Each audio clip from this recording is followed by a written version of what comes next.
I was talking to a friend who works at Target, who wouldn't share certain store policies with me because she could lose her job.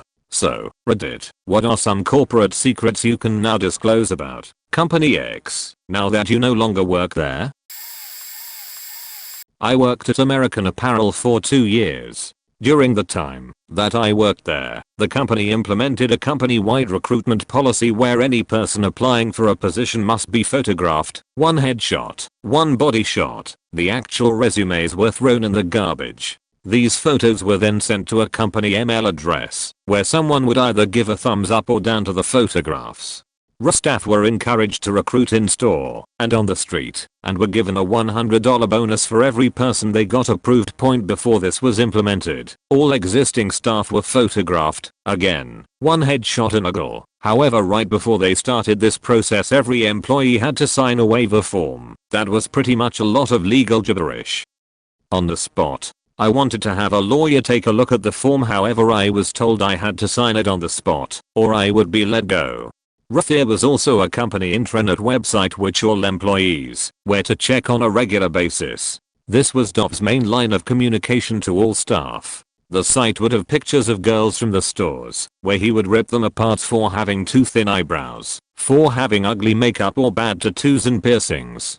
They were basically publicly shared one body shot. Anyone deemed to be physically unworthy was let go from the company. Of course, this wasn't meant for not looking the way he wanted to. He would also post memos saying things like hire morations. Needless to say, I no longer work for the company and will never shop there again.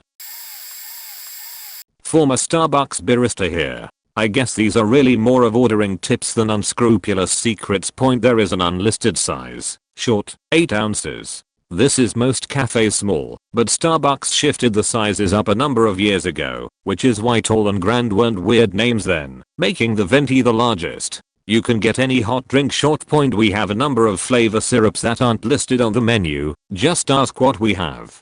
Also, despite what many customers think, we have peppermint year round, so we can make peppermint mochas and peppermint white mochas any time of the year. Gingerbread and pumpkin spice are seasonal, but we may not run out of stock for quite a while, so if it's February there's still a chance. Bring your own cup, save 10 cents. Might have to remind the cashier, we forget sometimes. You can get a drink for here and get it in ceramic/glass, feel fancy, waste less. Reddited to add 50-cent refills on coffee, iced tea, or iced coffee, not espresso beverages. Iced large drinks have extra everything, on account of being 24 and not 20 ounces, extra espresso shot, extra pump of syrup. It's honestly not that annoying that you have a very specific drink order. It breaks up the monotony, and it's nice not to be a vanilla lad robot. Sometimes people would ask for weird things that I'd make for myself later and end up liking. Pro tip, green tea latte with peppermint. You can get the matcha green tea as plain, non-milk tea. It's pretty cheap for matcha tea. 2. Adding a syrup to a drink always costs extra, unless the cashier likes you / doesn't care, which is frequent, unless it's already in that drink. That is, a caramel frappuccino with extra caramel doesn't cost extra. That delicious caramel sauce is in fact real caramel. That plastic tasting caramel syrup is not. Many people don't realize we have both. The caramel sauce is what decorates the cup of the caramel frappuccino, and on the whipped cream, the caramel syrup is what flavors the actual frappuccino or a caramel latte. A caramel macchiato is a vanilla latte with caramel sauce, and least, Starbucks. Most importantly, the espresso shot put on top of the steamed milk. Infrequently ordered but delicious drink, a marble macchiato. It's like a caramel macchiato, but with half mocha syrup, half white mocha.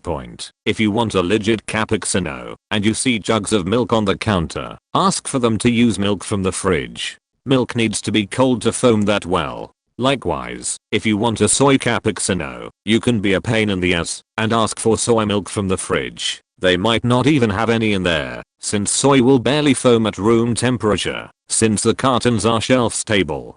If you have no idea what to order, ask us. Since we get free drinks, you can count on us trying every single drink in every disgusting combination. Our favorite drink will probably be something excessively complicated we'll be happy to make for you. Point on that note, if you're like green tea latte, disgusting or delicious, you can ask us to sample it, we'll make a whole drink and split it into sample cups.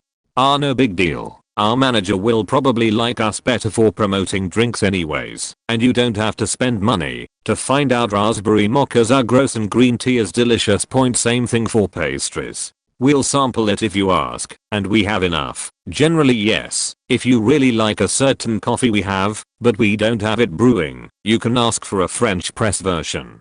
French press generally tastes better anyway, and I like it doesn't actually cost any more, and you can order whatever size you normally would.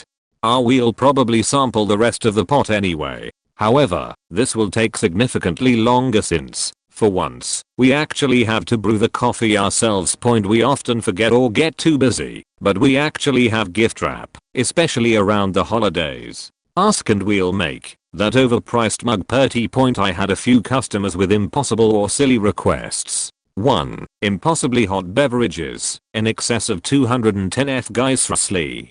2. People who ask for extra hot cappuccinos, and are disappointed by them still not being hot enough. This is how a cappuccino is. There's too much air/surface area for the foam layer to ever be hot. If you want hot, get a latte. 3. Asking for less hot milk from the pitchers we've already made. We can't serve milk that has gone below 135. You have to have us make a fresh batch. Sucks for waste, better for you not puking. In terms of dairy allergy/vegan stuff, the caramel sauce, white chocolate syrup, and pumpkin spice syrup all contain dairy. The chai contains honey. The whipped cream is 100% legit heavy cream. The caramel syrup, mocha syrup, and other syrups are non-dairy. This stuff might not matter to the lactose intolerant, but to some it does. For the caffeine sensitive, the mocha syrup does not actually have any coffee, it's chocolate sauce, and is just named that because it's what we use for mochas. Their cream-based list of fraps is usually pretty short, but there are usually more caffeine-free options. Just ask. Edit. You can get an old-school iced Americano, which is espresso plus all ice, instead of espresso plus ice plus then water to fill. Edit. You can get a cafe au late, but it's called a misto. It's half-brewed coffee, half-steamed milk. Handy if you like lots of milk in your coffee and don't like making it room temperature with it. Edit. If you want a little soy milk in your Americano, iced coffee, or regular coffee, just ask for it at the bar. I've never seen anyone charge for it. Full cup of soy milk for a latte, yes. 1 inch for another drink, no one cares. Edit. If you want chai, but no sugar/honey, get a chai tea misto. It's half brewed tea, tazo stuff, and half steamed milk. Also costs less. You will have to wait a little longer, since there is actual tea brewing happening. Reddit. If you like honey, we have it at the bar, and can make your drink with it. Works better with hot drinks. Edit. We have 2 forms of vanilla, the syrup, and vanilla bean powder used for vanilla bean frappuccino/caf vanilla frappuccinos. You can get the powder in any drink. Many people think it's tastier, and it has those magical vanilla bean speckles. Finally, you are probably worried about being weird, inconvenient, and an asshole. Starbucks customers are the nicest in my experience. I think it's because you're all worried about being a dick. Keep worrying. Thanks. Now for the unscrupulous part. In terms of cross-contamination, it's pretty bad. We had blender pitchers labeled dairy and non-dairy, but no one cared. The metal pitchers and blender pitchers are rinsed out with pressure and continue to be used throughout the day. The steam wand on the espresso machine, used for heating milks, is cleaned with a rag that soaks in cleaning solution as well as using the steam to clean out the inside, but the cleaning solution is often pretty contaminated with all the milks. If you think about it, wiping off a little milk and then putting it back in the same liquid, even if you change it out frequently, cross-contamination is almost immediate. The soy milk does not cost more than the dairy. What's more, is its shelf-stable packaging, and so there's less waste than with dairy. Frappuccinos have the highest profit margin. Watch someone make the drink and it's apparent. It's mostly ice, generally more than the iced drinks, non-blended, gets. Not a real shake by a long shot, but so delicious. Those overpriced sandwiches below the pastry case get tossed every night.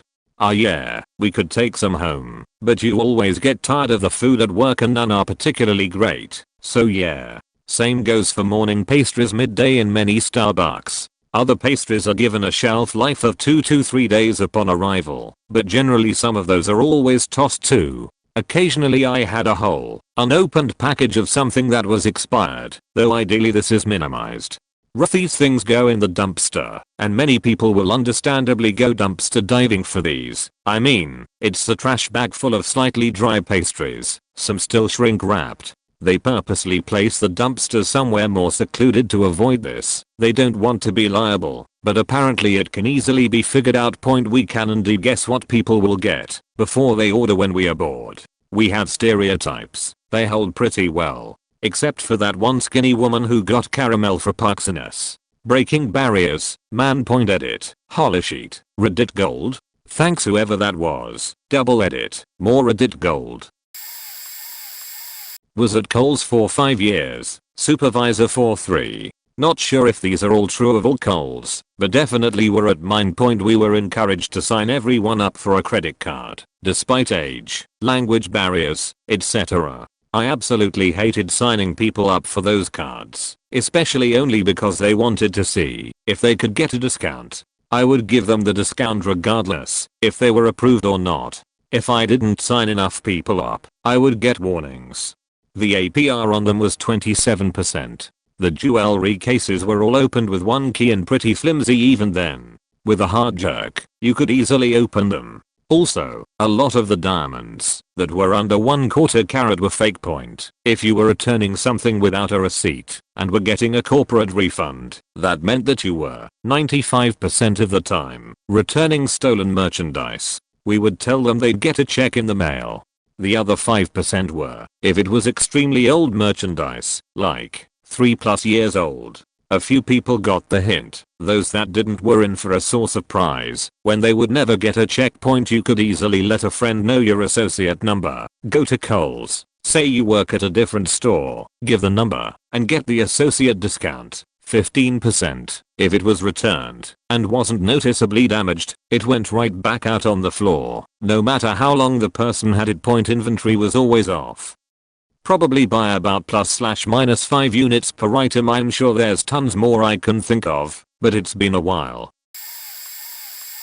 This is probably well known, but Best Buy's discount is 5% above cost. If you are in a store and want to do a price check, find a register in computers or home theater, hit F4, then put the employee number 1, default that employees use to check prices, in and scan away. If an employee comes up, just say you were checking a price. You won't get in trouble and most won't even care. This could be helpful if you want to see if the deal is good or not at Best Buy. Is it close to cost?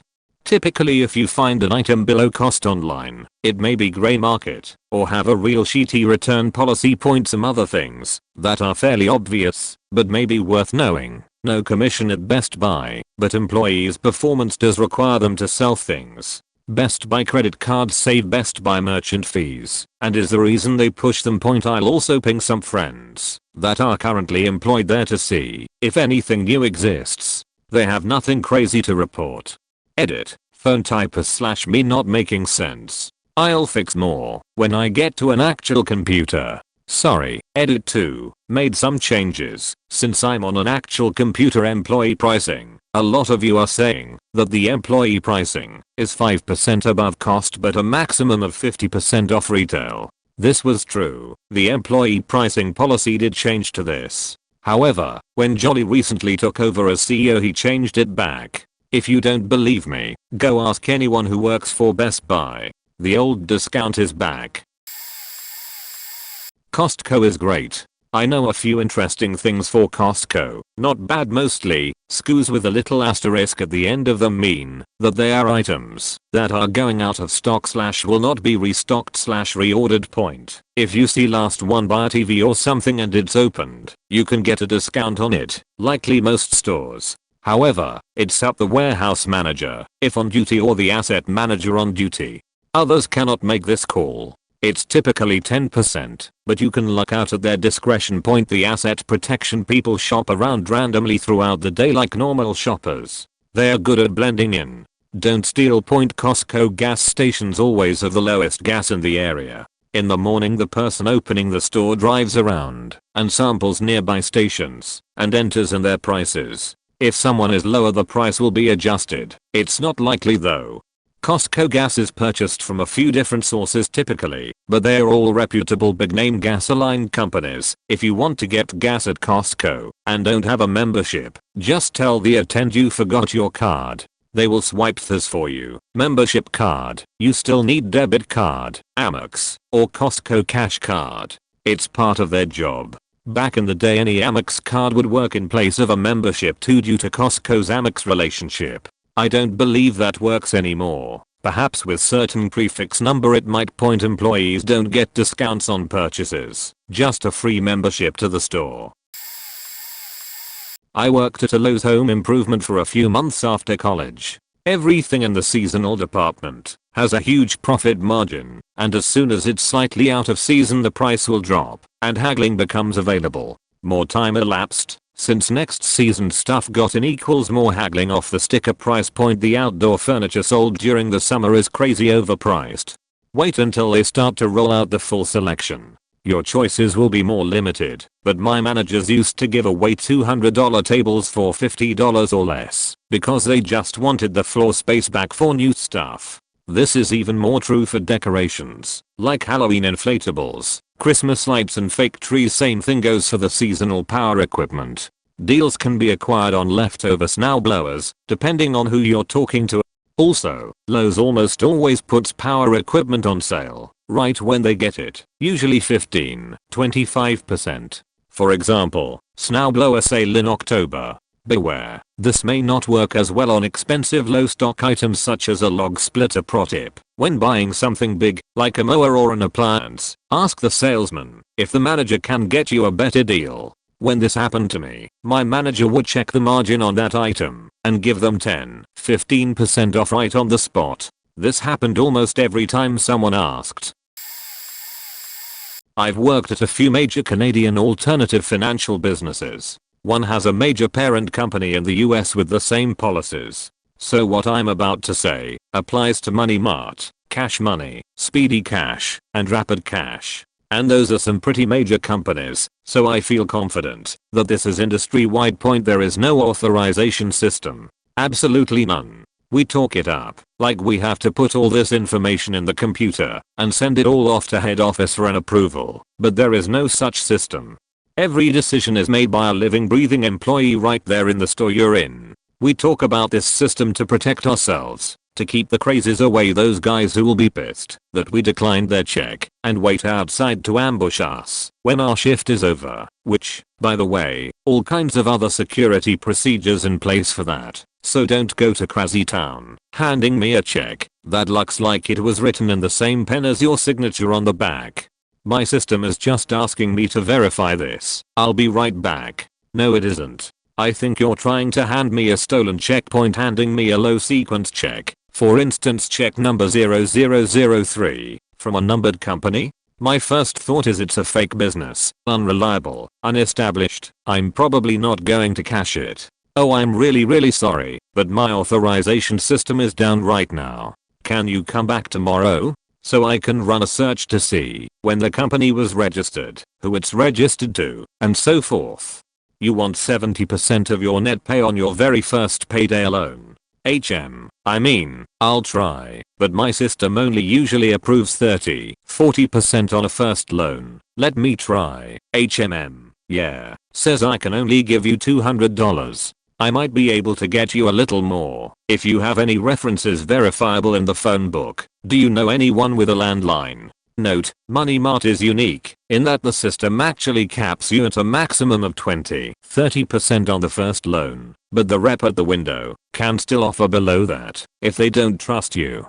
Sending $2,000 to Nigeria with some generic test question about what their favorite color is? Sorry, my Western Union system is down. Beach, that thing never goes down. You're just too stupid to realize it doesn't make sense for a nice 2-bedroom apartment in downtown Cityville to be $300 a month with a huge deposit and a landlord in a foreign country who will call his buddy to let you look around just as soon as he gets your security deposit that there's no way to get back once you give him that lovely little 10-digit number on the receipt. We blame the system because it protects us, because it keeps us safe, because it's hard for you to argue or bicker with us when you don't believe we have any say in it. But we do point the only time the person you're dealing with face to face isn't the sole person making the decision is if they're a newer employee and they haven't been deemed able to be trusted with the amount of money you're dealing with. For instance, someone who's been working for us for less than 6 months needs to get actual approval from a real other person for a $4,000 check. Using a throwaway, because I know that the boss mentioned below is a Redditor back in 2008. I worked for a Red Lobster in Michigan. The guy who ran it was extremely wealthy and definitely a little mentally different. Let's call him Rick. Nobody knew for sure what Rick used to do that made him so rich, because there was no way in hell our Red Lobster restaurant was pulling in enough money to make him that rich.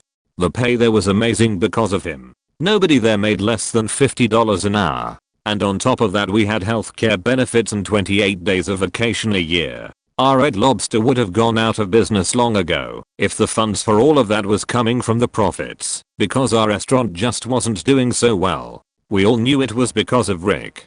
The Red Lobster we worked at was one of the best in the state in terms of quality, but it was in a bad area, so we didn't get that many customers. It really was a dream job. Rick truly cared about each and every one of us. Although the job application was intense, I felt like I was being interrogated for treason. Once I was in, I was family, as Mayfairish as that sounds. I worked as a server, bringing orders from the customers, and bringing food to them. For the money and benefits I was receiving, it was the best job I had ever had. But, there was one catch. Remember how I said that my boss was a bit mentally different? He had a bit of a fetish for the butter sauce. At the end of each workday, he would randomly ask 3 of the employees to stay overtime for a few hours. The overtime pay was double what regular pay was. After the place was locked up and the kitchen shut off, he brought us into the back. He had set up a room specifically for his fetish.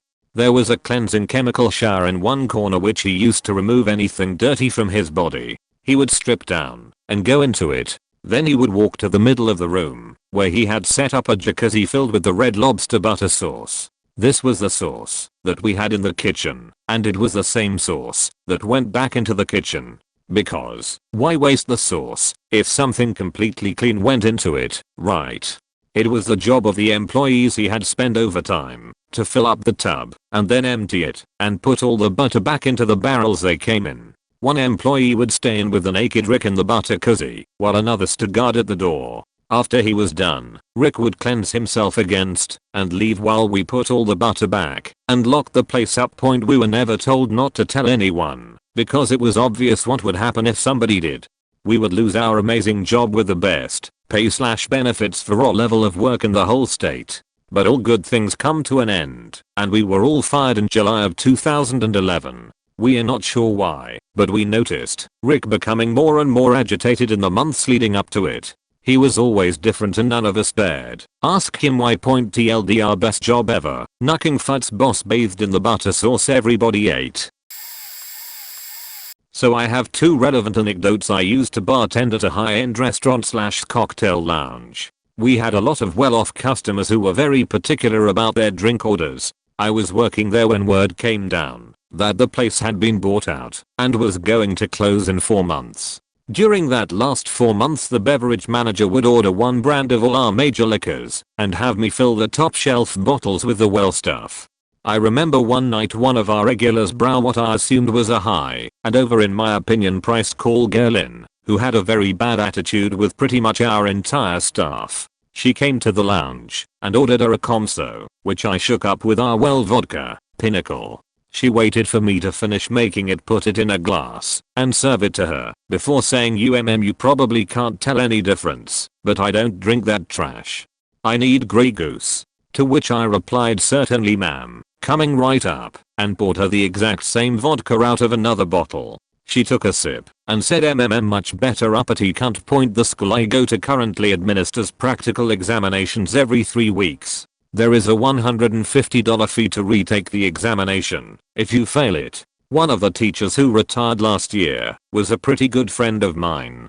Before he left we were talking about the practical, and he confided in me that the administration told the teachers that administered the test in no uncertain terms that they had to fail 35% of the students that took the test. I've since confirmed this with 2 other teachers that oversee the exams. One of them said that he literally picks names out of a hat. Edit. Wall of text. Victoria's Secret is actually a pretty chill place to work assuming you have great managers. Employees get 30% discount on non-sale items every time a new bra is released, not just color, but actually new style. The employees get a free one, which means they are actually pretty knowledgeable about the products because they've actually worn them. Same with beauty products like lotions or new body mists. Employees who are best at pushing credit cards are placed at cashier. If they don't meet the VS credit card quota set by the store manager, they will be removed from cashier duty. If an employee isn't making sales, pushing credit cards, or bra fittings, or if the manager doesn't like them, their hours will get cut to non-existent. Inventory is pretty dead on, so if they page the stock girls and they say there's no more in the back, believe them.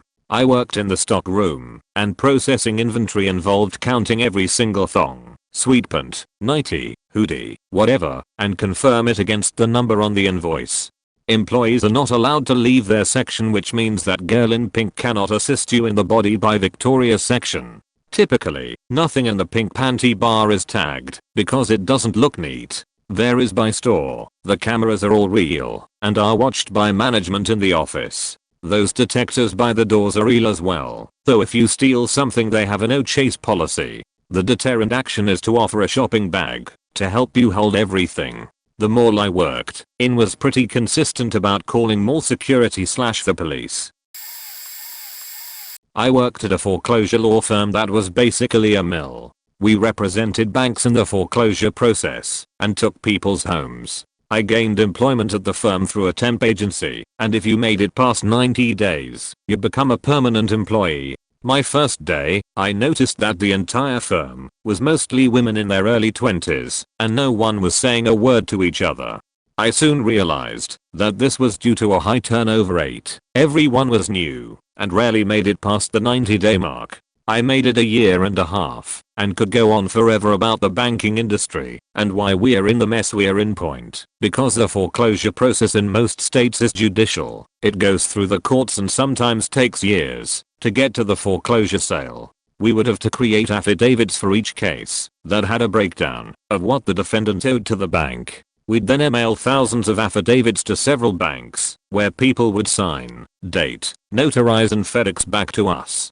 This sometimes took weeks for the banks to send the affidavits back, and we'd have to cancel a ton of court dates, which resulted in us having to re-request more affidavits, thus delaying the process even further. Because these documents have to be filed prior to the court date, we'd have to cancel the hearing if we didn't receive and file the affidavit 25 days in advance. The management would tell us to switch out signature pages from old affidavits, so we wouldn't have to wait forever to get new ones from the banks. I hated that place so much, and I saw so many people get faked over towards the end. I started to shred paperwork from the bank that contained ridiculous exorbitant fees charged to people that were already hard up in life. Did you know that if your home is in foreclosure you are charged an inspection fee of about $10 a day where someone from the bank just drives past your house to make sure it's not vacant? It's bullshit. So I started making those bullshit charges disappear by way of paper shredder. I would delay some foreclosures because there's no reason why a bank needs to take the house of an 80-year-old woman dying of cancer that only owes $10K on her home but can't pay because of her fixed income and oh yeah, the cancer. I feel like a bad human being for working there. Fuck that place and all the places like it. This will probably get buried, and I'm not looking for karma, just to spread the word. You guys probably know most of this already, but I'd like to confirm it. As a former Petland employee for a franchise store, here are some of Portland's deep dark secrets. I can't believe I never thought to share these on Reddit before. We sign a paper at the beginning of employment basically saying we won't talk about the store policies outside of the store. It's just a paper, not a legal document, but they hire young kids so no one ever thinks to ask about it. Secret #1, you won't believe the rate of parvo in the kennels. If you don't know what parvovirus is, it's a really awful disease that puppies can get that can lead to a very painful death. Dogs at Petland have died before because of it. When there is a parvo outbreak in the store, employees are told to tell customers, the puppy you want to see is just feeling a bit under the weather, might have a stomachache from eating too fast, so he can't come out to play right now. Secret #2, think only puppies and kittens come from mills? Think again. All of the small animals and reptiles come from huge warehouses and mass breeding facilities. Secret #3, veterinary care is only given to dogs and cats and the occasional rabbit and guinea pig. If a hamster or any reptile needs to see the vet, then too bad. The owners of this particular store did not want to pay for the veterinary care in any sense. We are told to tell customers that all of our animals receive vet care from an in-store vet. Secret #4, under no circumstances are we allowed to talk about the breeders these dogs come from, apart from saying that they all come from loving, responsible breeders that have been personally checked out by Petland managers. For the store I worked at in particular, many of these breeders never had a Petland representative step foot in their house. Secret #5, for the store I worked at, some of the puppies were purchased of Kijiji simply because they were cheap. Secret #6, this is for the store I used to work at only. As far as I know, I heard about it from a friend who for some reason still worked there. A snake and a dog, separate occasions, were recently stolen, but the owner did not want to report it to any authority because he did not want any bad publicity. The dog could have been used for any number of horrible things, that is bait for fighting dogs, and the owner was much more concerned about bad publicity. I'm sure that's not surprising. There are tons more. Well, I have tons more horror stories at least, but I have to do stuff that isn't Reddit right now. If anyone is interested, I'd be more than willing to go into some of the other atrocities of Petland. I think it's really important for everyone to know. Under no circumstances should anyone shop there, full of animals or products. This place is a hellhole. I can't explain why I stayed there for more than 5 minutes as an employee, but I'll do everything I can now to expose this horrible place. Throwaway for non-disclosure agreements. I have worked for several call centers for retailers, mainly for Sam's Club. Here are a few tips about Sam's Club. They make most of their money on membership. There is a very small markup on their items due to this. This is fairly obvious, though. If you need a mattress and can afford a new one, buy a Serta through samsclub.com. They have a 10-year warranty, and usually they check the mattress and box springs you want to return and try to find a reason to stop the warranty. Not if you buy from samsclub.com. They will give you a new mattress, even if it is the last day of your warranty without any problems. If you buy an item online and complain enough, you can get anywhere from 20-50% off of your order, even more if you have called in numerous times. You can say it was damaged, late delivery, someone was rude to you during delivery or ordering process. If buying a perishable item online like flowers and say they showed up dead, you will get a full refund and you don't have to return anything. The only exception, where they will ask for proof, if it is a very large order for like 500 stems or more, and you say they are all dead. If you return something from online, don't ever say you just changed your mind. You don't get your shipping back. Say it was damaged or defective. All of this is because people pay for their membership and feel entitled. They are some of the most demanding customers I have ever dealt with. It has been a while since I worked there, so some of their policies may have changed, but they are probably the same. Throwaway account. Worked for a famous mobile game publisher called Gameloft for many years. I was instructed to hire younger people over older ones, preferably with no children or unmarried, because if they have a life we can't put pressure on them, and also, paraphrasing this one, if they are too mature they won't take shit from us, so no one around 40 and up. Gameloft doesn't like it when the VG job market is good because, I quote, we can't put pressure on people because they know they can get a better job somewhere else.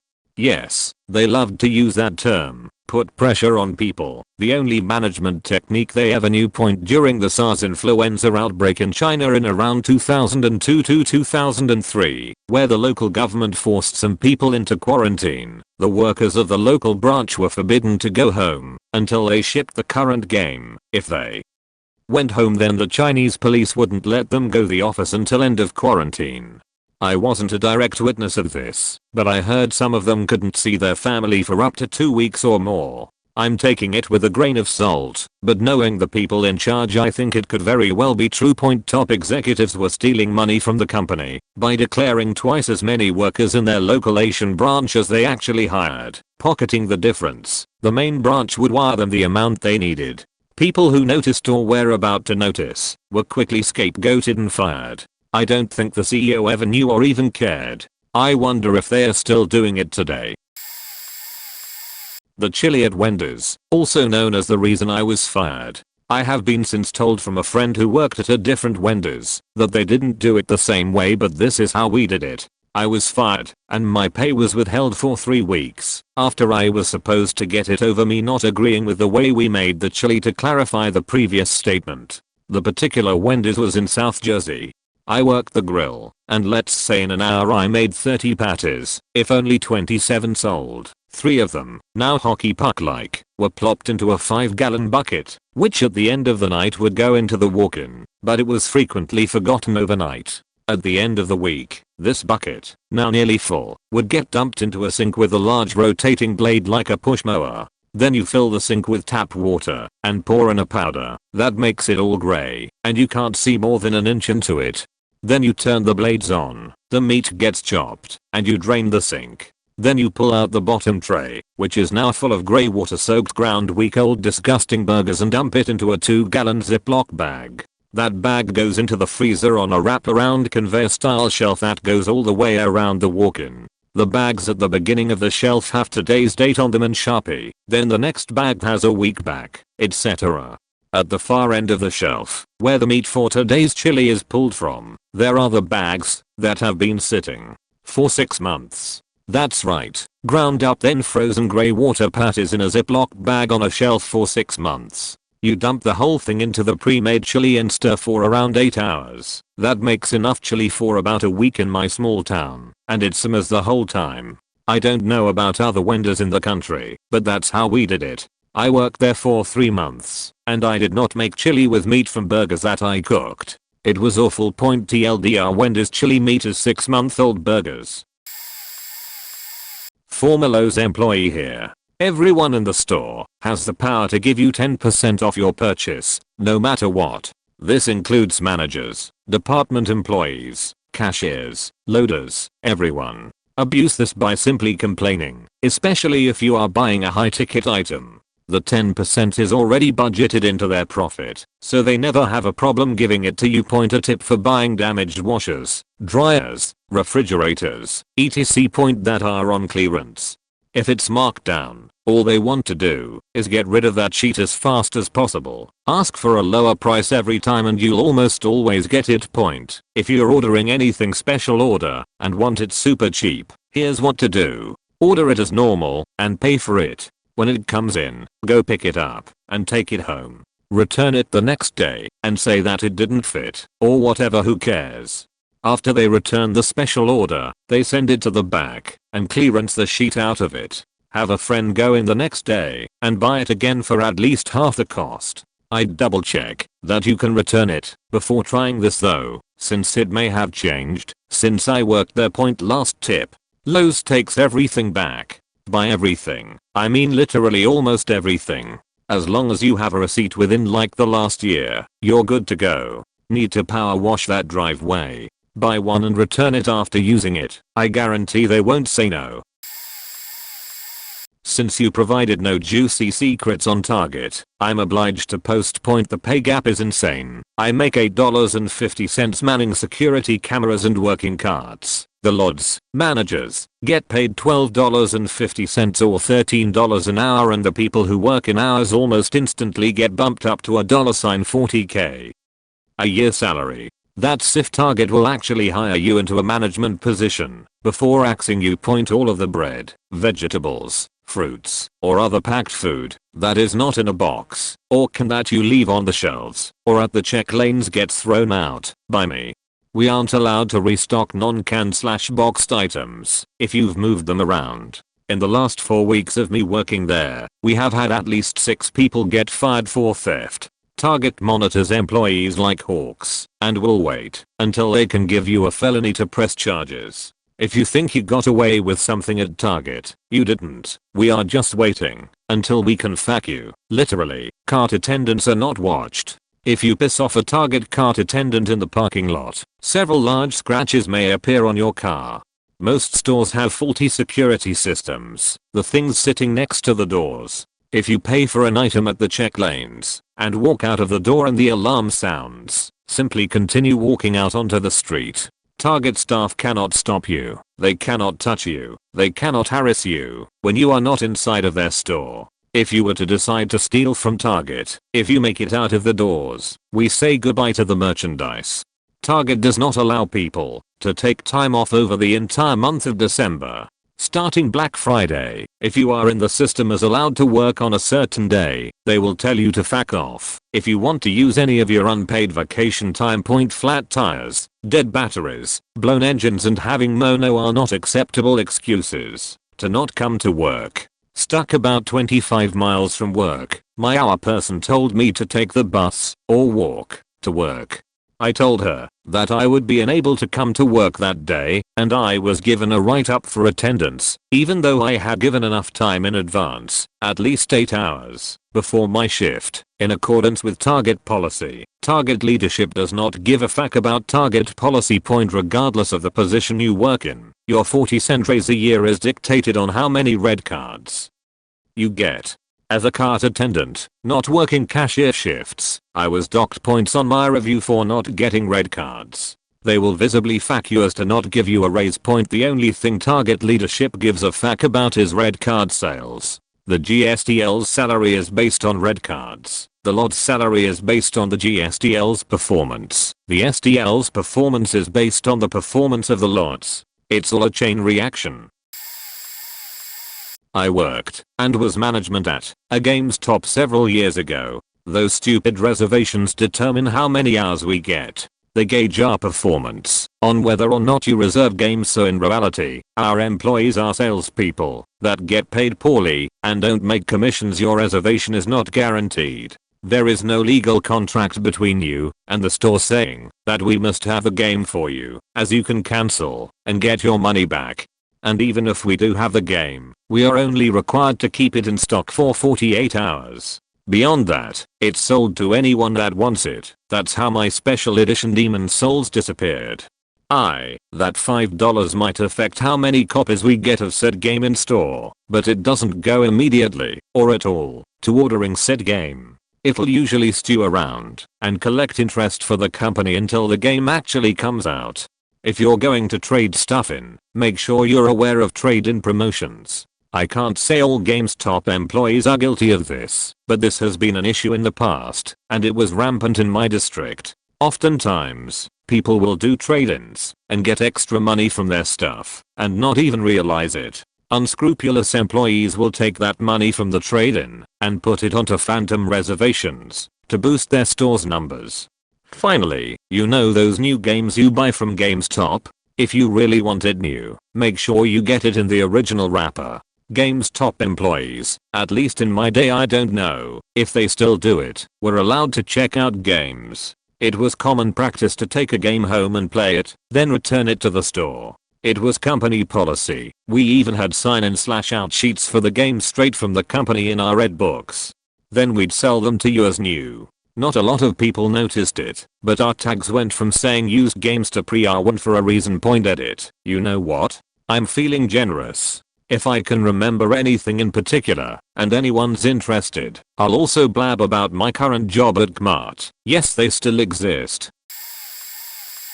Former Staples Easy Tech advisor for about 1 year. I was responsible for fixing and selling computer, more former than the latter. Many Staples stores are promoting a free PC tune-up where we would do a free virus scan, clear caches, do a quick defrag, etc. We were told to advertise it like an oil change for your computer, however the main reason we had them was to try and see what software/hardware the customer had on their machine and make recommendations for upgrades or software packages.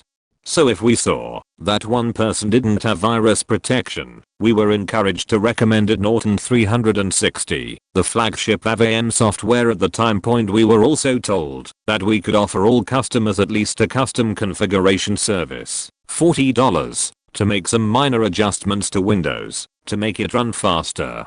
The next most common recommendation we were supposed to make was a RAM upgrade for the cost of the RAM itself, $40 to $80, plus a $40 install fee. It was an inflated fee for such a simple task, on top of overpriced RAM. Also, when people brought in their computers, there was no guarantee that anything you stored on your computer was safe. While according to policy only tech advisors were authorized to perform any type of computer repair, it didn't stop certain managing individuals from taking an attractive young woman's laptop for a personal PC tune-up and save anything on that computer for this manager's personal use. Highly prized items were sexy/nude photos of customers, which was shared with other salesmen/co-workers. Granted, it only happened once in the store that I worked in, but it was enough for me to leave before I would get caught up in that kind of shitstorm. Manager at Target here. And I'm not going to lie, most of the people here complaining about how crappy Target is to work for sound like the kind of people we fire. Because let's be honest, if you're a faking cart attendant or a cashier, you're doing trivial work and being paid by the hour to do something worth exactly what you're being paid. If you're hired as a cashier, you're expected to pitch the red card. If you're a soft lines, clothing area employee, you're expected to fold clothes. If you're a cart attendant, guess what you have to do? As far as big company secrets, Target doesn't have a whole lot. Worst I've experienced is that the company puts up this "we are not anti-union, we are pro-team" bullshit, when the reality is that Target is very anti-union, and the only store successfully unionized was immediately closed down.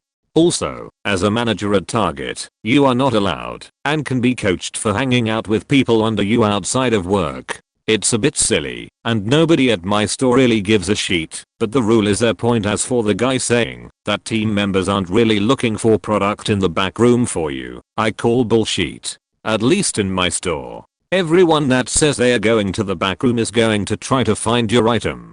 Why? Because those cameras people keep talking about are also in the back room, and yes, we do monitor team members. Not to mention there is typically a manager in the back room that can see if you're working or not.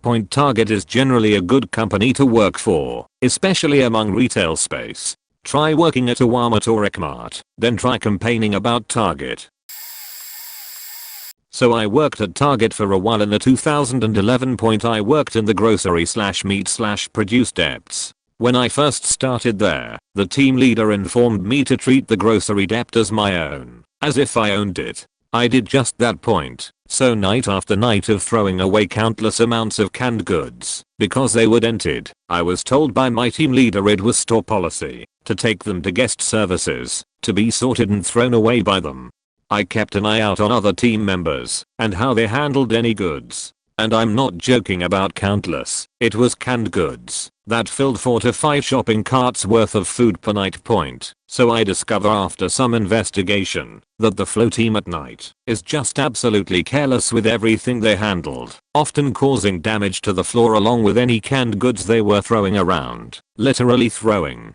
I go to inform my team leader and the SDLs about what was going on and was met with little enthusiasm. So I went ahead and took ownership, like I was told, and confronted everyone I saw, being an idiot with product. Anyways, I got in trouble for that and was coached, but I really didn't care at that point what they, flow team/other careless team members, were doing, and a complete lack of caring by the SDLs about something controllable on the sales floor/backroom made me loathe working there and really brought down my experience working at Target.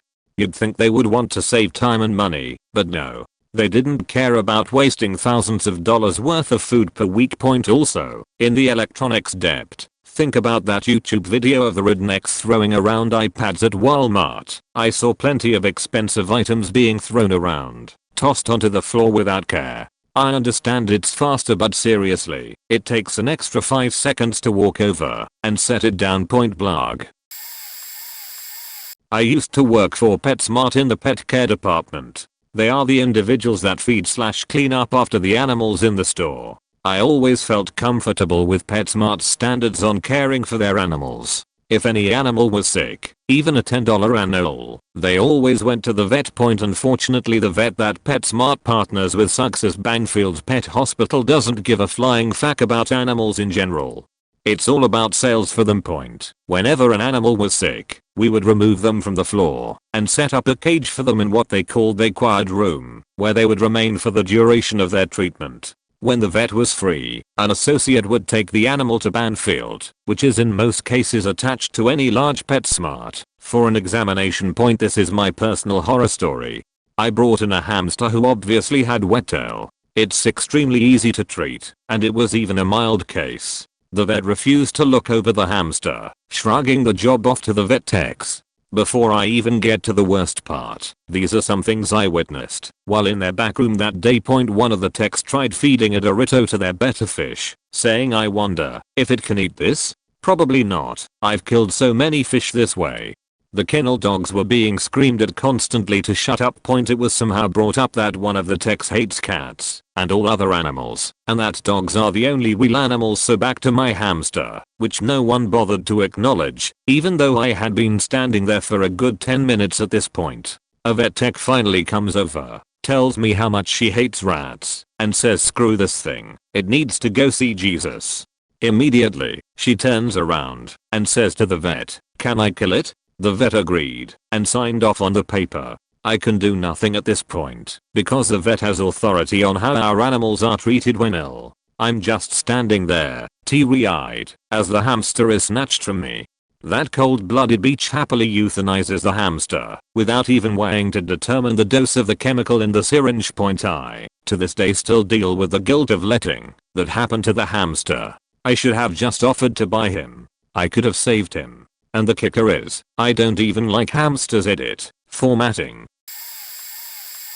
I used to work for the Department of National Defense, and the backdoor sweetheart deals were unbelievable. When I started, the commanding officer was in his 19th year of service as REMF and was gearing up for retirement. He hired his wife, who used her maiden name at work, as a network administrator despite her total lack of experience. The taxpayer footed the bill for her to go to school to learn how to do the job for which she was hired.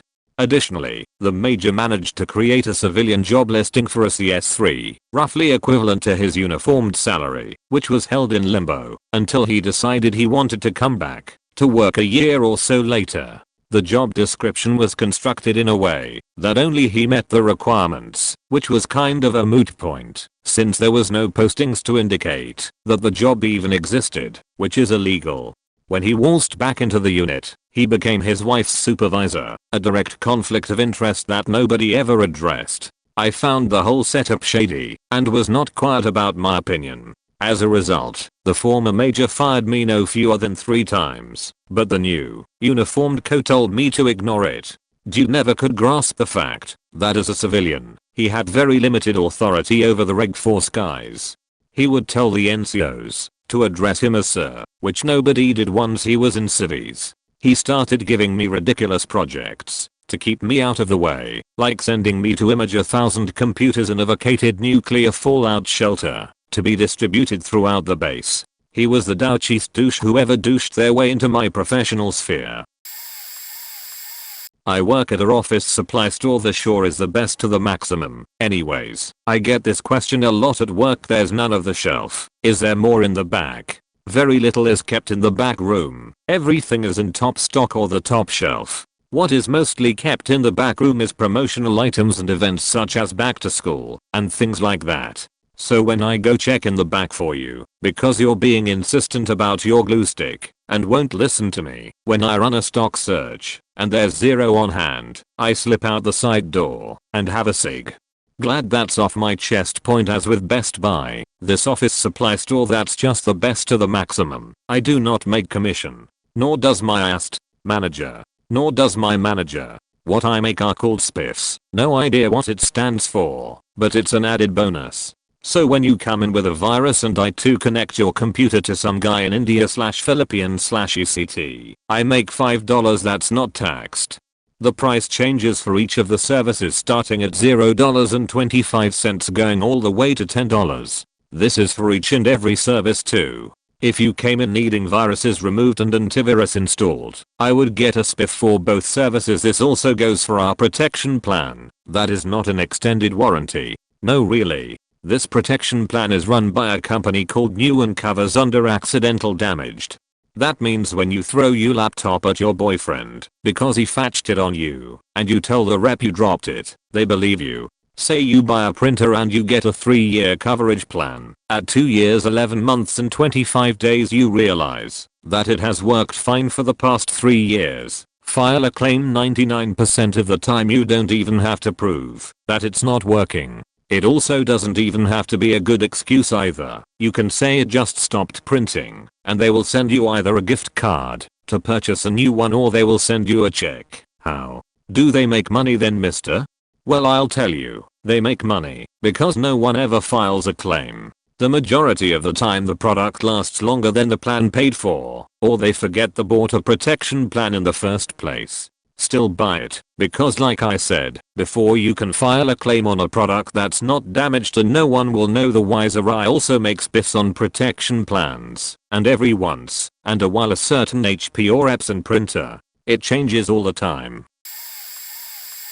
I used to work for a gas station, won't say which one, because it's a little too local for my comfort point. It is really easy to drive off with gas with this company. I'm sure others are different. They have some policy where we have to give people the option to pump in their gas before paying, and they place the responsibility on the employees to watch them to make sure they don't drive off. However, during rush periods, and I worked in a small store by myself, this could be impossible, and it would be really simple to pump in the gas and drive off before I can even get the color of the car. Point by the way, if you want to run off without paying for gas, don't hang up the pump. If you just lay it on the ground, it shows on the screen we had. Might be different in other stores that you are still pumping. Also, the video camera's a complete sheet. We didn't even have any before I started working there, and the ones they put in after are more focused on the employees than the customers. They were more concerned about employees taking off with cigarettes than customers taking off with free gas, I guess. They are all placed in the store, so we don't even have them pointed on license plates at the pump. It's really easy to fuck up the gas prices. I'm surprised it doesn't happen more often, since a lot of gas signs have the 9/10ths tacked onto the end of the price. If you type it into the computer you could easily put in 3.59 and walk away not realizing you just put in 0.359, which is how you get those times where people pay a couple bucks for a full tank of gas. Those are the big ones I can think of. There's a lot more, but the last thing I want to add is that even though that gas station was more local, corporate was still incredibly slimy and corrupt as hell. There's good reason for people to be angry at not just oil companies, but the gas station companies as well. I worked at Target, did overnight flow team for a little over a year. Nothing more than backstabbing two-faced people there. Was very hard to trust anyone due to the amount of stepping onto friends to get ahead in the business. Either way, a few things. Since I worked overnight, Target felt that because they weren't open for business, that act should be turned off. Along with that, they felt unboxing a single box and placing items onto the shelf should take 1 minute. No matter if the box contained 4 jugs of Tide detergent or 50 Hot Wheels cars that needed to be put on hooks. When we arrived in the morning, some of us had to report to the line, which was where we unloaded the truck. This was pushed on us to be an hour or less, no more. Target trucks, unlike many others, involved individual boxes rather than pallets. Meaning if it was a 1,500 piece truck, there were about 1,500 boxes big and small that needed to be manually taken from the truck. These boxes were basically thrown onto the line and wheeled down, where they were then used to build pallets. Very little of how to build a safe or proper pallet was given, unless by co-workers. So many pallets were accidents and spills waiting to happen. Water breaks were basically a privilege. Just imagine you speed through a truck of anywhere from 1,500 pieces to 2,500 holidays in an hour or more with no airflow or AC. to keep the place cool. You begin to sweat. I won't lie, my boxers would be drenched with sweat from the unload and I'd have to deal with that for the next few hours until I could leave. We were allowed no more than a few minutes to grab a drink of water before reporting to the floor to begin filling shelves. I met some really nice and awesome people. Heard a lot of depressing stories about people who ended up there due to bad market and whatnot.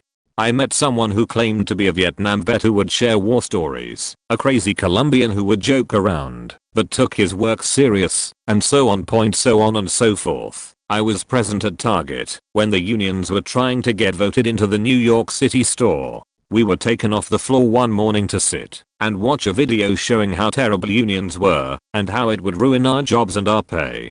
Nevertheless, the union was voted down. I can only imagine how bad it is there. I tried to get back in twice, but my last manager there hated me because of who I was friends with basically, and how I did my job compared to the company standards. I had two managers. When I first started, the higher manager gave the lower manager. Lower one worked his way from the bottom to that position and ultimatum one day because he pleaded for a smoke break during a tough time in which his mother was in poor health. Basically a nice guy, did nothing wrong, and never had any previous warnings, but had the ultimatum of getting fired, or being put on the final warning, with none previous. Instead he just quit. After that it was just one manager for a while, until they found a new lower manager. Sometime after that, the main manager began having mental issues apparently due to the crazy Colombian screwing with her. He would usually tell me never screw with a crazy Colombian.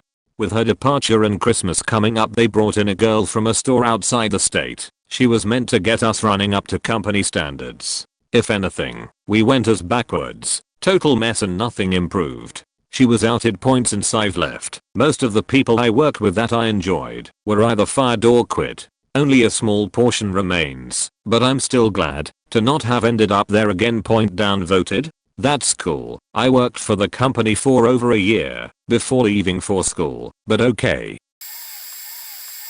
I used to work for Goodwill several years ago. I will not name the specific place, but it was one of the company's largest stores. When I was hired, they did not go through any safety procedures that's standard with working in a warehouse. Point I worked in the back with production where we sorted through items. The working conditions were disgusting. There was no ack in the back, and during summer the back got as hot as 103°F. The boiler in the back was so ancient that when it broke there was no way to fix it. My supervisor passed out from heat stroke. Point most of the workers in the back were from Somalia/Ethiopia/ECT. They didn't know a word of English, though Goodwill claimed that their mission is to help people learn the necessary skills to help them in life. That's nothing but a lie. These people were working at crappy wages, and I heard that Goodwill didn't give them pay raises for more than 3 years. I wouldn't be surprised if they still haven't gotten pay raises. Most of the equipment in the back for sorting ECT was broken, and the buildings they were using to store chemicals were at the verge of falling apart. In fact, they were violating a lot of safety laws because of the way they did things. However, nothing was done because I have a feeling that they were paying the city off to keep things hush hush. A couple of forklifts had broken alerts, so people couldn't hear when a forklift was driving through the back. Mold was rampant everywhere because some of the places they stored pallets of stuff leaked like no tomorrow. Point what made things worse was that their greed was so palpable. Online sales was horrid. They nabbed anything they could get their hands on to sell it on eBay/Amazon for more profit.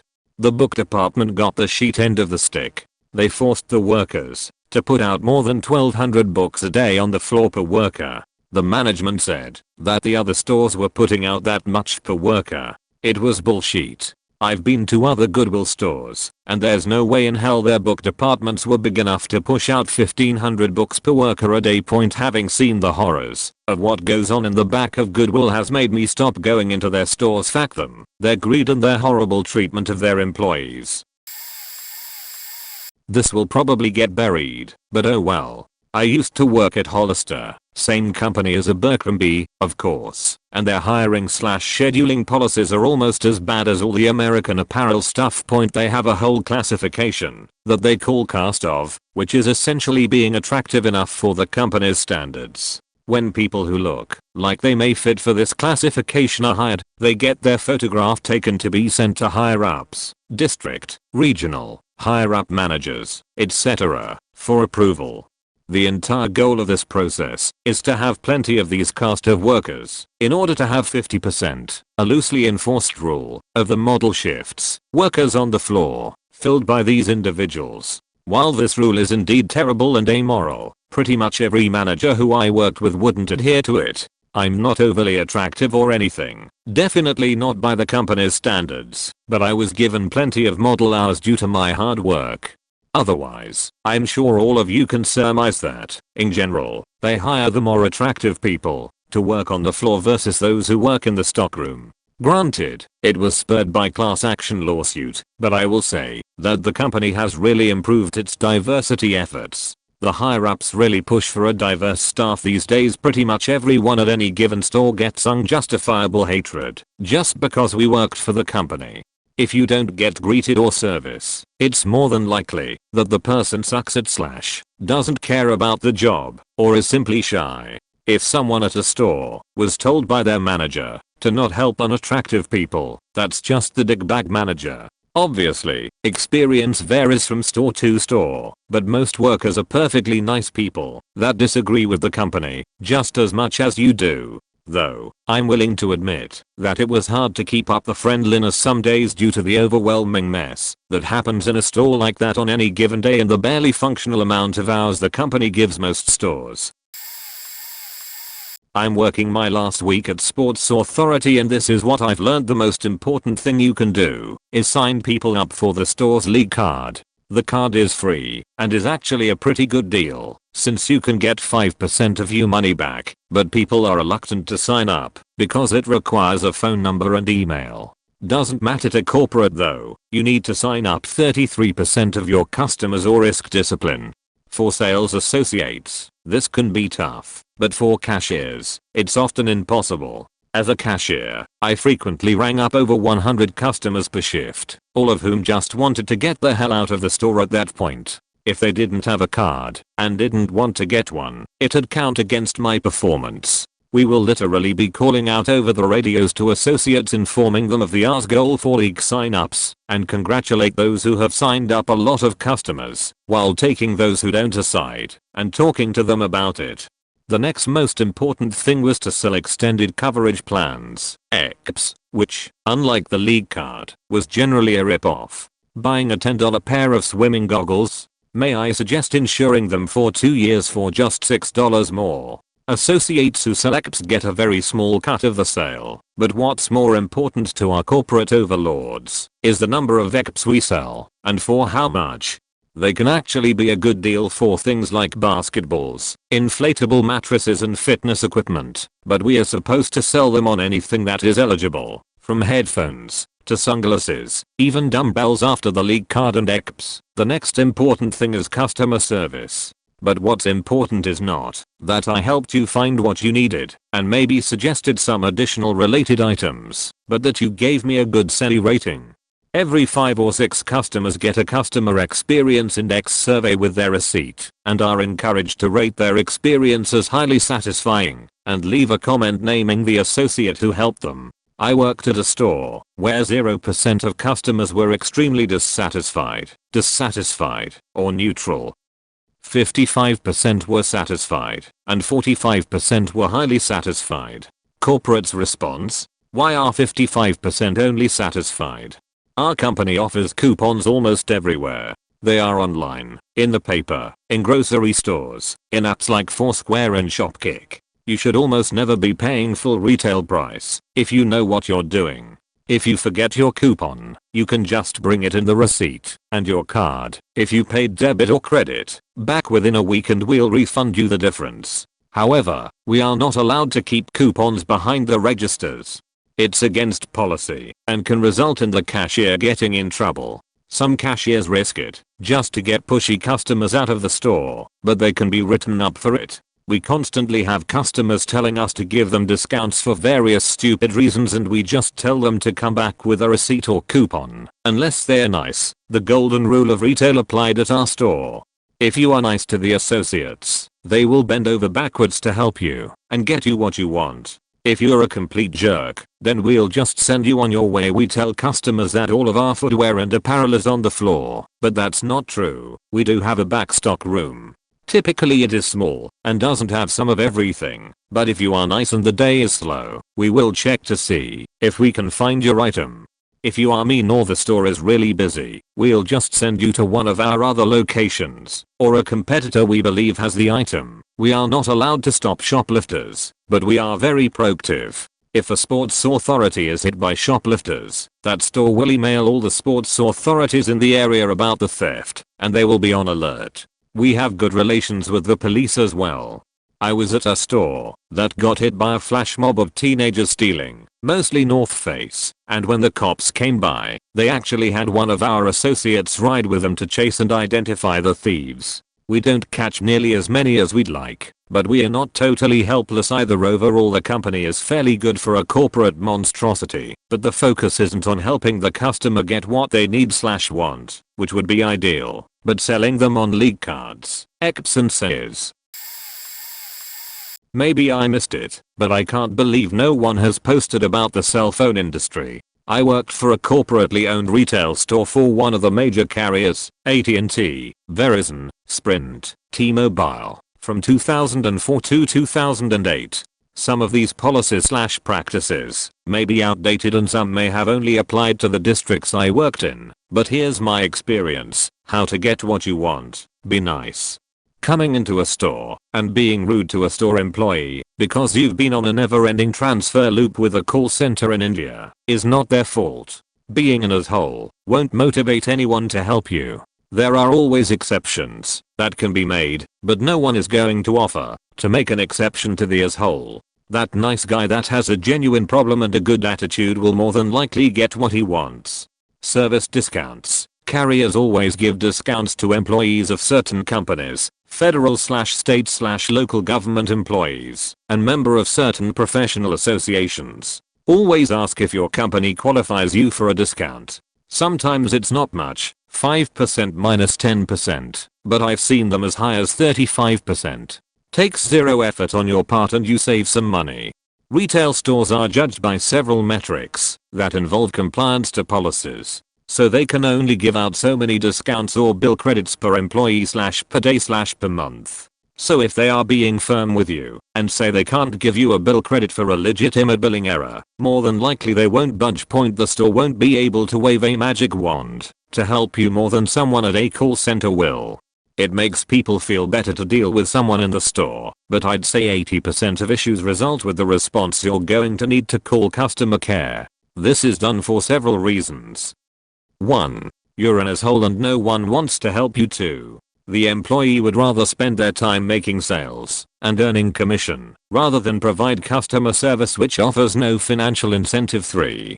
Customer service can truly offer you a better solution than the store can. 4. The store may have already reached their maximum credits for the day/week/month and can't give you a refund/credit. Accessories are often under warranty for a year. You can take a broken case, charger, or headset to where you bought it and oftentimes exchange it for a brand new one. Store policy is to verify that it's less than a year old by looking at the receipt or finding your purchase history by your phone number. Don't try to pass off a water-damaged phone as one that just stopped working. There are stickers inside the phone that change color once a phone has been exposed to water. It's the first thing that is checked when getting a phone repaired. You're just going to waste your time dropping off your phone for a few hours for them to say they can't fix it. There's a ton more that I want to post, but let's see the response this post gets. I'd love some questions to steer the conversation. Worked at Sprint for a couple of years. Anytime you upgrade at a store, check your account online or over the phone as soon as you leave. We had lead reps that were given codes allowing them to override the signature requirement for contracts and insurance. Since one of our quotas was adding insurance onto a certain percentage of accounts, and most people realize how much of a rip-off paying $10 a month for little coverages, the lead reps would bypass the insurance screen on the touchpad and add insurance onto your account. They wouldn't mention it or tell you about it, and all three of our managers were aware of it, but did nothing to stop or discourage it. Those of us who were not lead reps were advised to conceal insurance when talking to the customer by overquoting the price plans and claiming insurance was included for free. This was also to be applied to accessories by claiming the price of the phone was actually more than the listed price and that the $80 of accessories we showed you were a bundle that was included with the phone. Also, know that the list of covered incidents with the insurance can and will change at their discretion. The techs can lose their job for not following the policy, so they likely won't fix your phone if there's even an inkling of a crack or liquid damage. Doesn't matter if all you need is a software load, they will search every atom of that phone for a reason to not fix it, so that they can absolve any liability for future issues with the phone. Lastly, Sprint will not credit you for dubious bill charges. All the rep has to do when they put insurance or some other add-on on your bill is write "Cust OK" in the notes, and Sprint now has proof that you agreed to the charges. They also will no longer credit you for those $10 a month charges that show up from scams and free ringtone services, even if someone else got a hold of your number and started billing them. This isn't to say all stores and reps will behave this way, but everyone in my region was like this due to the regional manager's poor management style, which trickled down all the way to our assistant managers, store manager, and district manager. Conniving, thieving sons of beaches. I had a friend in legal and told her about some of this. She agreed it's all just a lawsuit waiting to happen, but the VPs don't care as long as profit occurs. Dell, call it a safety hazard if you want it replaced. Seriously, is your laptop broken? Say it electrocuted you, got burning hot to touch, or started emitting large quantities of acrid smoke. Want to speak to an American/Canadian/Filipino? Buy your computer as a small/medium business. Call 9 AM to 11 PM CST. Boom. Buy an XPS series. Automatically get someone in the US who most likely has at least a Campshire A+. Doesn't mean cheat, but they are able to do something other than read a script. Laptop keyboard damaged? Call it in, saying the keys are falling off too easy. Pretend to try to reattach them. You are asked to do so, and say that the white H-shaped thingy just popped off. New keyboard will be shipped. As a bonus, you will get a free Dell screwdriver. Technical issues are handled by technical support. If you mention anything about being unhappy or wanting a refund, you will instantly be sent to customer service. They will not help you. They also close after hours. User damaged laptop screens are very rarely replaced. Very rarely. They will ask you if the screen is cracked. Just say it has white vertical lines. On most laptops they will walk you through reseating the LCD cable. While pulling off the LCD cable or the trim, you may accidentally damage the LCD screen while following their directions. Don't feel like dicking around on the phone with a desktop. Online chat can get through sent for most problems. Speaking of, are you a medium-sized company that doesn't like having your guy on hold? There. You simply click to order parts. Tier 1 is free. Former Barnes & Noble employee: if they didn't like you, they cut your hours to next to nothing and treated you like shit instead of firing you, so you were forced to quit. We were told to follow anybody walking into the store with a coat, carrying a large bag, or pushing a stroller to make sure they weren't stealing. I'm pretty sure grandma over there with the coat on because it's 40 faking degrees outside isn't stealing that knitting book she's thumbing through. Don't touch the adult magazines or the art books with nudity. We find those all the time on the floor of the handicap stall of the men's bathroom. Dust them off, put them back on the shelf. Same with the train set or the Legos in the kids section. Flu season rolls around. All those sick kids have their hands all over those things / put in their mouths. Do they ever get clean / lysoled? Lol, no. Cashiering. We are trained to not take no for an answer when selling you the $25 a year membership card. Half the time the benefits of the card we rattle off when trying to sell it to you don't even apply anymore. We just get yelled at / written up when we don't sell enough. Ever been to your local B&N and see a dark splotchy stain on the carpet? Probably pee or vomit that was half-assedly cleaned up by a minimum wage bookseller. I can't think of any more at the moment, but I know there are some pretty good ones.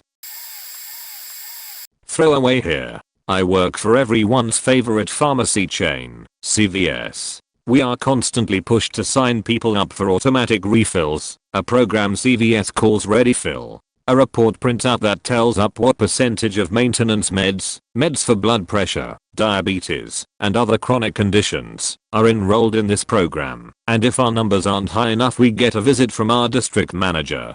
Another huge thing at CVS is flu shots. We are constantly reminded to as everyone that picks up a script if they have had their flu shot, and remind them that we can give them one on the spot if they so desire.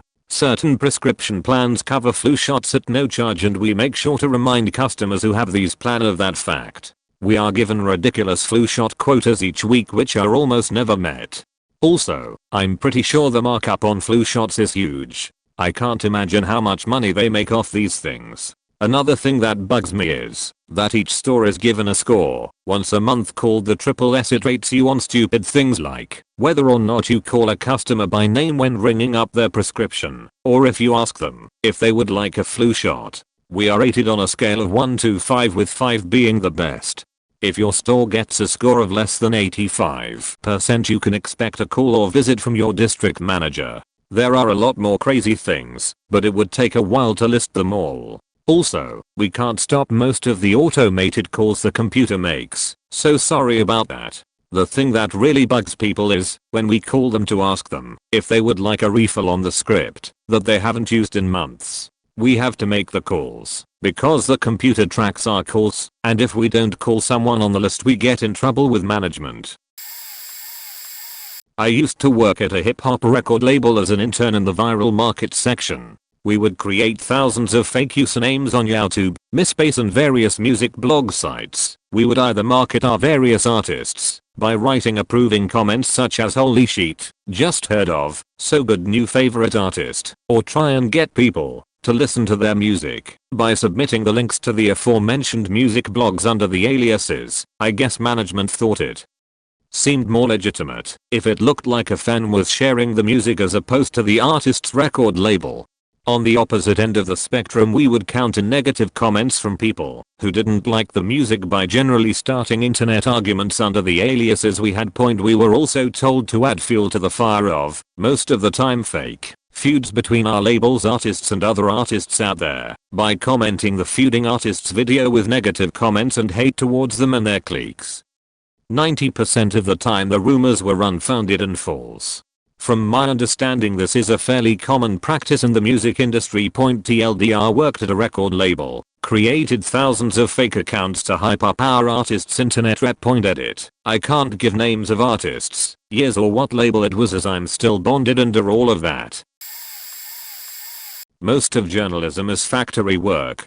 Press releases go in, they are furnished a little, and put out as news. There are quotas, timelines, and production goals. Like, if you were working on a production line, you can't go dig deeper, you just need to produce the fodder. I haven't worked in 24/7 news channels, but I've heard it is insane there. Even if nothing is happening, you need to produce something.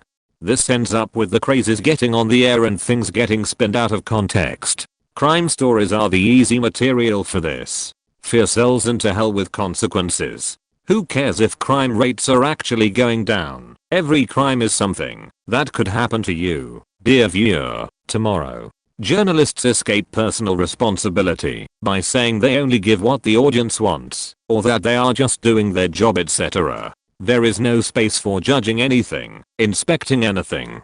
Many media outlets have certain taboos. Rarely it is an open thing. A boss outright rules that you won't interview anything but the cops while concentrating on the disorder caused about a Reclaim the Streets event, for example. Usually it is silent knowledge. People just know you can't make stories about certain things. If you suggest a such story in a meeting, you are stonewalled. Usually you get thrown with a suggestion to do something else, and the original idea is forgotten. Sometimes the boss just tells you to do the story with an opposite spin, or transfers the idea to a trusted reporter, who is known to do hatchet jobs. It doesn't matter if most journalists are left-leaning greenish liberals, it is the bosses and their attitudes which matter. Most of these taboos are not necessarily political. They might be even completely irrational stuff like some boss hating dogs, thus never stories about dogs on his shift. unless it is a killer dog on the loose. Some media use demographic targeting for marketing/advertising purposes on everything. This means when you make a story, you need to include certain element. For example, you might need to include a local interest, a person of certain ethnicity, a man from the street voicing their opinion who happens to be white if nothing else, or a certain theme. Tie this to violence. If there isn't anything fitting these categories, make some up. Not as in making up facts, but stirring up the pot. Call the normal talking heads, ask them to talk about something. Use archives TLDR. Journalism is factory work. Press releases go in, news come out. News outlets have certain taboos etc. Bosses twist things to their own view. Some places have clear corporate agendas, but usually it depends on the personal views of the people in charge. I was a meat cutter for the major grocery chain in FL. Out-of-date beef. Throw it in the grinder for some delicious ground chuck around, depending on the fat content. Speaking of fat content, does that ground chuck look a little too lean? Grab a few handfuls of fat trimmed off the steaks out of the fat barrel in the cooler and run it through the grinder with the meat to fatten it up. Oh, and that big barrel of fat and bones? Heads off to the plant to get rendered down for pet food, animal feed, toothpaste, makeup, perfume and soap. Same goes for old pork, lamb, chicken, and turkey cuts. Run them through the grinder. Now what happens when ground pork, beef or lamb goes out of date? Put them together and run them through the grinder again for some tasty meatloaf. Fish? Nothing like a dip in cold water with a few drops of bleach to eliminate that aged fishy smell. And look out for the free samples of fish dip. My seafood manager would scoop out some fancy feast, canned cat food, in the bowl to feed the hordes of old people. It was South FL, who were always out to get something for nothing. Green. Ring around the edge of that expensive filet mignon. Just trim it off and grind that sheet up and repackage it. Pork chop family pack looking a little under the weather? Open it up, rearrange the chops, spray a little water on it, and wrap it back up. Those nice lean boneless steaks looking old? Run them through the cube steak machine for some new repurposed meat. Absolutely disgusting. If you can, hit Costco for your meats. I worked there 4 years through college and they were meticulous with their sanitary practices. Bon appetite. McDonald's pro tips. In drive-thru, from the moment the cashier taps the first order into the till, they have 96 to get you your food. Don't order a special unless you want to be parked. Actually, as an ex-employee, just don't use drive-thru. I like to see what they're doing with my food, and I like seeing where the numbers are. See next item. In store, those numbers behind the food in the bin, as they refer to it, relates to 10-minute sections. If you see numbers more than 3 apart, always go for the highest egg. Chicken burgers have a red 7 behind them, and cheeseburgers a black 8. Go for the cheeseburgers. You can pretty much get any order you want if you speak to the staff member, as if you're a staff member, and you know the lingo. I know this seems obvious, but if you're after mayo, not available as a dip in the UK, the staff won't give it to you. But if you say, just stick a shot of mayo in a sundae lid, yeah, like a command, you'll get it. The yeah at the end is textbook MD speak, and it's the way managers get the staff to acknowledge you've given them an order, and that they understand. That shot thing. All of the sauces are housed in guns. They put shots of mayo, mac sauces etc. in with these guns to speed up the process. Not ketchup or mustard though, that's a squirt. Want extra mac sauce? Ask for a shot. Want extra red sauce? Ask for a squirt. Want the freshest chicken burger you've ever had? Ask for it with no mayo or lettuce, but with ketchup and cheese instead. Not only is this, unbelievably, really quite tasty, it's also a staff secret. Ask for that, and they know you work there. Standard beef burger orders take maximum 2 minutes. And a regular cheese/hamburger can be knocked up in 60 seconds. If you're ever quoted anything else, it's a lie. Fresh chicken takes 4 minutes. Nothing else on the menu takes longer than 4 minutes. In general, of all the stores I've worked in at least, I find MCDS food safety quite high. The food may not be great, but you get what you pay for, and you don't get to being the biggest fast food restaurant in the world if your standards are low. Yeah, there are some horror stories. Most places have them, but most of the random/awesome stuff I ever saw happened after hours, and mainly between the staff. Ahem. Point enjoy. I worked for a major grocery store that we will call Failbertsons. I worked in the butcher block handling various meat and fish for customers. A food handler's card was not a prerequisite for employment. They didn't bother to check if I had one until I had been working there for 3 months. When they found out I didn't have one, I just never responded to their letter and they didn't do anything about it. I handled raw foods for months without ever getting my card. When their salmon started to dry out and smell, they would dunk each fillet or steak into a bucket of ice water. This freshened up the color and made the days old fish appear fresh. Our fish came packed in cardboard boxes. When we pulled them out of the freezer, we would throw the boxes on the ground repeatedly to break up the fish that were frozen together. The ground by the freezers was very dirty and the boxes would regularly split open. We rinsed any dirt off the fish under a tap and put them in the display case. All the fresh looking shrimp in the display case was dumped out of packages we got from the frozen food aisle. I do have one positive about that place.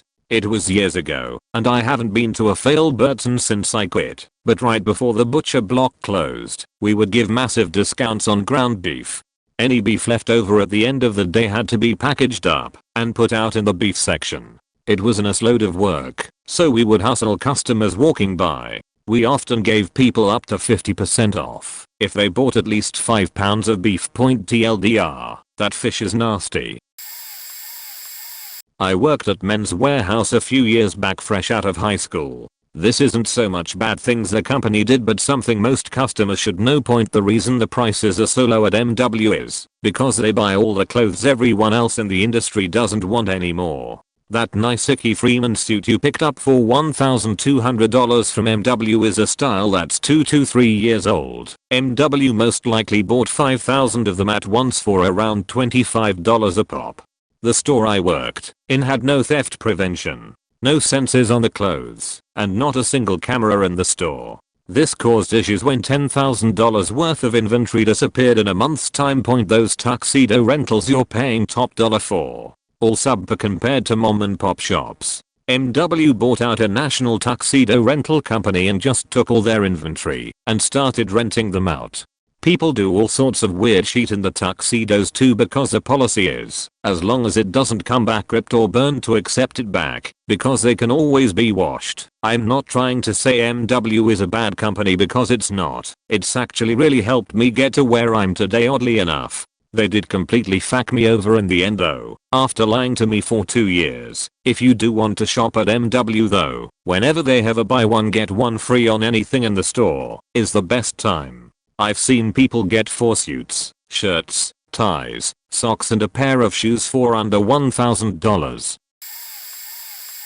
All my secrets are lame and from stores long since Dead. Crown Books used to buy remainders by weight, not by title. We'd get 40 pounds of books for maybe $30 and they would have 40 to 50 books in them. We'd sell us $5.98 to $10.98 as a discount from the $20-30 original cover price. I'm sure a lot of other bookstores did this too. Basically, when a book goes off market, it's resold by material cost. Bookstores buy these remainders and stack them in about 40-60% of the inside, middle space of the store. Huge profit markups, and customers think they are getting a discount. Oh, a coffee table book of Washington DC that used to go for $50, only $19.98. Chesapeake knife and tool used to sell good knives, but the profit margin was too thin, so they tried to get us to sell shitty knives with a much higher markup.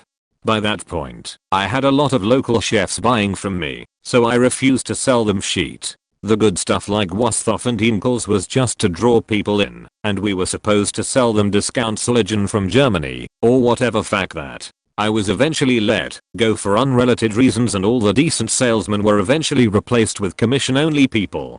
Cargo Furniture sold a stain protection racket called Soil Shield. In reality, it was a fluff insurance plan. They sprayed a slightly fluorescent dotted invisible paint as proof it was done. It glowed splatter dots under black light for an extra $30 a cushion. So with 6 cushions, that was $180 extra for a sofa, and had an amazing 100% guarantee against any stain. including all foods, urine, vomit, sun fading, general dullness, whatever. Anything stained it, they replaced it with the same fabric. It cost us maybe $0.50 a cushion. Now here's the racket. Almost nobody called us on it. If someone did, sure, we'd replace the cushion, or nuts. We don't sell that fabric anymore. Happened like 80% of the time. So we'd sell them all new cushions. But again, in the 3 years I worked there, we maybe did 6 exchanges through my 2 stores. I made hundreds in fluff profit monthly and lost maybe $120 in new cushions in 3 years. Warranties and rebates are amazing fluff profit because almost nobody ever cashes in on them. Here's a non-scandalous story about working for a national restaurant chain that I thought did things pretty well. Back in college, I had a summer job as a host. I can't speak for other franchises, but I thought that ours was not a bad place at all to work. Chalk it up to our franchisor. He was a pretty nice guy, at least to me. The crappiest part of my job was rolling up silverware in napkins. You'd have 1 to 2 hosts at the door, and a third in the kitchen rolling silverware. Really not that awful. While hosting, I'd rotate new customers through the service sections, making sure everyone got their fair share of single diners, big tables, families, etc. Some waiters were better with large parties and would actively encourage me to let them deal with big groups. No one ever bribed me to skip ahead in the waiting line, and I would always bus people in the order they came in. Fuck you if you think you're getting special treatment. Iced tea and cocoa came in one time, and I made them wait like everybody else. No servers ever wanted to be sat with black people, but they had to sit somewhere. I would include them in my rotation as normal and just tell the waiter to deal with it. Many of these servers were themselves minorities. We were obligated to leave the doors unlocked until the very minute of closing time, which was 11 or so. If someone walked in at 10:59, they would be sat and served like anyone else. I'd catch heat from the waiter, but tough shit for them.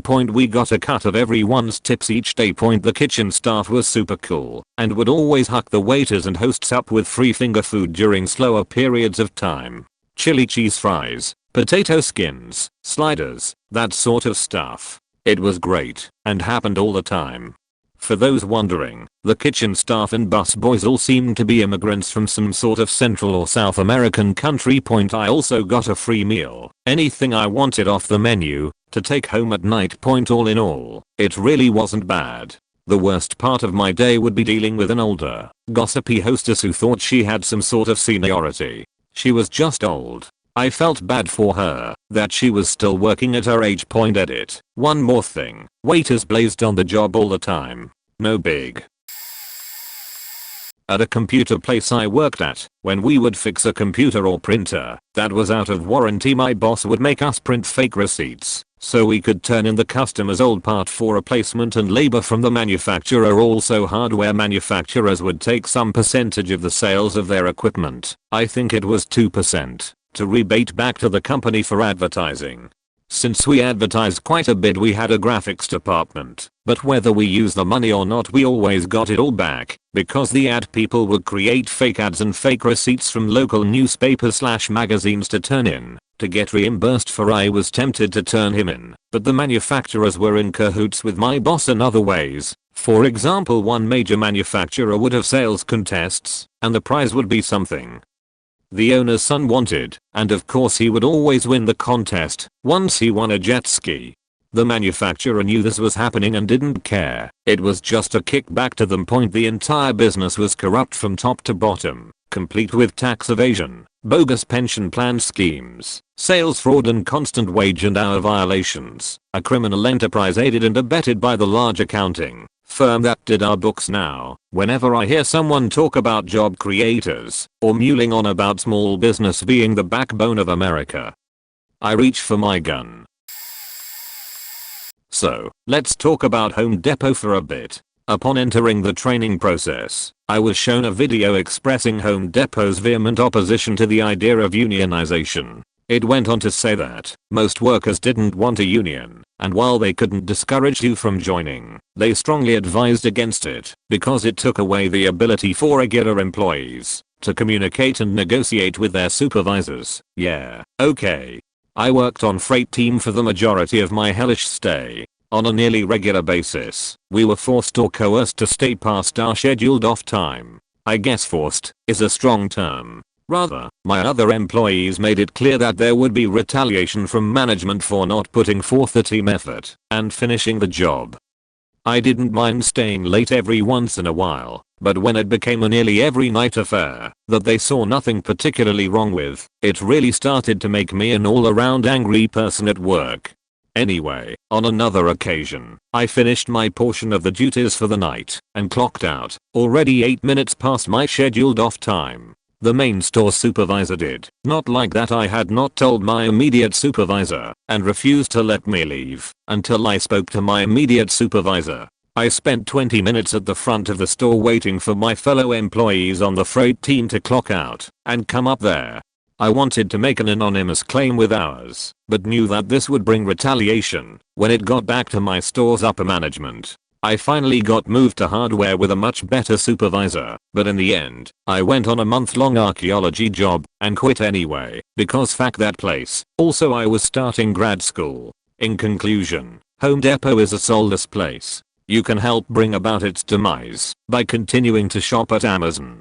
Corporate really fears the shit out of Amazon.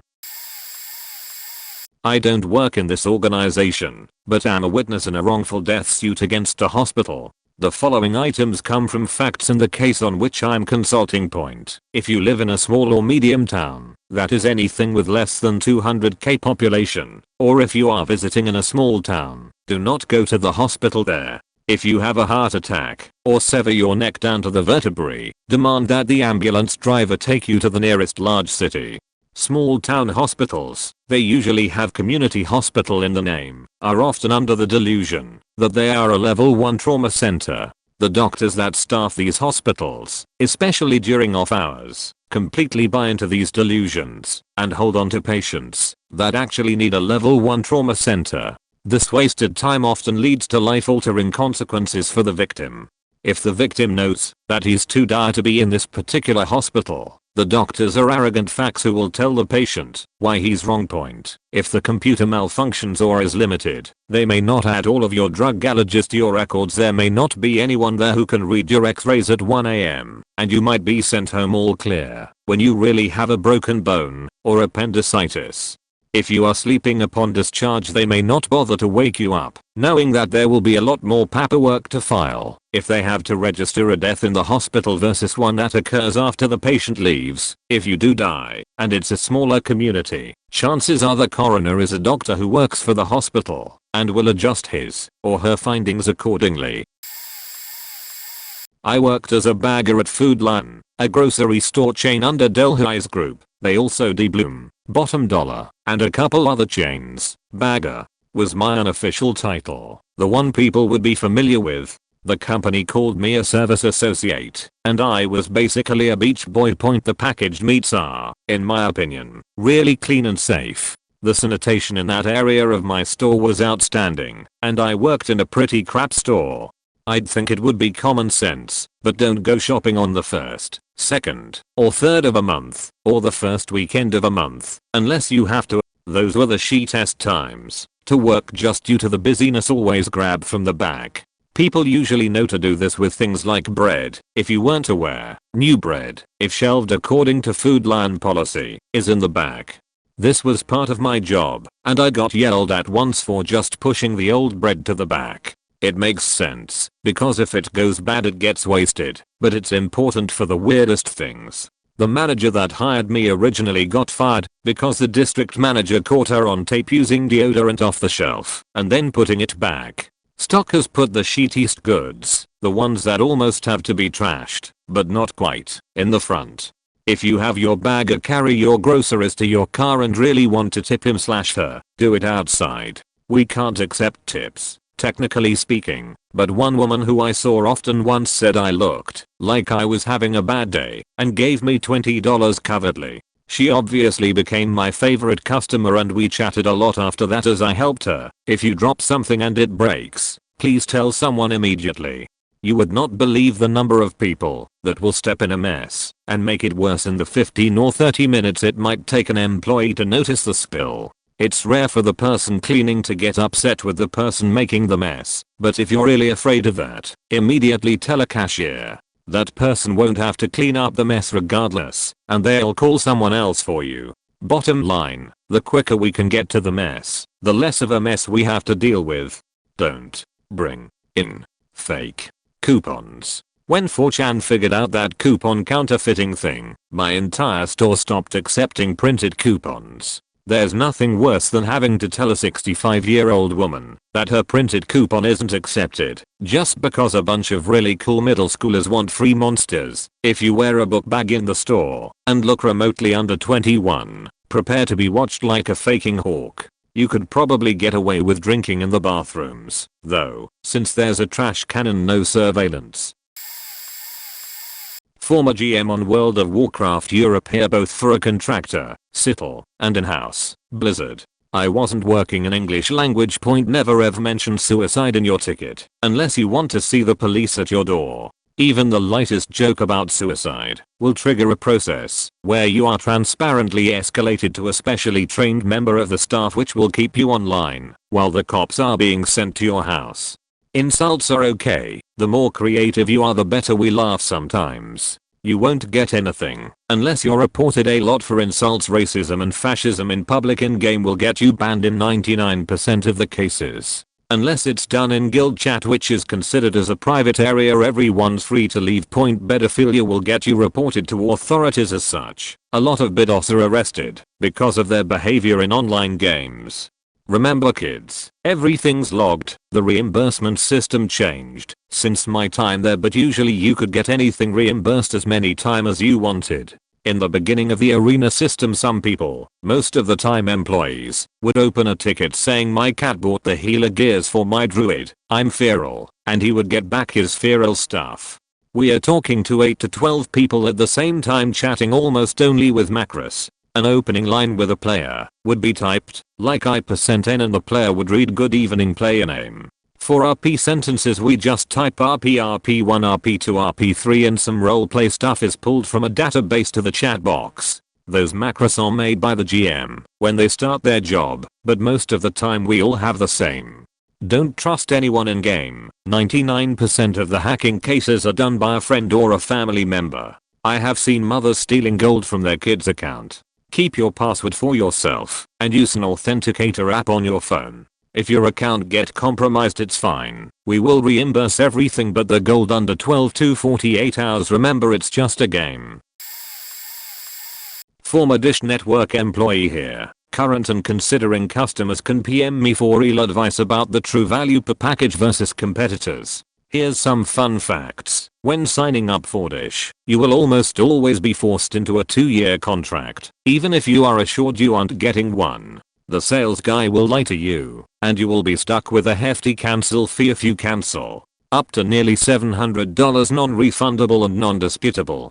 Dish rates its customers 1 to 5 stars, and if you are a 4 or 5 star, you will be considered a white-collar customer, basically Caucasian. At this point, you can ask for pretty much anything and be given it for free if you ask enough, including receiver upgrades, room installations, premium packages, etc. 5-star customers are customers who pay around $65 plus a month and are rarely late. There are cheaper, hidden packages other than the lowest offered. They include mostly all popular channels and very few fillers. It is very difficult to be set with these packages without having someone on your side who works at Dish. Sales will not do this for you. If you order a new remote, you will be charged nearly $20. If your remote breaks and you need a new one, it's free. Dish does not ask you to return the broken remote. Dish Network makes little to no profit on their lowest packages. They are counting on you canceling for them to make profit on the cancellation fees. Some sales teams sell both Dish and DirecTV service and will convince you to switch to the other just so you cancel, and they get commission. Dish's internet service is almost as slow as dial-up and more expensive than cable. Do not get this service, ever. A cell phone with 3G is a faster, cheaper, and more reliable internet source. If you buy a receiver from another person, you cannot activate it if there is an outstanding balance on that person's Dish Network account. Even if the account is 10 plus years old and you have never met the seller, Dish charges monthly for DVR service, but one of their non-DVR receivers can manually be configured into a DVR if you attach an external HDD via USB. There is no monthly fee, although Dish may need to enable this feature for a one-time charge of $10 or so.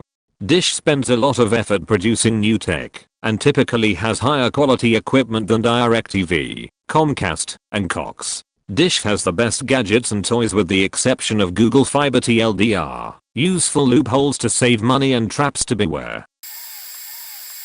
Radio Shack. Worked there for 4 years, almost fuck that place. Though they usually do have the cheapest cell phones. Here is my list. Top to bottom gets juicier lol.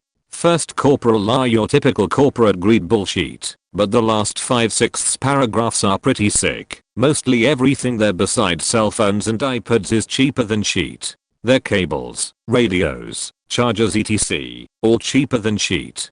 Sometimes I felt bad selling the sheet because it would always fail, and Radio Shack only gives a 90-day warranty, where most store/products have a year. The whole point of this is to shove extended warranties down people's throat by proving they should have bought it and then they would have been covered. The reality is most people forget about the warranties, and even worse, the claim process for the warranties is a hassle and the employees aren't supposed to help the customers with them. You just hand them an 800 #. Most the sheet there is the exact same product. Example, cable 1 cost $25, cable 2 cost $8. Cable 1 is the same as cable 2, but has an added groove/grip/colored tip that is solely aesthetic, and is in a nicer box. Point as far as employee relations go, they are more faked. I was the top salesperson in a very large region for a couple. Some Radio Shack employees make commission. The ones who actively engage customers are how you can identify who does and doesn't.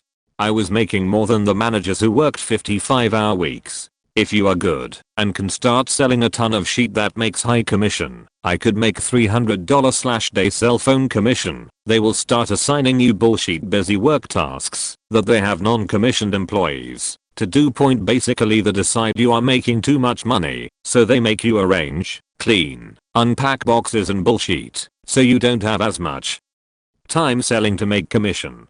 Now on to the downright faked up sheet. I have seen sexual harassment charges that a customer brought on an employee straight up covered at higher levels. Girl customer WS like 16. Guy worker was like 29. There were witnesses and everything. He said some generic creepy life your skirt up sheet or whatever. Girl's mom was in earshot and flipped. Point now a couple months later I was on a conference call with the district manager and the HR rep for the district. Call was about a manager who was physically and verbally abusive, and she hated me because I was the only one who didn't take her sheet, so she started faking with my $sign, see above. So I said fuck it, I'm gonna throw this bitch under the bus. During this call the sexual harassment guy's name gets brought up because he was part of the story. No big deal. Call's over. A minute later my phone rings and it's the conference call hash. Dumb as DM, and our lady stayed on the call for a one-on-one and didn't realize they called me back. Point naturally I mute the phone and listen. Wow, if only I had recorded that sheet. They were blatantly discussing how they were covering it up, and the dude was supposed to have been transferred to another district to sweep the sheet under the rug, and the DM forgot to do it. About 5 minutes in I unmute the phone and just coughed a little and hung up. End result, because of that conference call no one works for Radio Shack anymore. Hours, DM, sexual harassment dude, my manager, all canned. Gutted the whole district, lost top salespeople and eventually had to shut down a corporal stores before they cleaned house. The DM fired for me for attendance problems. The only thing they had was a day 3 months prior I was 20 minutes late and called to tell them. Never missed a faking shift for the 3 years prior. I won a $15,000 settlement from them, and my new job pays double. DL. Dr. Radio Shack is a faked up place. They are greedy as fuck. AMD sell cheap bullshit. Oh, and there is a sexual harassment / district house clean in the last part. Took some people down. Won $15,000. Got a better job. Justice Little Girls Clothing Sales Associate here. This was my first job, so I really didn't understand legal guidelines for employers, so when they found that out I got taken advantage of hardcore. I had to close in the middle of the week at age 16, meaning I would work a 6-hour shift and then end up leaving on a Wednesday night at 1 am. I would get denied bathroom breaks if it was too busy, which I never complained about because I had no idea they weren't allowed to refuse you. Here's the good stuff. Once I was folding a jeans pile, a kid knocked over when the district manager noticed me with my back to a customer as I was picking up the pile. She came over and forcibly placed her hands on my shoulders, ripped me upwards from what I was doing, and shoved me in the direction of the customer, and said, "I don't ever want to see you with your back to a customer ever again. Let them trip over this pile before you lose the opportunity to upsell."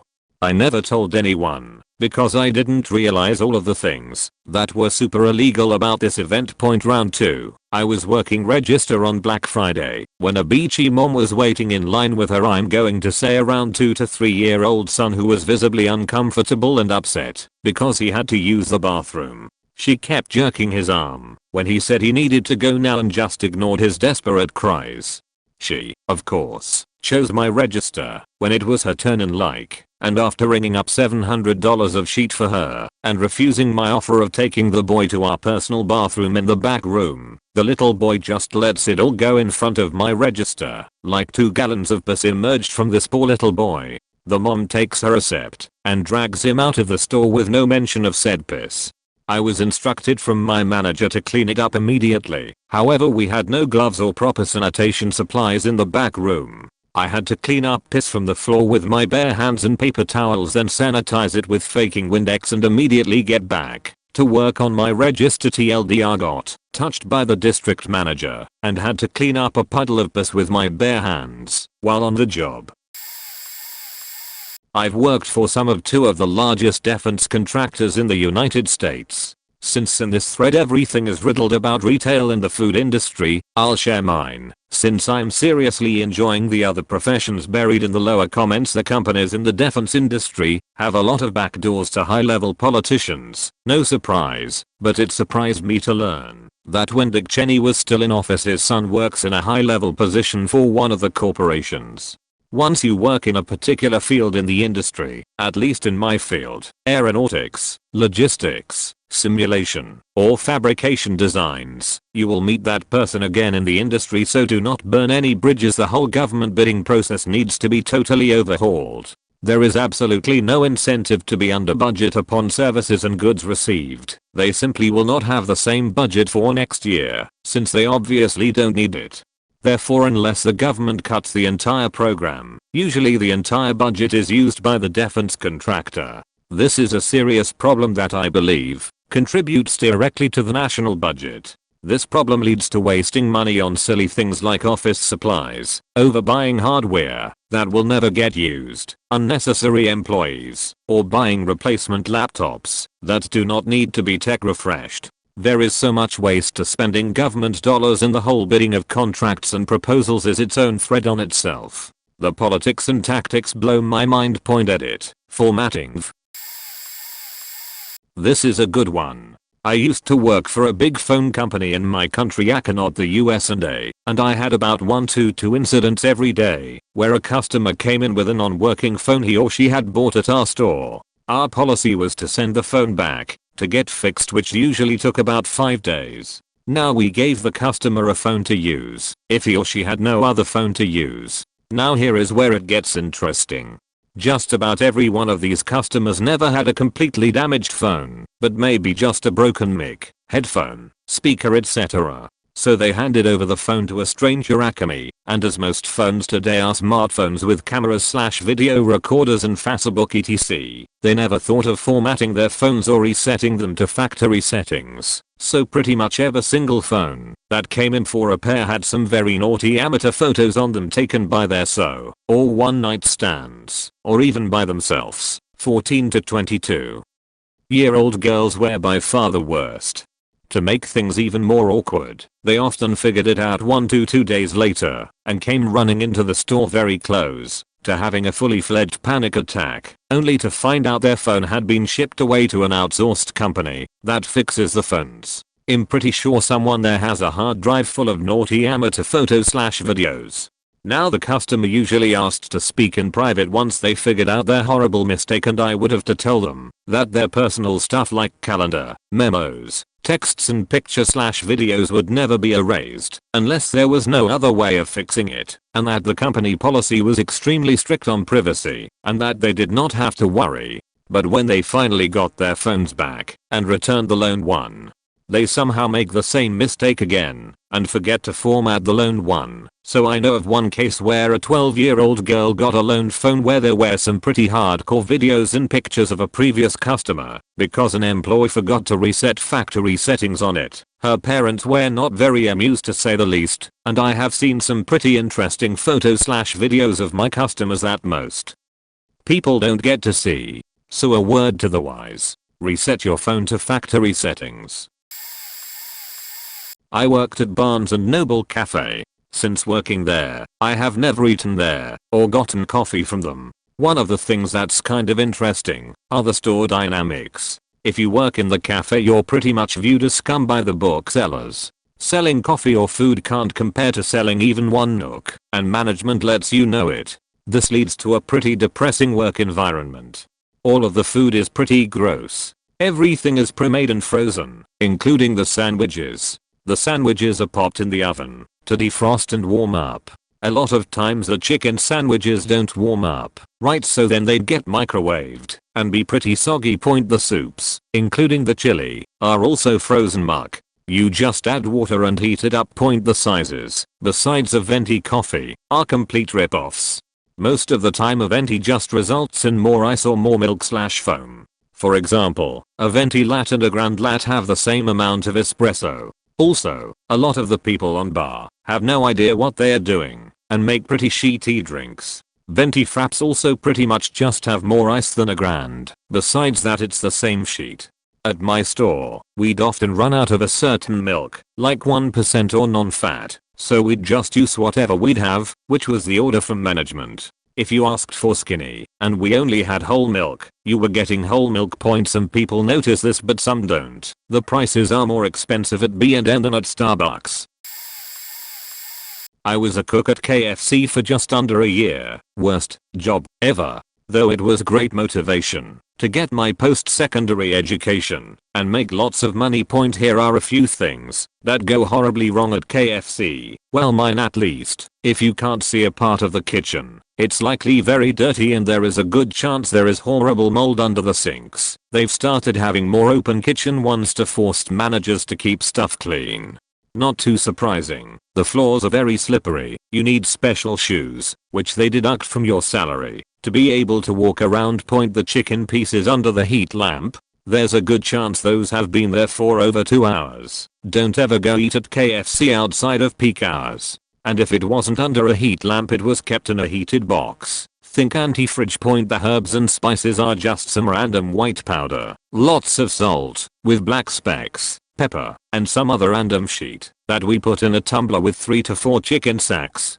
Speaking of chicken sacks, there are 2 of those, normal and dark. A normal sack contains 2 chickens worth of parts, if I recall. 4 legs, 4 thighs, 2 keels. I never understood what it was. 4 ribs and 4 wings. Dark just had legs and thighs. The oil used in the pressure cookers get filtered, then gets put in the other fryer. The one for fries, popcorn chicken, etc. The leftover gunk of fried breading that collects at the bottom of the fryers gets used to make the gravy.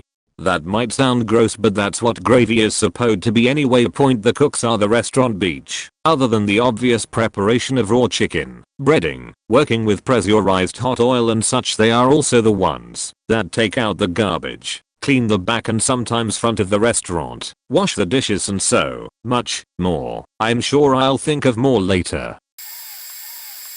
I opened a Buffalo Wild Wings in Febine, a very wealthy town in Tennessee. We stayed open until 2 AM as we were trying to compete with local bars. An attempt to get the drunks to come and eat and run up another tab. The chicken, apps, fries, everything fried, was fried in beef tallow, which came in 2 foot x 2 feet solid blocks, about the same consistency as chilled bacon grease, but it was snow white.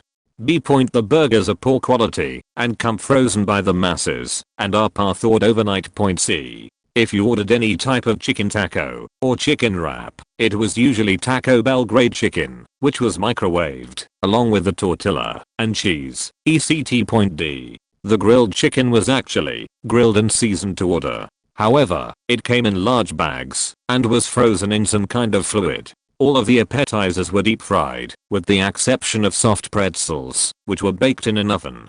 The beef tallow, when new, was crystal clear, well almost, and was used again and again, until it was pitch black. A lot of times, the wings would come out black, and we would sauce them up extra nice to cover it up. The black bean burger, yeah, it's frozen and microwaved for 1 minute.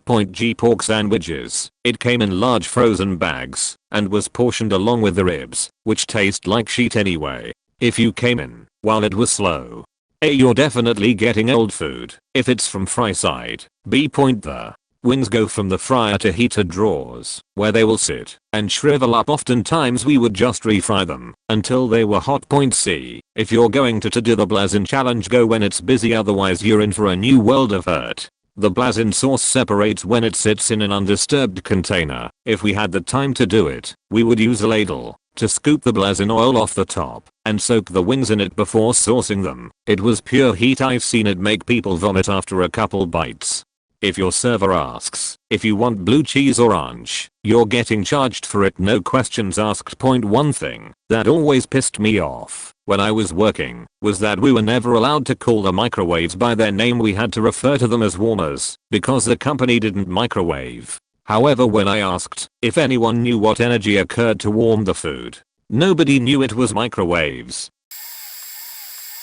Domino's Pizza. Here is some stuff most people don't realize. The drivers who deliver to your door are the poorest and least paid store members. They receive the least hours per week. They must cover for any mistakes and they are liable for all the petrol expenses of any mistakes. If you've ever wondered why your pizza is taking a long time, it's because the drivers are paranoid and check every order manually. If we get it wrong, it can put us in petrol deficit, where our costs do not meet our expenses easily. We have a computer system that automatically tracks orders from time received to delivery. If a store takes a long time to make and cook a pizza during the busy period, the manager will often force drivers to collect the pizza when the system marks the order yellow, late, or red, should have been out the door, even before the order is finished cooking. Drivers have started a delivery sometimes 10 or 20 minutes before they actually get the pizza in a bag, and they are standing around waiting for an assigned delivery, even if others are ready, and guess who gets the blame for the length of delivery time? Yet the drivers. As if that was not enough, drivers are paid only an additional 50 for going outside the 3-mile delivery area. The longer the delivery, the less we get paid in petrol at the end of the shift, as petrol is paid per delivery not per mile. So if a driver gets 5x 40-minute deliveries during a shift, he can receive less petrol money than a driver who gets 10x 5-minute deliveries, even though he drove further and burnt more petrol. Tip your drivers well, people. A tip can make the difference and prevent a driver from going home with less petrol in his tank than he started with.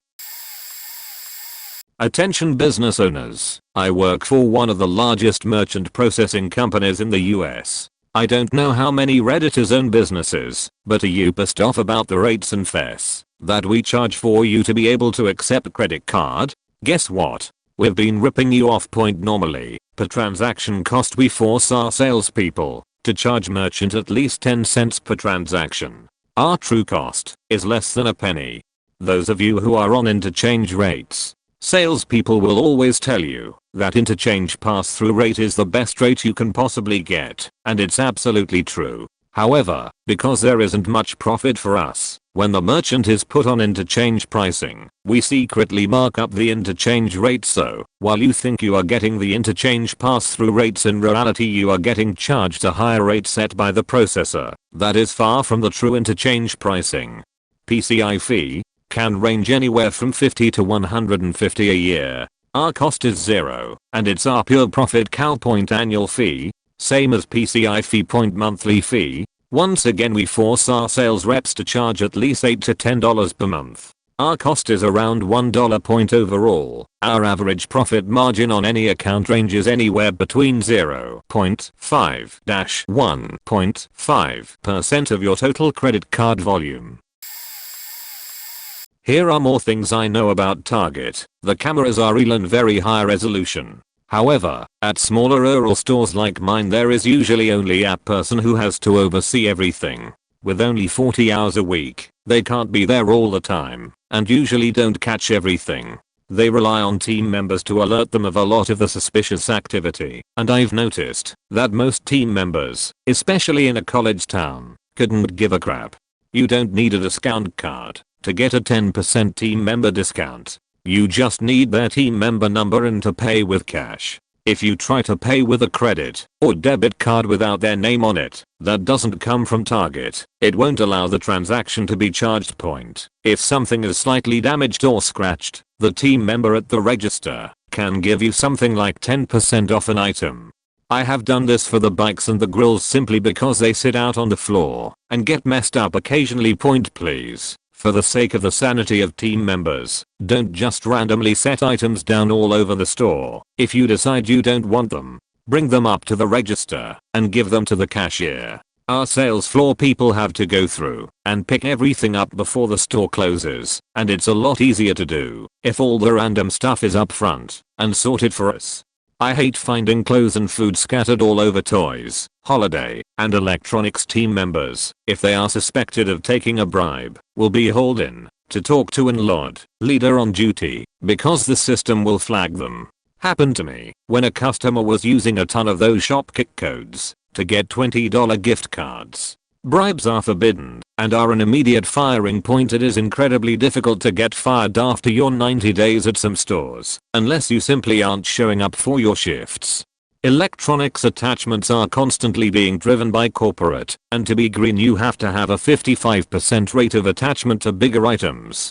So, headphones with an iPod, or an HDMI cable with a TV counts, as well as $1 Prada cards for video games. When people get a free gift card with a larger purchase, then buy the accessories on another purchase right afterwards. That doesn't count. Point there is always some kind of deal on the clearance end caps. I've gotten a Skullcandy headset for $12. Electronics goes clearance on Monday. Point I'll add more when I remember.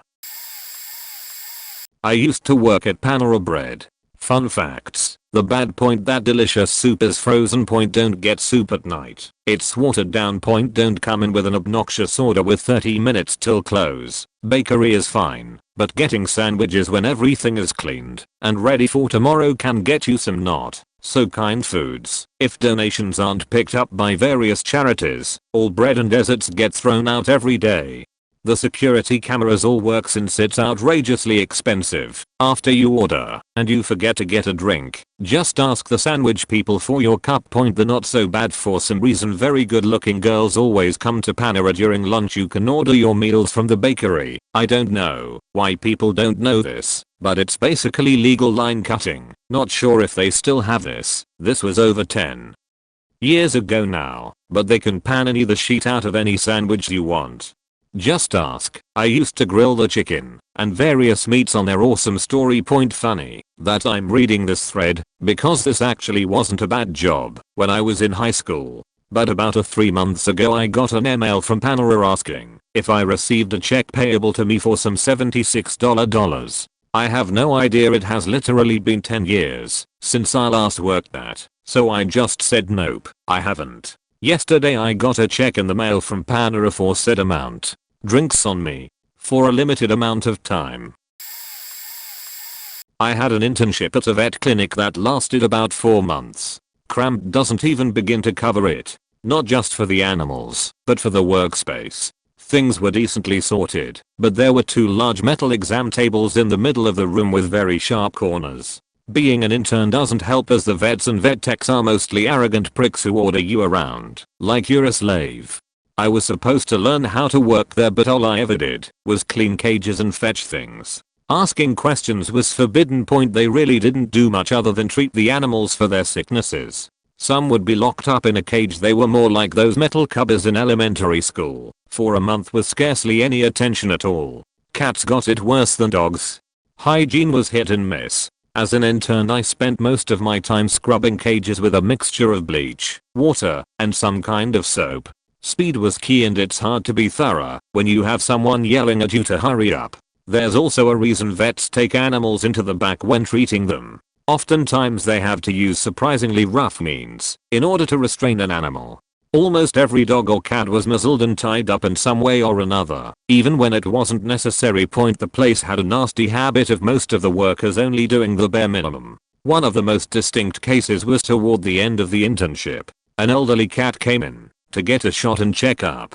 The vet tech I was working with I had helped for several days now and was a total bro.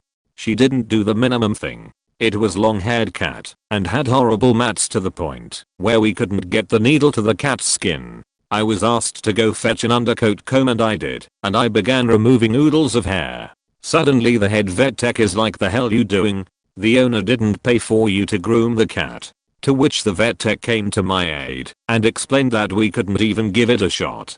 We promptly relocated in order to avoid more yelling, and while I was told to comb out more mats so she could finish the exam, I then noticed that the cat's claws had nearly grown around into the pads of the feet. This is very common in older cats since they scratch less. He vet tech noticed too and told me to get the clippers because it would be negligence on our part to leave the cat in that condition and risk the animal injuring itself or getting an infection just because we didn't want to take the 2 minutes it would take to trim them a bit. Again the head tech yells at me for it. I eventually got fired for caring too much for the animals and attempting to learn how to do the job properly. Obviously throwaway is obvious. They have severe penalties for employees posting stuff. GoDaddy corporate employee here. I'm in corp structure, but I'm not saying where. Let me assure you that this is the most faked up corporate environment I've ever worked in. They plead poverty while they're faking parking lot when you buy a domain and you get that holding page that is stuffed full of ads. Yay, we make a shit ton of money from that. Literally prints money. The executive folks are pretty out of touch with what the line level folks actually do. There is an obvious split since Crazy Bob stepped down from the top. Old school GD and new school GD. New school is trying to make the place a less fuck you, we can find somebody just like you kinda place. New school is trying to make something sustainable and one that doesn't just try to stand up unstable shit for the sake of getting it done. Old school is filled with assholes holding on to their GoDaddy fun bucks, the stock options. They are hoping we go public and they can use all their fuck you money to bail and live rich. Naturally these guys are the one holding the purse strings tight. This means that all of our teams, unless you work in our security department, those guys are grossly overstaffed and most of what they do is automated, are understaffed, sometimes by 50% or more. The C3 call center folks are poor phone jockeys. They are subject to GD's money making rules. They feel sorry for you having to navigate through our goddamned awful website. Take it easy on them. Unless they are really good at sales, they are probably suffering worse than you are. Walking through their area it just feels depressing. If I worked there I'd likely shoot myself as I'm hanging myself while injecting poison whilst in a garage inhaling carbon monoxide. Corporate policies are pushed on them to push onto you, not their fault. They are given a crash course in troubleshooting, so they don't and can't know everything. Our infrastructure that you are buying is expertly designed by some of the smartest people I've ever met. Unfortunately the executives above them have spent years saying, "Can't we just take this or that off and save $10, thus second guessing and breaking the design. Even if the new school folks are working hard to fix it, it's gonna be years before shit is fixed. Add in that nobody ever wrote a goddamn thing down, and you have a recipe for awesome. Oh, that's broken? Let me see if I can understand what color heroin the guy was on when it was built, since that guy was likely fired, and I can't ask." While we are on the firing topic, Bob Parsons used to roam the halls and take out his aggression on the employees.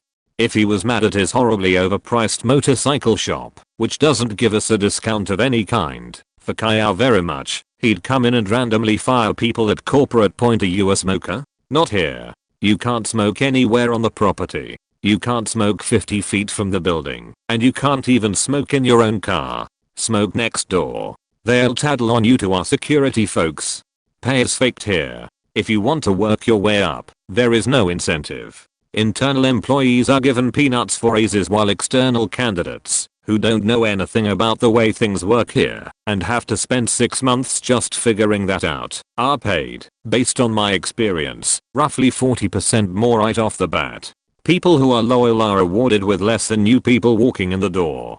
Toss in that your annual review, and everyone is given a review at the same time in June, no matter when you were hired, is prorated based on how long you've been here. That is, if you got a 10% raise and you were here for 3/4 of the year, you get 7.5% instead, no matter how hard you worked, and you are graded on a bell curve, and you have a recipe for awesome. Did a fantastic job.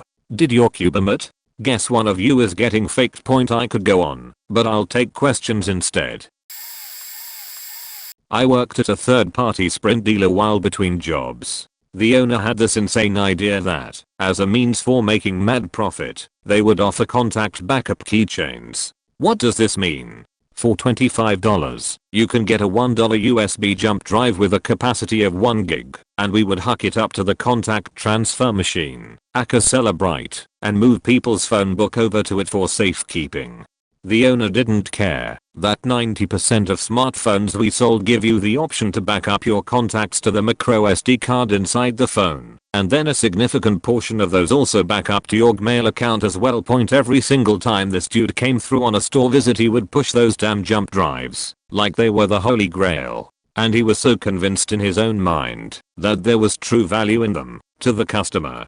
Most of us refused to sell them on the basis that it was a snake oil scam. One time, while on a conference call, the subject of which were these bullshit jump drives, my coworker, playing devil's advocate, said, "Okay, so I tried to sell one of these jump drives the other day, and the guy went out to his car and handed me a jump drive and asked if I could just transfer my contacts to his own jump drive. What should I do in those situations? Charge him $10. I quit shortly thereafter." He then went further to say, "Listen, if you're a good salesman, you should be able to sell something that you, yourself, would never buy. I guess there's a fine line between good salesman and good person." I used to work for Red Lobster as a server. As a server, you are not allowed to give your customers any more than a very tiny saucer of any dipping / sauce / butter etc. If the customer asked for a bigger portion, you had to return with the same tiny saucer. If need be, repeat this until customer is satisfied, filling their table with tons of little saucers instead of 1 or 2 large saucers, which we had accessible. I watched many times where the cooks either dropped food on the floor or did something to the food when preparing. Found roaches scurry across counters and through clean plates, forced to buy our own white shirts, which always got stains from preparing our own salads / drinks / sauces, and when they got stained, forced to replace them regardless of financial ability. Companies are supposed to supply the uniforms. Didn't provide breaks, ever forced to work right up until the allotted time, before earning a half an hour lunch. Always, again, without a break. Sexual harassment cases regarding management, 2 cases, 2 different managers. Racial slur cases regarding management. One in particular was when one of the managers said to the African American guy working the cheesy biscuit oven, "Those biscuits are almost as dark as your skin. Start over." Ordered food from kitchen to sustain me during an extended shift that didn't provide a break or lunch, and had it thrown away within 15 minutes. Apparently we are not allowed to eat food we've purchased at any point, regardless of necessity to have food at some point. Ordered food from kitchen for myself again at a later point. Got terrible food poisoning that put me in the hospital for 2 days and had me out for a week with 7+ strong medications to keep my body functioning. Would seat all tables in your room all at once, so you have no hope of taking orders, providing drinks or food on time. Customers are pissed, you are pissed, your tip is non-existent, and their complaints reach management as it's all your fault. The kitchen couldn't keep up with the super influx of orders all at once, so food was always late. I could go on, but I think you all get the point. Because of Red Lobster, I will never work in the food industry again, or eat at any Darden restaurants. Have interned and worked at a few different zoos. They will remain nameless, since I know I have friends who browse and still work there, and I would be willing to go back there. At one zoo we had dead animals on display for days on end. Years in the case of one exhibit, and most zoo employees passed them off as alive through ignorance and/or intentional deception. Education department was the main culprit of both. Always were invertebrates, and always species, that had very short adult life stages, or grew slowly from larvae to adult. Atlas moths and atlas beetle males were the common ones. To be clear, these animals had always passed away from natural causes. One exhibit in another building, different building than the one I worked during my time there. Both of the invertebrate exhibits they had were just molts slightly hidden behind rocks. Make them look like they were just hiding, but in those keepers' defense, the live animals were never placed in their exhibit because they were horribly designed and had almost constant direct sunlight shining through glass, getting the temps way too hot even in the shade. Most exhibits are designed from an aesthetic standpoint by an architect, and keepers have little say how it gets built, unless we build it ourselves or redesigned it. Many exhibits get some rework done within a week or two after animals are placed in the exhibit. My favorite was a large pond that wouldn't drain the first time we tried to drain it, because somehow the architect forgot to account for the weight of the water when full. The plugging mechanism broke, and we had to fully tear out the pond and rebuild it. Architect still got rehired to design another building for the zoo a year later. I used to work at Sephora. Don't know if this is interesting, but I'll see what I can do. There is no date limit for returns. You can literally use up a product until it's nearly empty and return it with your receipt. This is pretty shady and bousy, but they'll give you all your money back. But granted, if you used a product for a month and didn't like it, bring it back with your receipt. If you have no receipt, you could literally have bought that item at another store and return it for a store credit. However, you shouldn't feel good about yourself scamming like this. They don't recycle any of their packaging from testers, returned products, or people who return items for recycling for a discount. Big time waste. Even though the mall it's in has a recycling and composting program, sometimes there's a product they need to make a quota for, so they will encourage employees to pimp that product rather than suggesting one that would most benefit you. Nora refers to a person who they suspect is stealing, need officer right away, and those loss prevention workers are dressed up as Sephora employees, male or female, but are not always on the floor, usually in the back room watching people through the security cameras and sometimes zooming in on celebrities or spying on employees if they aren't giving you whatever freebie you're supposed to get, i.e. some sample in the email, or whatever. They will give you something else if you complain. They kiss the ass of complainers. Unfortunately, the cool part about working there is that I literally got thousands of dollars of products just given to me. The shady part is that they are all about being late a few minimums here and there, and that they loopholed me out of sick pay and made me work 9 days in a row. New week, they said. Books A Million is a sheet company that doesn't care about their customers or their employees. All they care about is selling people their discount card program, which is $20 upfront. The more you spend on a purchase, the cheaper the card is, but it's not normally much cheaper, since most people don't spend more than $20 at a time. I can't say all BAMs are exactly the same, but mine is really bad about rewarding people for cheating customers, lying, and being generally dishonest. My store has one guy in particular. We'll say his name is Dave. It really isn't. Dave sells over 20 cards a day, while other cashiers sell 5 a day. Why? He lies to people. Normally he'll explain the program, but neglect to mention the price. He'll say it is a small fee, and make the card sound like it's too good to miss. People agree and he signed them up without ever mentioning the cost. If they say no, he'll offer a $5 gift card, which we are only supposed to do when it's absolutely necessary. He offers this card so much that we frequently run out of them. If they still say no, he'll explain that it would really help him because he gets paid per card, which is true. He puts the customer in an extremely uncomfortable situation and they often cave. If they still say no, he'll then offer to reduce the cost of their order.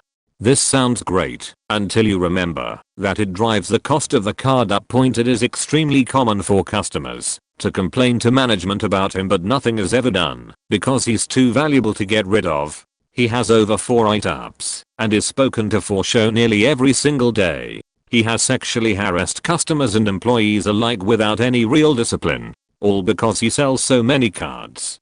On top of that, he received extremely special treatment. How? He gets breaks whenever he wants. He never has to close a store, ever. He doesn't have to clean, or stock or recover anything. He often gets to lunches.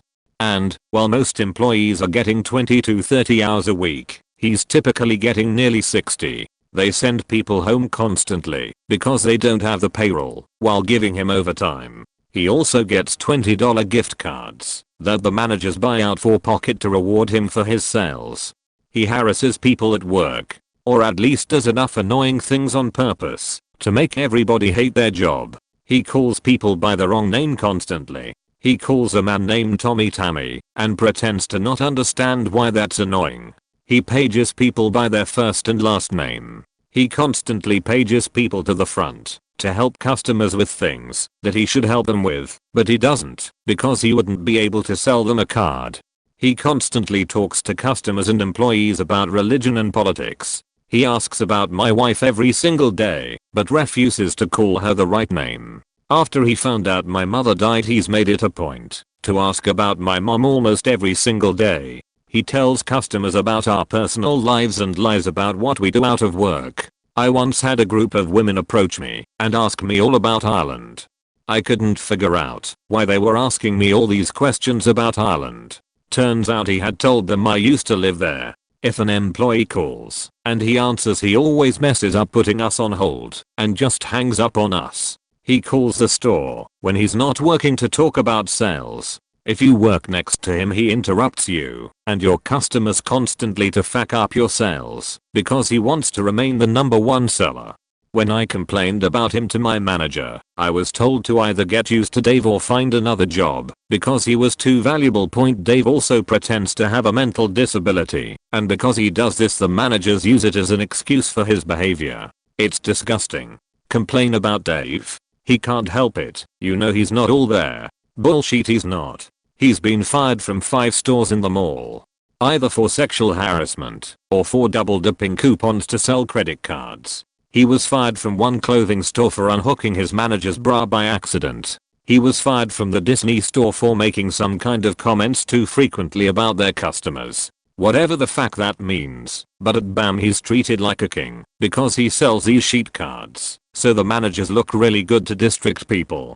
This guy even bothers people outside of work. He bothers them on Facebook and Twitter until they block him. He goes into the manager's office and gets cell phone numbers and calls people. He even opens manager mail. Despite the countless complaints by every single employee in the store, this guy remains. He makes more money, gets more hours, gets better treatment, gets better hours, all because he fakes having a mental disability and cheats people. So yeah, fuck BAM.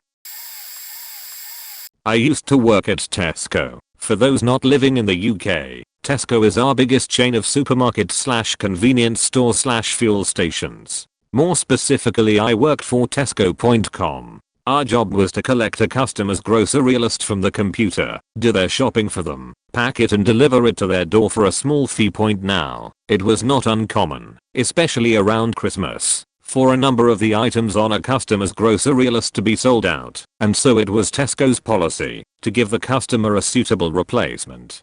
It was strictly against the rules to replace a customer's item with anything from the value range, so you could pretty much guarantee that the customer was going to pay either the same amount of money or possibly more for an item that they didn't even ask for. Sometimes this would result in people getting a load of groceries that they don't want and having to basically deal with it and pay the delivery charge or send their items back.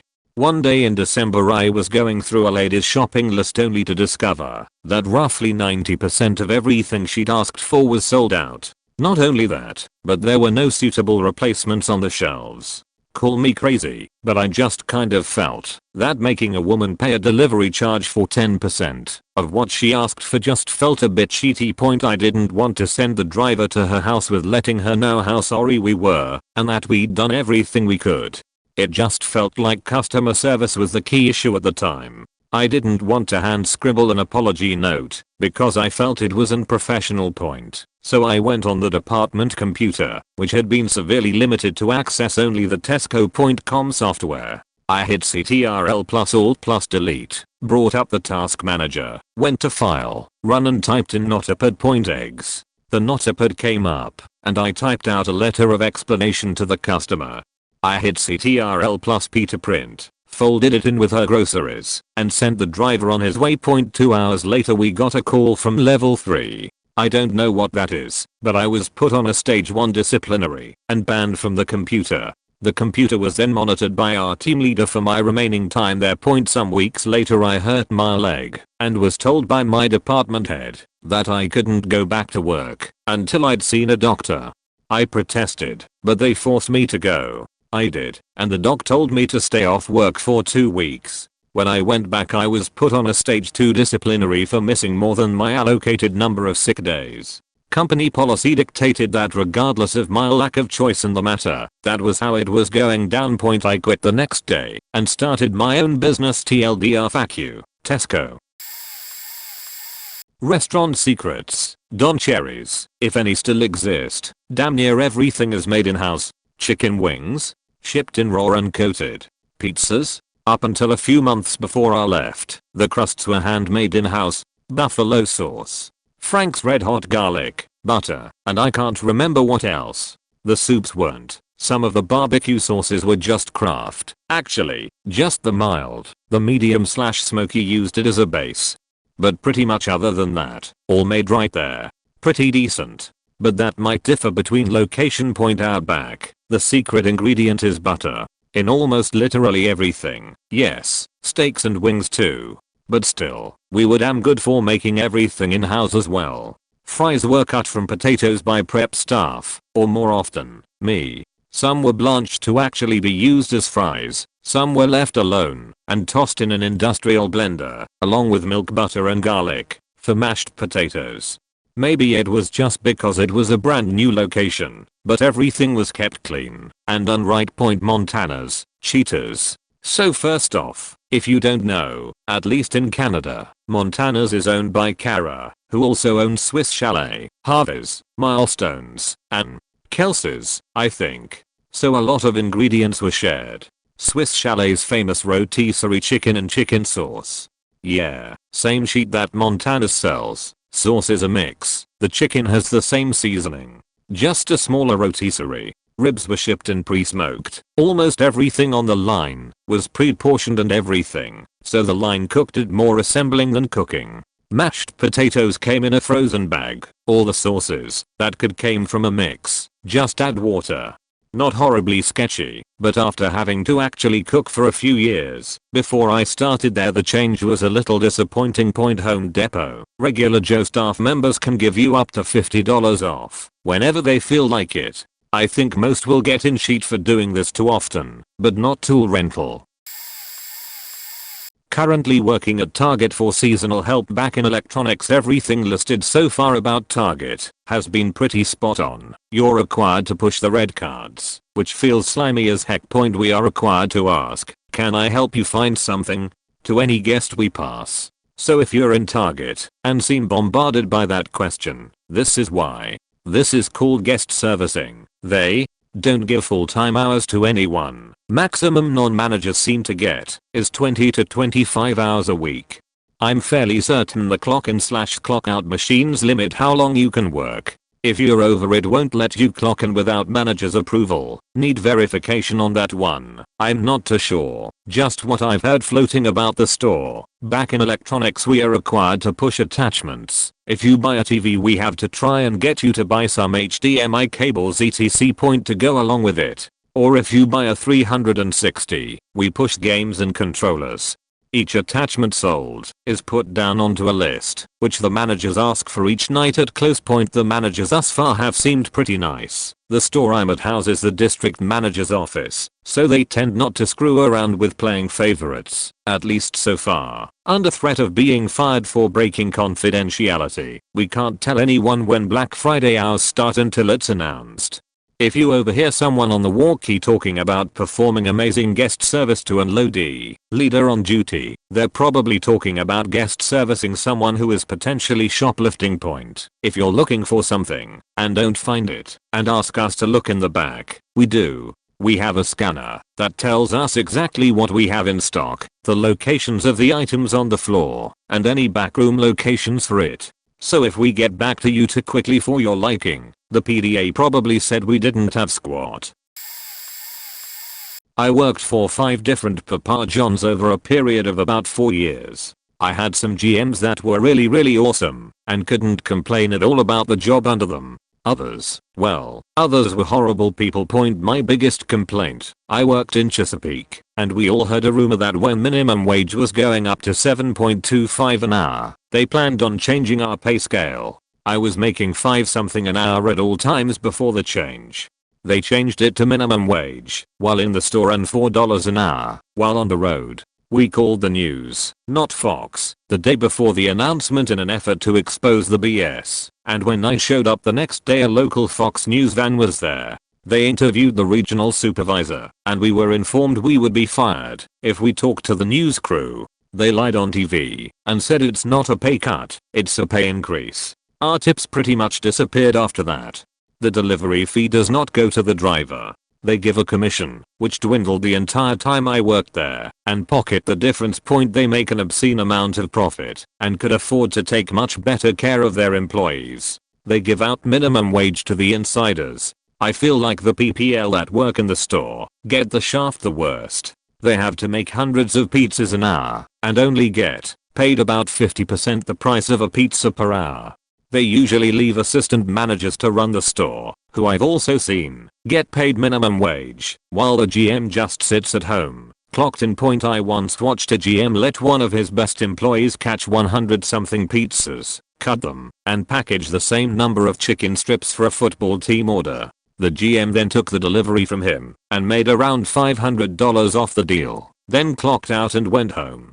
I faxed home office about these and many more offenses and never heard a thing. I've seen them deny unemployment to people, cut people's hours so they don't have to give out benefits, and our owner would just stop in every couple of months and basically beach us all out for doing a horrible job. Less pay, bigger mansion. Papa John's. Ever since Eddie Lambert bought out Sears via Kmart, Sears has gone way downhill. I dare say it's worse than Radio Shack and Target combined. Here's just a few things. The stores are old and are in desperate need of remodeling. Target at least has fairly clean and bright stores. Sears refuses to spend the money on its stores. In my time I've seen green algae, or something like that, on the walls, mold growing inside boxes of merchandise, roaches, and rats. Huge rats even. Management only cared about the rats after one had gotten into the front part of the store and a customer saw it.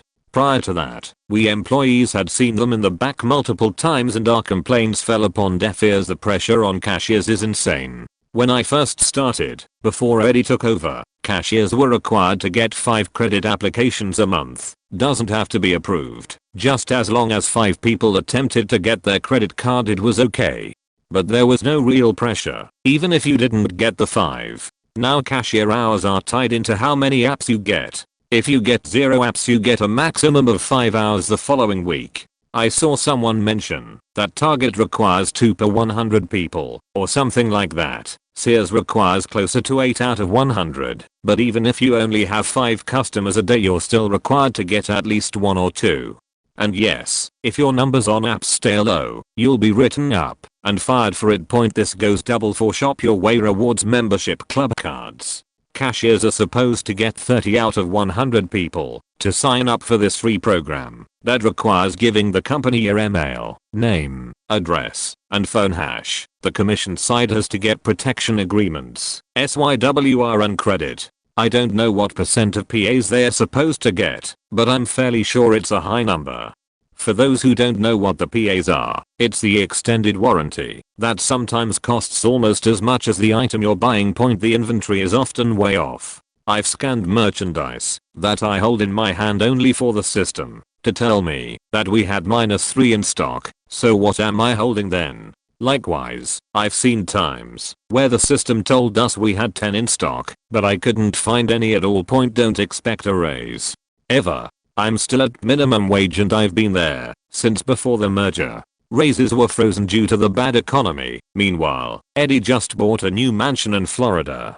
Cashiers do get paid $2 per credit app they get though, so at least they can potentially give themselves raises. The employees who go around cleaning the store or sell shoes don't have that opportunity, so they are stuck at whatever minimum wage is forever. The lone shoe employee for the day often has to cover jewelry's lone employee's lunch. The person covering it doesn't earn any commission on the jewelry he/she sells, while the jewelry employee is gone. Furthermore, they don't train the non-jewelry person beyond how to open the cases without setting off the alarms. Yeah, it goes as well as you can imagine. Sears will often keep the air condition on during the winter and not turn the air condition on during the hottest parts of summer in an attempt to save money and show that they're green. I've seen at least one employee literally pass out due to the heat inside the store and several more get pretty sick, myself included in this. Visits are always announced ahead of time so everyone has time to prepare to make the store look like it's perfect/doing great when in reality most of the time it looks awful and would probably be shut down if someone ever came in unannounced. When visits are announced, closing employees can expect to be there for an hour or so after we close to help do a rushed cleaning session. Full-time is slowly becoming a thing of the past. Aside from the leads and salaried managers, I can think of maybe 3 full-timers who actually work at my store. The rest of us are all part-timers getting 15-29.5 hours a week this season. You have to get 30 hours a week for a certain hash of weeks to qualify for full-time benefits. Naturally they make sure it never happens. I could go on but this is already getting kind of long. TGI Fridays, the Moz sticks are Sargento. Lol. I found that amusing. Since Fridays has store products and they have a Moz sticks you can buy and make at home, and they don't even use their own brand. XD the breadsticks are deep fried. That's why they taste so good. Your food isn't fresh. Sorry Crate Maker, we had to watch our paychecks, because if we had too many hours they'd roll back our times to lower our pay. The owner didn't consider going over 40 hours a week overtime. You had to go over 80 for your 2-week period to get overtime pay. I didn't understand overtime when I was working here, so I didn't fight it, but I worked 50 hours the week I was fired. How I was fired was totally wrong and stupid. I answered the phone. It was a coworker who was coming in late. He asked how the day was going and I said, well, things are okay. There's no prep done because Claire sucks. Claire, the manager, was listening to the phone call and told me to hang up, then screamed at me on the floor that I was fired and to get out. I had never been in trouble before that. I was just fired. Like that. But lol, she got fired 3 months later cause she did suck at her job point. And I've worked at 4 corporate restaurant chains. All the bar mixes are full of sugar. The mojito mix is nasty. If you want a mojito don't order one at a chain restaurant. That's not a damn mojito. Blech. If you beach that your drink isn't strong enough and we try to help you, odds are we had the bartender pour a 10cc bit of liquor down your straw. And now you're happy. Don't order frozen drinks when you go out unless you aren't big on tasting the liquor in your drinks. I like when my drinks are dangerous, meaning I can't tell if it's virgin or not. Most people feel ripped off at this, but it's just the way the ice breaks down. If you want your best bucket happy hour, order just a liquor and mixer on ice with a squeeze of lemon or lime. You'll taste the product and you'll be able to get more without filling up as well. Throwaway account. Former Apple genius at flagship location in the US. On Thanksgiving they bring in enormous amounts of food. There aren't that many people that come into the store, so people that work this holiday typically spend a lot of time in the back of house eating turkey, stuffing, and pie. In addition to receiving holiday pay point, since so many people worked there, we effectively had a ridiculously lenient call-out policy. I have heard that this has since changed. I have heard a manager say, well, so and so is having a party tonight, so we'll probably have about 20 call-outs tomorrow. I've seen a day where almost 50% of the store called out. This was not fun to work. Honestly, the managers didn't care. Most of them were great and figured if you're within the store's official rules, do what you want. I literally once walked up to the clock-in computer, changed my mind about working, and called out in the break room and went home. Told my manager and he didn't care. Genius training. As long a friend of mine was living in the Atlanta for 3 weeks during his for free. With a generous per diem point they would bring in massages on what were expected to be stressful days. All this being said, it's still very stressful, as you're putting up with a lot of verbal abuse every day. Customers being reasonably upset is fine, most of the geniuses are pretty understanding. Repairs at Genius bars are so much cheaper than they used to be, and the company really cares more about keeping you a customer and repairing the relationship than it does making money off of a stupid hard drive replacement point. It was a great place to work, but I can't imagine I'd enjoy working in one of the smaller stores, where I'm sure a lot of this doesn't hold true. I used to work at Nordstrom. Nothing bad to say, but here's some inside info. They train you extensively on customer service. In fact, you're basically never supposed to say no to a customer. Their famous story is that a man once came into a Nordstrom with 4 tires he wanted to return. There used to be a tire store there, which Nordstrom built over. While Nordstrom doesn't sell tires, they took the tires back anyway and gave the man what he said he paid. It's stuff like that that keeps lifelong customers. If a customer wants to return something they bought 3 years ago and wore, like a watch that broke, or some socks, and there's some proof in the very extensive system, so there usually is, that they bought it, Nordstrom will refund it. Point. If an employee suspects someone is trying to return something stolen, I worked in a very popular store in a city, so this happened a lot. You are supposed to go to another area of the store and call loss prevention. So, if you ever see your Nordstrom employee walking away, run. Nordstrom has an extremely extensive loss prevention department. They have secret shoppers with little mix attached to their purses and jacket sleeves. In fact, I didn't even know who they were until about a month working there. I just thought the 2 near my department were loyal customers. If you want to buy the same shoe, but the left foot in a 7 and the right in a 7.5, go for it. You can. Anyway, unrelated, I now work in a call center. If you are rude to us, we will not make an effort to help you. If you are nice to us, we will do everything we can to assist you. Edited for format.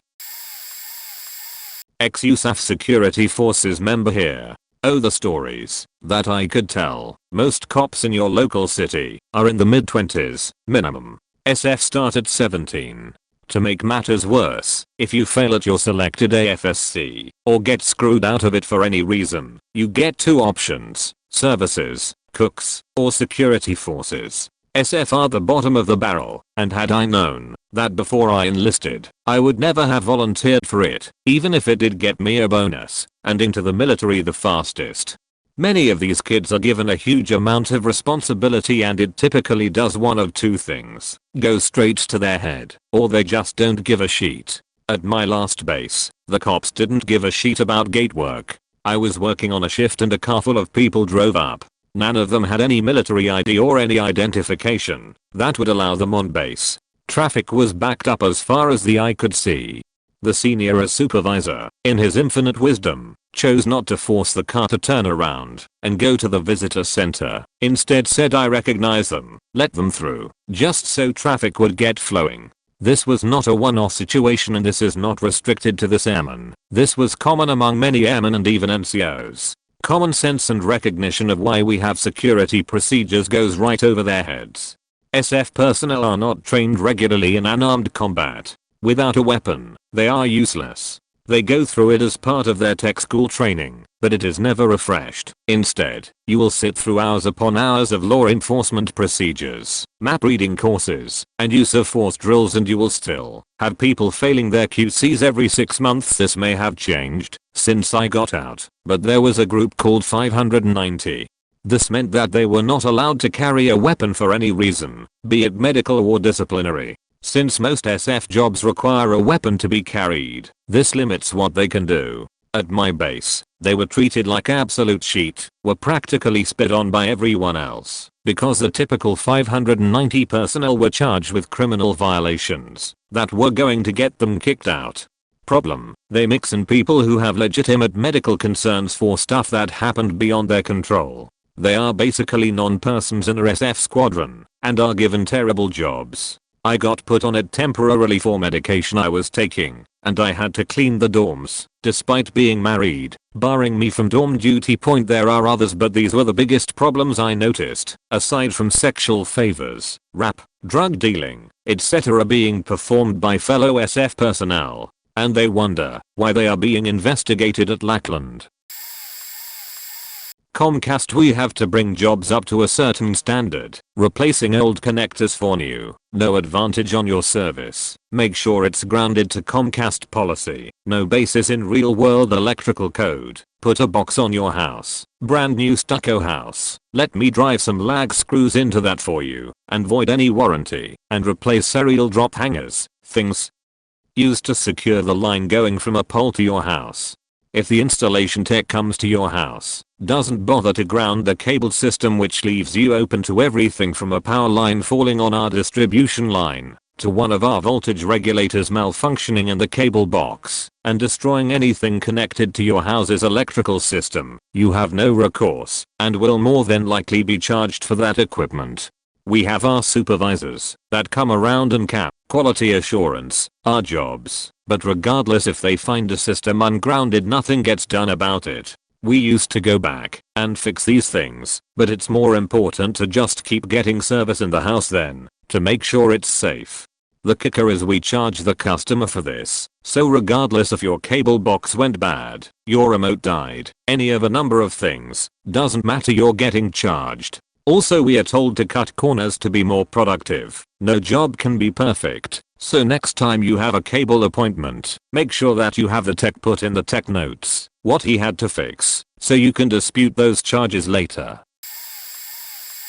Toronto Transit Commission. From the 70s up until the 90s, code 99 meant someone had just thrown themselves in front of a subway train. Fuddruckers was amazingly unsanitary. Jumbo Video had the highest markup of any retail sales. You could literally find a better price anywhere. Walmart ditched its bomb threat code because people kept leaking what it was, and they were worried someone would use it to cause a panic. The last time I worked there, they just had a general evacuation code, which could mean anything. Fire, robbery, chemical spill, whatever. The Ministry of Natural Resources printed all their licenses on machines that ran on Fortran and had to be programmed by punch card machines up until the 1990s. A great deal number of animal shelters do not possess chip readers that could identify and return lost animals to their owners in a matter of minutes. In those locations, most of the lost animals have to be sent to a central location, costing volunteers hundreds of dollars in gas money which could be spent on obtaining a chip reader. Often when the animals reach that central location, they get lost in such a burdening bureaucracy they get put down before they can be identified. In every single prison in Canada, the administration office has a single sheet of paper that provides that facility with the authority to keep each individual prisoner incarcerated. If that sheet of paper is ever lost or destroyed, the prisoner could go free. Several $1,000s worth of platinum was sent to Ontario Hydro's recycling facility at the Kipling warehouse facility. No one could identify what the metal was and threw it in the trash. While I worked at Best Buy, we were trained to categorize customers as one of 4 or 5 types of people. Customer segments, they called it. These people were represented by a particular model, actor and actress that was featured in all the training propaganda media that we received. To this day, I don't know how this didn't make news or face a backlash, given its overgeneralization of people and explicit rules to give certain types of customer service based on how we perceived them. This was literally discrimination redefined as customer service. Here are the types. Barry, the affluent upper middle class guy, represented by a black family, usually in a nice button-up shirt with loosened tie. Barry were to be shown the most expensive products. Jill, the soccer mom, represented by a 40-year-old MILF with 2 kids, ages 8 and 11 by my estimates. Jills were obsessed with safety and often bought high-end appliances. Buzz, the late 20s, mid 30-year-old tech guy, represented by a well-dressed white guy. Don't try to bullshit Buzz on tech, he knows what he's talking about. I guess I fit into this category, minus the well-dressed part. Ray, lower middle class, blue-collar working man. We were trained to focus our presentation to his wife, since they drive the purchase. Don't bother offering Ray the best TVs or laptops. Go mid to lower range for them. The empty nesters, can't remember their names. Represented by an old white couple. The appliance section usually focused on these people. No other sections had training material for them. Found a blip online about it. Using these segments, the company fits the format of the store to the predominant segment of hot zips in the store's geography. A recent Fortune article illustrated how Best Buy's researchers comb through geodemographic data to determine whether a particular location should be tailored to, say, Ray or Buzz. Nearly 40 aim at Barry. In them you'll find a separate department of home theater systems, expert salesmen, and specialists in mobile electronics. Jill stores feature personal shopping assistants, says, who know how to steer a homemaker to the right digital camera for her family. Buzz stores have broad assortments of video games. We were a Ray store. So if you're not in an upscale area, no personal shopping assistant for you. How would that make you feel? Jill gets a personal shopper because she drives a minivan. No line to wait in. Best Buy employee walking around with you, pushing your cart. Not her? Look like a Ray? Go fuck yourself. Best Buy service plans have a 75% profit margin. Don't know if they still push it, but the optimization is a joke. Basically they disable all startup items and remove crap. This used to be a big deal. But computers are coming pretty clean nowadays. If you do get a service plan, you can get a brand new computer before the plan is up by either taking a piss in the computer or throwing up and slash on it. This is considered biohazard and will lead to an immediate replacement, no questions asked. I recommend throwing up because it is a little easier to explain away. If your computer is under service plan and needs repair, it will be shipped to a repair center, no idea where. It is very common for computers to come back not fixed or a complete different computer returned. If you bring your computer in to be checked by Geek Squad and it comes back with a virus, it is $129 for virus removal and $50 plus for data backup. They love this, even if it is simple spyware or tracking cookies. Even though employees don't work on commission, it is common for managers to push for credit card apps and service plans. Those employees that don't get enough will get their hours cut. Whenever stock on the computer reads 123 units left, it was considered out of stock. We would not bother looking for it unless we absolutely knew where it was. Best Buy makes about $200 to $400 for every phone you purchase with contract. I work at Bed Bath & Beyond. Here's some info you may not know. We always accept coupons. They never expire, except for online coupons. Also, if you push hard enough, we will give you a deal on anything. Just tell us you left a 20% off coupon at home, and chances are we will apply a 20% discount for you. If you forget a coupon at home and want the savings applied to the items you bought, save the receipt, bring it in next time you shop with coupons, and we will give you credit or cash for the savings you would have gotten. The towel wall isn't really towels, just foam cutouts with a single towel over them. Stay the hell off the beds. Seriously, this is for your safety. A lot of the beds are rather flimsy and not well put together. It's not uncommon for a corner to fall to the floor. Also, one of our beds has a spider nest under it, and the sheets are dirty as hell from all the fat as people laying on them to test them out. The floors are disgusting. You would not believe how much sheet is on the floors. We have a professionally cleaning company come in once every month to clean the hardwood floors, but they get absolutely destroyed all the time. BB&B employees are trained to know a lot of information about their products. If you have a question about a product, just ask us, and we'll be happy to help. And finally, please look around for the item you need before asking an associate where it is. Coffee makers or lamps are not hard to find, and if you ask me, you're wasting my time. I will happily show you where an item is, but if it's something that is insanely easy to find, electrics, cookware, sheet like that, I'll think of you as a lazy idiot.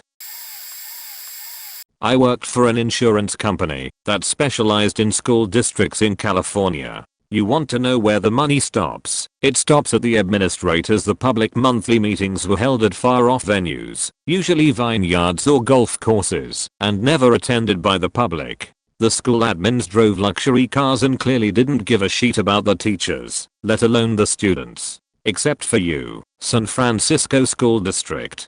The lawsuits brought against school districts bleed them dry, and they are usually settled out of court, whether or not the district was at fault, because it cost too much to fight in court. The content of the lawsuits is horrifying. A lot of rap accusations, student on student, teacher on student, teacher on teacher. It was like a bad born subgenre. My mother and stepfather are/were teachers, so I was appalled by most of what I saw. There I was taking minutes at a meeting where school admins were sipping wine and eating medallions of filet while my mom had to buy her own school supplies because the district told her they don't have the money. Upping funding of public schools will only be effective if the structure is reformed. Except for you, San Francisco. Seriously, those people give 1,000 facts about their students. Edit, the company is Keenan and Associates. I worked at Kohl's, a Canadian bookstore that bought out W.H. Smith, later Smith Books, and created the mega bookstore Chapters. Chapters was later bought out by rival Indigo. I don't think there are any Indigo stores anymore, just Chapter stores. I can't remember any really unscrupulous practices per se. I found it really distasteful that they actually charged for their card that gives discounts when I worked there. However, each year they would give out a report of how the company was doing in the business world.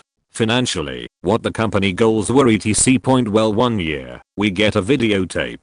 I know for a fact that not all stores had TVs with VHS players. We were one of the lucky ones. We pop in this tape and are greeted by a video presentation that was used instead of this paper document. It had the CEO and various other top brass people in it. However, the kicker was, it was done exactly like This Hour Has 22 Minutes. This Hour Has 22 Minutes is a Canadian satirical news station that comments on current news and political stories going on, with skits and such in a news type format. The tape was professionally done, and it appeared that they even used the same set as a show, which I assume would be at CBC headquarters in downtown Toronto. There was an instant backlash from various stores, managers, and employees. The company had been telling people that there was no budget for raises for well over a year. Then we see this. It felt like a slap in the face. They had to send out a memo to all stores explaining why they chose this format. They felt that it would boost morale and show them in a good light, and they said that the cost of the video was not enough to give everyone raises. That's not the point. The point is that you're saying we all have to tighten our belts, and then we see you throwing money away in such a stupid manner. Oh, and the people in the presentation are the worst actors because they're business people with no business being on TV. Another practice they had was an employee incentive program called Dream Points. From what I understand, Cineplex movie theaters used the same program but called it something different. The manager of your store had X amount of points to give out. When an employee did something that deserved a pat on the back, they got a single Dream Point. Dream Points could then be used to buy stuff from a catalog. However, the complete and utter joke of the situation was that the regional manager was in charge of distributing these points. Ours gave the manager of our store 5 Dream Points for the entire year to give out. At the time we had 8 or 9 employees, so it was guaranteed that only about half of us could get 1 pint per year. The regional manager had this huge roll of these stickers, like the roll must have easily had 1,000 stickers. But he was so cheap as he didn't give any out. Whenever an employee left the company, it was basically a vulture fest at who would get their stickers if they didn't redeem them. I worked there for about 4 years, with getting PTS once in a while, and from a couple of employees that left, plus a special one-time program head office had. I just had enough to order a cheap flatbed scanner, worth about $80 at the time. Not much of an incentive. I remember in the catalog, there was a trip for 2 to Cancun or something that had some ridiculously high part value. You may as well have just written a bazillion PTS, because that was basically what you needed. We assumed only the top brass at head office got those trips. We also questioned if all stores were treated equally.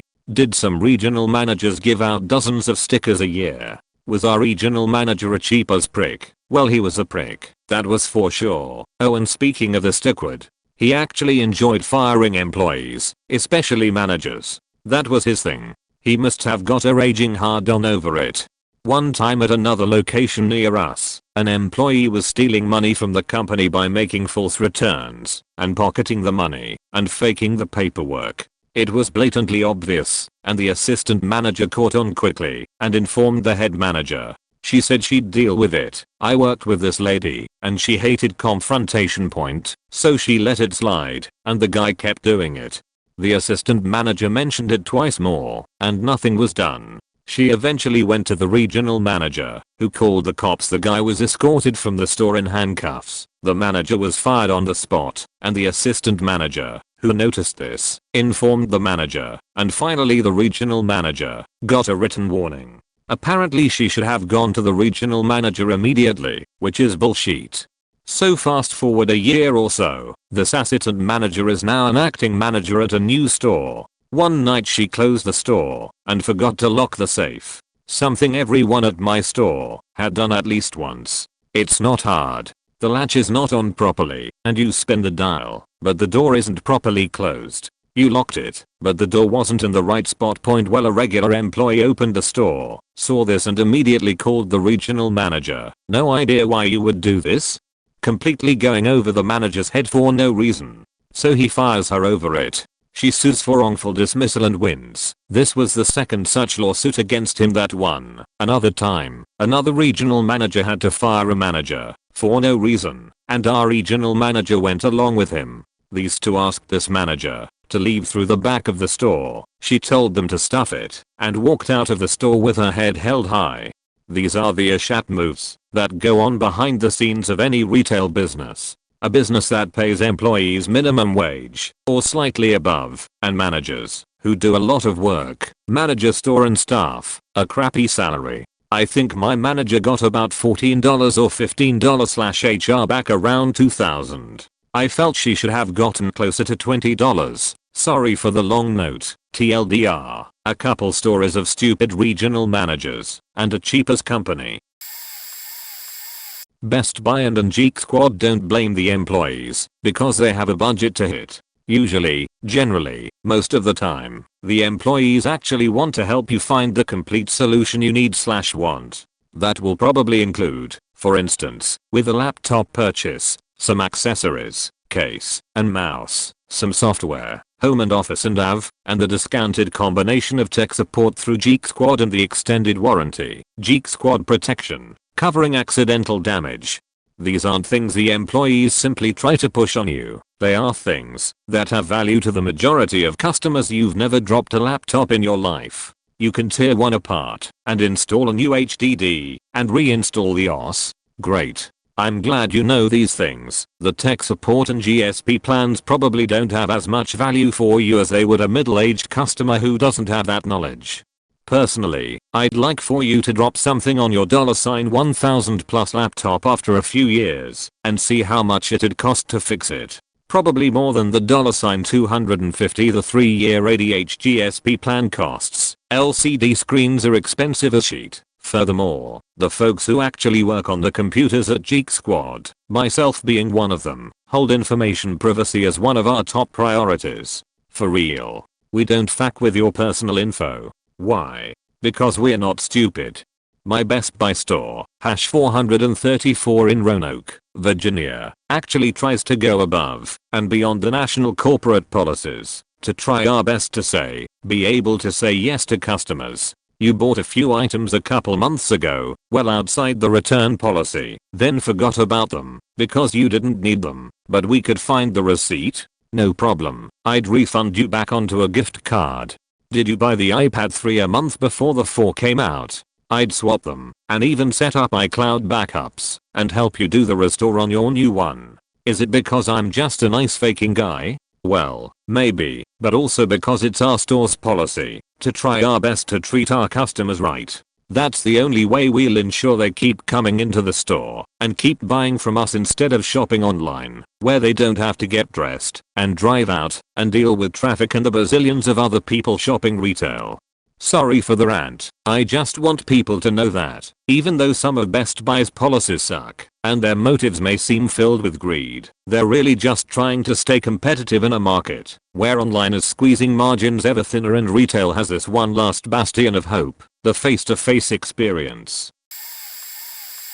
I used to work for Paradigm Enterprises, which was an offshoot company that sold Kirby vacuum cleaners. This company, not Kirby, but Paradigm, is the biggest piece of sheet scam fest on earth. Point first, when we were in training in some rinky-dink office building, we were given the basic instructions on how to use the product and what to do while doing a presentation. What they also told us to do, if the customer invited you in, but ended up not wanting the vacuum, is to steal anything they had laying around, to get them back for not spending $3,000 on a vacuum. That is so much less on the internet or anywhere else.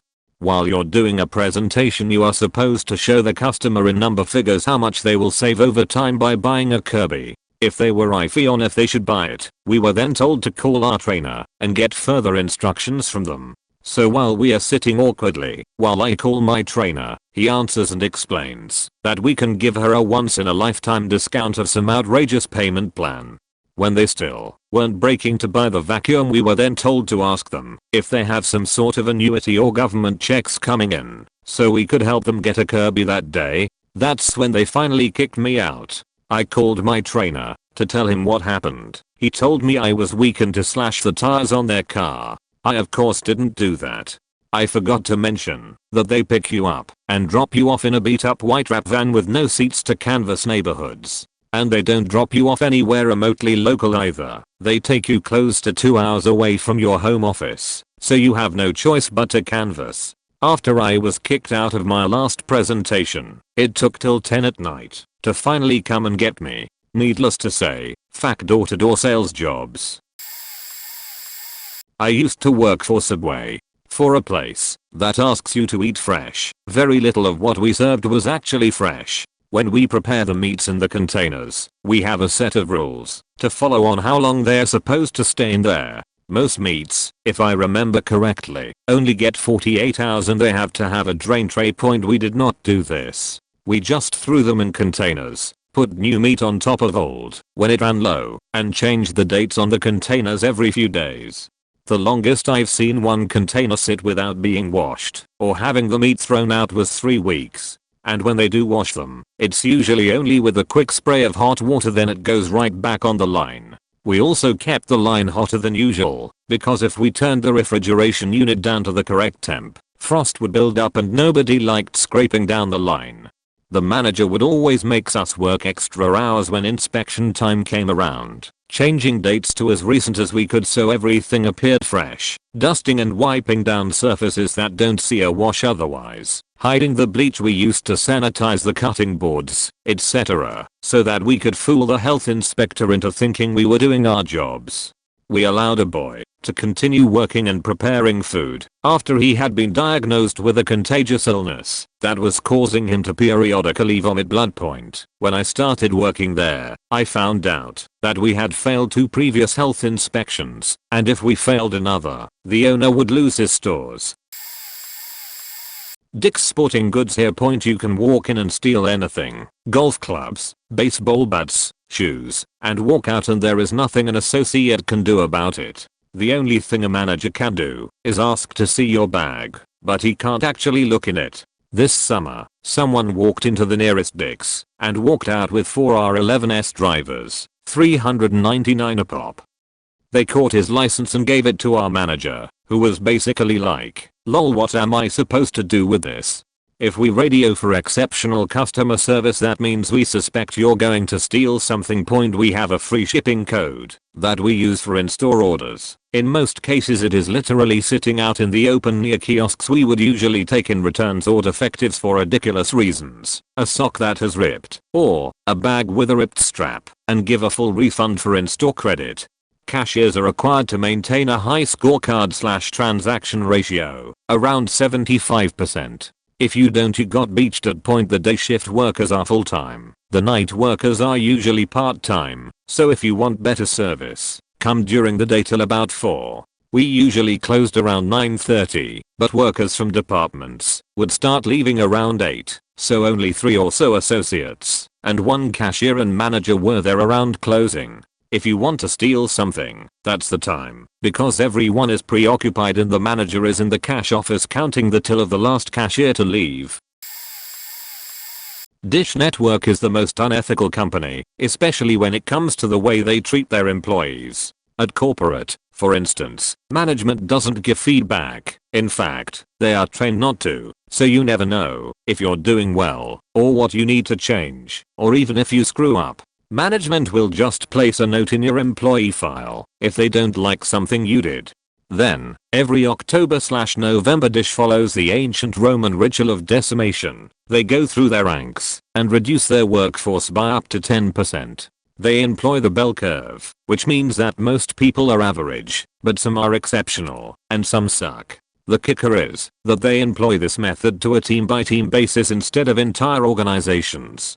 So if your team consists of 5 people, 1 of you will be exceptional, 1 will suck, and 3 will be average. This is enforced for mid-year and end-of-year reviews, and if you're lucky it'll be arbitrary as to how you are graded, and not due to synchronism. Then they take a full month, usually 4 weeks, to carefully go through the ranks and eliminate those they feel aren't towing the company line.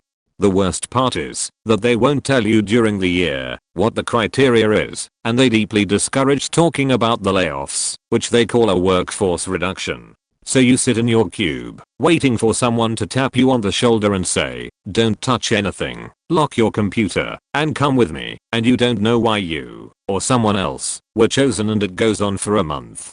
Imagine 4 weeks sitting at your desk wondering if you're next. And heaven forbid, if you talk about someone that just got let go and try to discern the reason why. That only paints a target on your back. Then, after this is done, the CEO or some VP will release a memo reminding you, the employee, that they are in charge. 1 year after a particularly harsh layoff, in the ops group it was essentially a hit list of enemies of a director that had been fired. Seriously, it's a bit complicated. The CEO, Charlie Ergen, told his employees that if they weren't Dish Network customers, he didn't want them as Dish Network employees.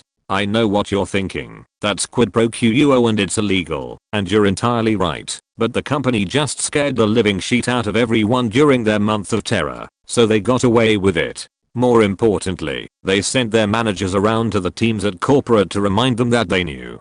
They actually gave them a list and had them mention to their staffs that, "I have a list of people that are Dish customers and employees and your name isn't on it." Now, I don't want to say bad things will happen to you by not purchasing Dish, but look what just happened to your friends. Their medical benefits, if you can call them that, are basically major medical. You get a HSA, health savings account, and some money into that, but are told to basically fuck off.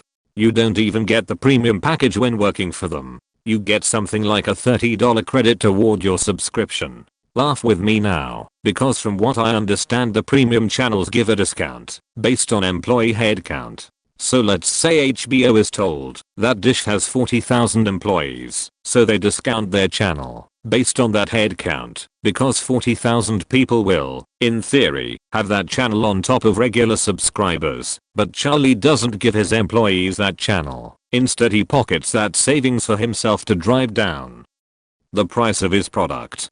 I mean, he's the wealthiest man in Colorado and in the top 100 in the world, and he thinks it's necessary to pocket that discount for himself and fuck his employees over. I have to admit that it's funny as hell that they acted shocked after being named worst employer in America. The utter audacity. They must have been expecting to be in the top 10, but to be named #1 seems to have really stunned them. So that's some of Dish's dirty laundry. Others can chime in. I tell everyone I meet to avoid working for them. I have yet to meet a former employee, or current, that has anything good to say about working there. Of course, if you're upper management you probably would speak differently. In 2005 I worked full-time at a sports stadium. Companies with boxes often held corporate events in them through the week, for about 8 months. Both our kitchens had expired health certificates, one by a year, the other by 3. I raised concerns with my boss and the head chef, because the hygiene was not the best anyway. I got told it'd cost too much to hire quality staff, and that the certificate didn't mean shit. We weren't allowed to accept food or beverages from the guests in the box, because we didn't have our own cameras in there, and in the past some people had given the wait staff their leftovers then accused them of stealing to try and get their bill wiped. But when the event was over, or we were clearing out after morning tea / lunch / afternoon tea / dinner / whatever, if you had left food there we faking wolfed it down. We were also in charge of doing stock take and restocking the fridges in the boxes after an event. It was pretty much encouraged by our bosses that we had 1 or 2 drinks to ourselves and build the box for it. A few months after I left, the head chef got caught diddling another chef and was fired. We had concerts every so often too. Some people were real chill. Some would give us tickets to come if we had a night off, but some were real weird. Like Neil Diamond took over 4 boxes for his wardrobe and stuff, bought his own catering team who took over another box, and used that to cook in. Then when he was making his way to the stage he demanded all box staff and guests who were in their own boxes remain there for 15 minutes until they saw him on stage. Staff who weren't in boxes, like me, I was 3 Icon event days, had to go down to the garage and stand around like idiots. Oh, and the roof of the corporate area was real dodgy. Whenever we came in after a night of heavy rain it would have caved in the roofs of some of the standby boxes. Corporate boxes which are hired out on a per event basis to casual customers, rather than the ones which are on a long-term lease to companies. And it was moldy as fuck, but they just cleaned and painted it before those boxes were used again. Finally, labor laws meant we only got 1 half-hour break on a standard 9-hour shift. The nearest food place, the kitchen wouldn't cook for us, was a 15-minute walk away. If you got there and there was more than 1 person in line you had to go right back to work and go hungry. One particular sports event was over 2 days. The first day I worked 16.5 hours and walked / ran around 50 kilometers in that time, around 3.5 kilometers an hour. I wore my shoes down completely and the entire soles of my feet were black and blue when I took them off. I had 1 30-minute break all day. After finishing at 3:30 am I had to go in at 9 am the next morning and do it all again. I made it to 11 pm and collapsed. Had to be seen to by on-site paramedics. The next day I had to show up at 9 am again to clean up / restock. The boss called me into his office and said he was disappointed with my lack of effort or commitment to the team. I worked at several corporate companies. The main 4 are American Eagle, Abercrombie, Copeland's, and Olive Garden. Here are a few little tidbits about them. American Eagle, if you want a certain product but need a certain size, they usually have it in the back. All you have to do is ask, but most employees are too lazy to check. Employees had first dibs on all new merchandise. American Eagle clothes are also made by the same company who makes Abercrombie, Hollister, Aeropostale, and Hot Topic. If you want an outfit that is too expensive at one store, check the others, because they have something similar, but $5 or more cheaper. Employees were allowed to wear whatever they wanted, as long as it looked like it came from the store. 5. All employees were searched at the end of their shift for theft. This was practiced strictly at my store, because a girl would put jewelry in her sandwiches. From lunch. 6. All employees had to wear headsets with microphones, so the managers could give us orders to either push products at a certain customer, or avoid certain ones. For example, one girl came in looking like a stripper and we were told to basically ignore her Abercrombie, all above, but you know how it is heavily perfumed? That's because they hire people to strictly spray perfume only. The employees have to walk around the store once an hour constantly spraying perfume. It was normal for a Hollister employee to fill in at Abercrombie or vice versa. Copeland's. For people who do not know, Copeland's is a southern restaurant that is basically a classy cheesecake factory. Al Copeland created Popeyes, and no, he didn't let you forget. All desserts on display were fake. All desserts are shipped frozen to us. Hostesses were instructed to go in a rotation, but were advised to keep a certain amount of people of ethnicity in each station. We never took reservations, unless it was for a huge party. Reservations only put you first to be seated. We never reserved a table or area for you. The biscuits and red beans are the same at Popeyes, but $4 cheaper. If you try to dine and dash, employees are allowed to follow you out and try to stop you. We even had servers run into the woods after a couple tried to dine and dash. When I worked there, servers were allowed to add gratuity to a ticket if we felt that we were about to get stiffed. This may have changed since then. The biscuits are highly unhealthy for you. There is a person designated every day to bake and butter the biscuits. Usually, he/she buttered them for about 20 minutes or more. They literally stood there brushing butter on the biscuits non-stop. It was disgusting. Olive Garden, all of the food is made in the morning or when needed throughout the day. They would fry/bake/boil food early in the day and then freeze it until it was needed for an order later on in the day. They would basically heat it up in 10 minutes for your meal. This is why you are served so quickly. Only the minestrone soup is healthy. All of the others are off. I've worked in several kitchens and Olive Garden is the cleanest. When servers take your order and you order your app and entree at the same time, they will put your entree on hold to be heated until you're ready. It literally takes them 10 minutes to heat up your food. Each section/table has 2 designated servers, but you may only be greeted by one. Trying to get free food won't work. Because of this, some wines are strictly made for Olive Garden and can only be purchased there. At the store I worked at, we were taught some self-defense. We are only allowed to give a certain amount of breadsticks to a table. I realize there's probably several other Best Buy submissions, but there's just too damn many comments to go through, and I really need to vent. Worked at Best Buy for 2 years, in 2 different stores. Worst 2 years of my life. First store on Geek Squad, second store in computer sales. Geek Squad was actually fun, because you're fairly autonomous from the rest of the store. Now all the negatives. First and foremost, if you're ever displeased with the way something is being handled at a Best Buy store, threaten to call corporate. Management will bend over backwards to make you happy, because if you do call the corporate number with a valid complaint, they will throw free money at you to make you happy, which eats into the offending store's bottom line. When I was first hired, they coded me in the system as a position different from what they hired me for, so they could pay me less. I wasn't the only employee they did this to. Took almost a year to get it fixed. It was moot though. I transferred stores 2 months later. Computer sales is treated like they are on commission and goals are set, despite the pay not reflecting performance. Often the incentive for selling better was your job won't be in jeopardy.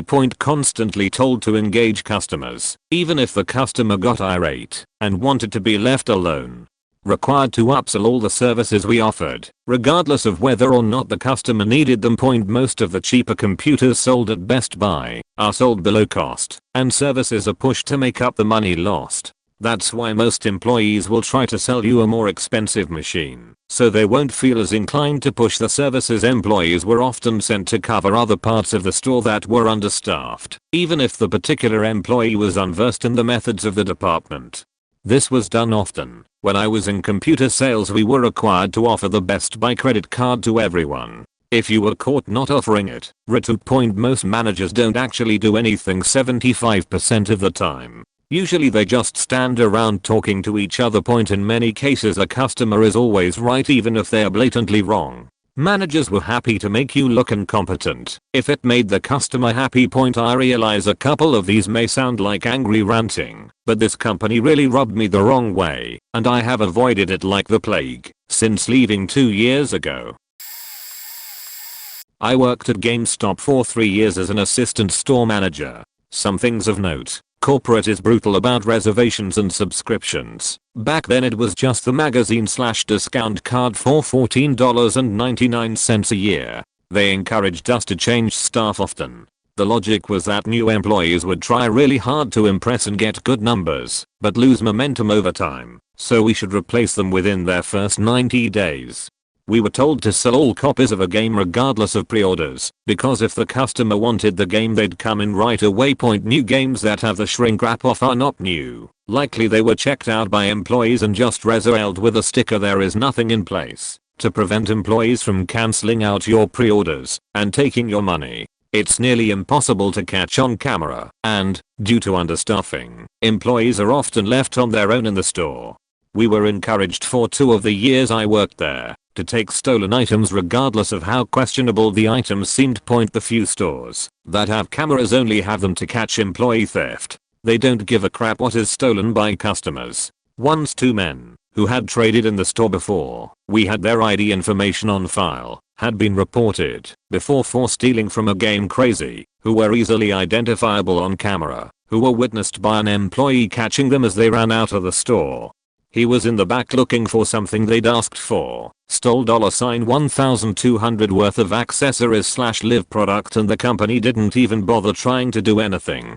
Instead they wrote up the employee for letting it happen. There's a lot of relationship drama. I remember a store manager started cheating on his fiancée with his assistant manager's wife. Afterwards, the wife started working at my store and took up with our district manager. The district manager had a fiancée at the time who had cheated on him with a WOW guild leader. And so on. That's it that I can remember. TLDR. Various factoids I can remember about policies at GameStop. Only worth the read if you're curious. I used to work at a daycare where the owner went out to all the local daycare facilities pretending to want daycare for her child, asked their pricing, added 5% to their prices, and opened a preschool and daycare to attract the doctors/lawyers/other parents who were willing to pay more for their child's care and education. She told all the parents that all her employees either have a teaching degree or were seeking one, which was not even close to true. The curriculum that was pretty good for the children, fun and stimulating, plus had materials for crafts provided, was replaced with cheap, bare bones curriculum that was pure garbage. Gave it to the teachers and let them do whatever the heck they wanted. As long as they looked like they were teaching something, they were fine. Many teachers just sang and danced with the kids and never tried to get them to learn. Also, the safety director of the daycare was a teacher who would lay down with the children at nap time and make them massage her back and nasty feet. She looked like a beached whale rolling around on the ground with those children. When they wanted to get rid of somebody, they would make up imaginary write-ups and let them stack up enough to give them grounds to fire you. This was to keep you from collecting unemployment because you were an unfit employee. Happened to me. I fought it, got denied, appealed, and won. Screw them. That place was a hellhole. TLDR. The daycare/preschool I worked at was a soul-crushing hellhole.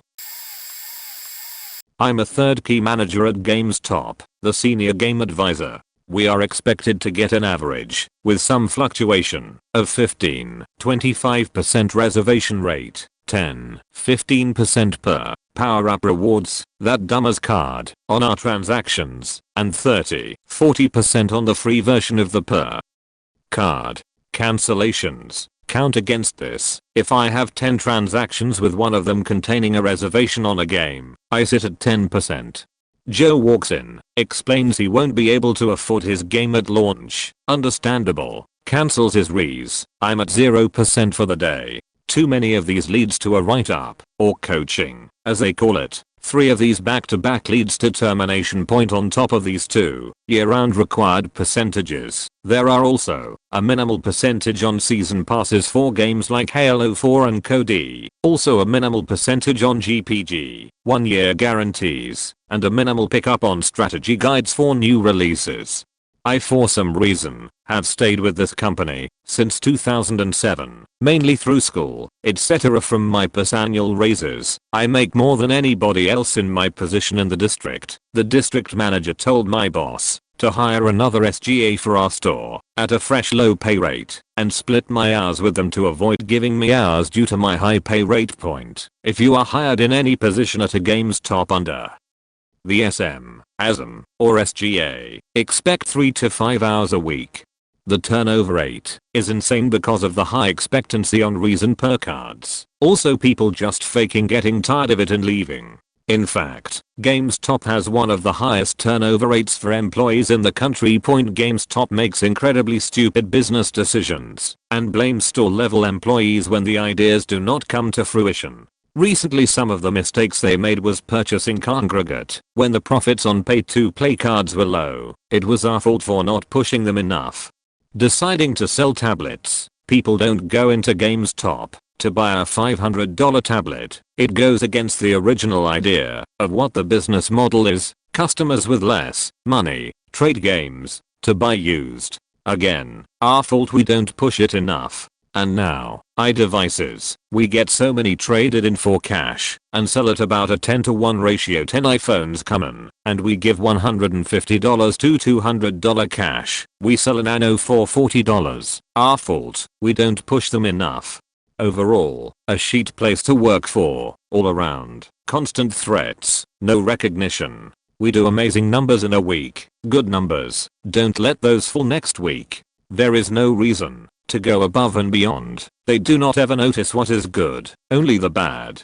Workload is insane with minimal hours to get the stuff done. I realize I need to just find a new job. My hesitation thus far has been due to getting too comfortable. This is a mistake on my part. I have recently been looking elsewhere. GameStop will go under if they continue to make these bad decisions, and to be honest, I wait for that day with a smile. My first job was at Michael's. My manager made chore lists, like we were 5 years old, that had to be handed in at the end of shift. Things like cleaning the bathrooms, sweeping the whole store, vacuuming the rugs, washing the huge plate glass windows. I was the only one that ever did anything, so subsequently, my list got longer and longer, and the lazy teens that stole from the company didn't have to do shit. We also were told we had to answer phones and ring customers up at the same time. A personal pet peeve of mine. Have trouble doing that level of multitasking. Also phone phobia / hearing issues. Giant pharmacy sucked because minimum wage to get yelled at by customers demanding their pills. Worked at Target for 4.5 months. Seasonal, but they made promises to all of us that we might get hired on after. As soon as I was hired, I put in a request for 1 day off to go to a family wedding. It was soon approved. 2 months later, when the schedule for that week came out, my request was revoked, and they sternly warned me that if I wasn't there, it would be a no-call, no-show, due to the fact it was an important weekend for them. It wasn't Christmas or Black Friday / Thanksgiving, so I don't know what they were on about. I couldn't get anyone to cover my shift, so I just ate the day. Other highlights included the time I had a migraine due to eating one of their crap hot dogs, also cyst pain, and was literally fainting on register and holding on to it for dear life to not fall to the ground. A customer noticed and was super awesome and gave me her chocolate milk. I was told I couldn't go home because of lack of staff. Another coworker one time still had to work with violent food poisoning. They spent a lot of time yelling at us to go faster and get more ed cards, yelling at us not to lean against the registers even when tired / sick, especially never sit down, and scrutinizing the customers to make sure fraud wasn't being committed. It just wasn't great. I was actually quite relieved when the schedule for January came out and I wasn't on it, along with all the other seasonal people. We were never notified formally, just not given any more hours. Lol. Trader Joe's was wonderful, paid the best I've ever had, and a chill environment. Some food safety gripes such as the rampancy of rats / the problem not being taken care of quickly. They love to nibble on popcorn, tortillas, cheese, and for some reason whole chickens, but really anything at ground level, food being thrown away, etc. But honestly wonderful compared to the rest. Had a couple coworkers complain about office politics / drama, but as I was only a part-timer I could have given a shit about being involved. What I did care about was the sweet old dude a nice lady brought on to do signage and branding. Yeah, we really do everything by hand, being increasingly pressured to cashier on top of their normal duties. Pretty sure that's why the nice lady quit. I don't know, I could go on more about TJs, but this comment is quite long already. I don't have much, but will share what I have. Walmart. Rollback prices are usually bullshit. We were told to print prices on rollback stickers all the time, regardless if the price is actually lower or not. They're just hoping you don't actually remember how much shit costs and will buy it anyway. You can buy display electronics, and if you ask, get a discount on them as well. Did this all the time. People would want, say, a TV that we were out of, and would ask for the display TV. We'd go grab a box for it from the back, hopefully a remote. If we kept it, chances are we aren't going to look too hard and sell it. Like I said, if you ask, we will give you a pretty good discount. Edit. Also, if the Walmart you're at isn't in a big city, chances are that most of the security cameras are fake or poorly watched. At the Walmart I worked at, for example, all the security camera footage was recorded on VHS, and the tapes were never saved for more than a day or two at most, before being recorded over Blue Cross Blue Shield. You will get denied for the dumbest shit. I saw a mother get her entire family denied healthcare coverage because her son showed signs of asthma at his last checkup. Medicare supplement plans are pretty terrible. Sure, They help cover some stuff that your Medicare might not, but they are horribly overpriced and don't cover nearly as much as you might think. You're usually better off getting another regular health insurance plan instead. If you have to call BCBS, chances are you aren't talking to someone from that state. Probably not surprising, but the majority of people I took calls from assumed I was from their state and would ask me stuff like where I was from and shit. I live in Missouri and was taking calls for BCBS Texas and Illinois.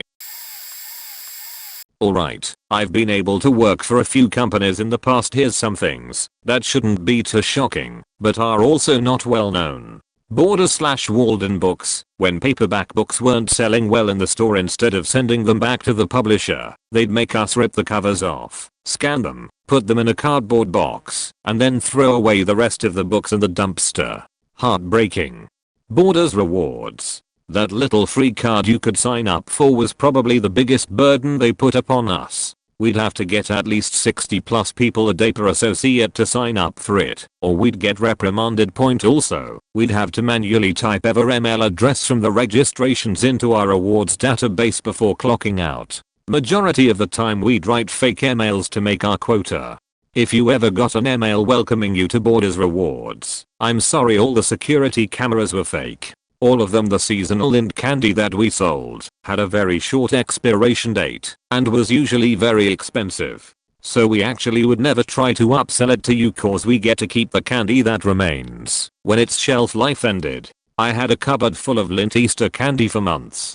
For your entertainment, they never gave us any formal training on how to work the Ticketmaster machines. We tried to learn on our own, but it was a very complicated system and the turnover rate on employees was very high. So if you ever bought tickets and arrived at your show to incorrect seats, I'm sorry. Whenever we had those sales for Black Friday or any other event, they'd give us a 50+ page booklet of items we had to peel previous sale stickers off of, and then another 50+ page booklet of items, usually the same, that we had to put new sales stickers on.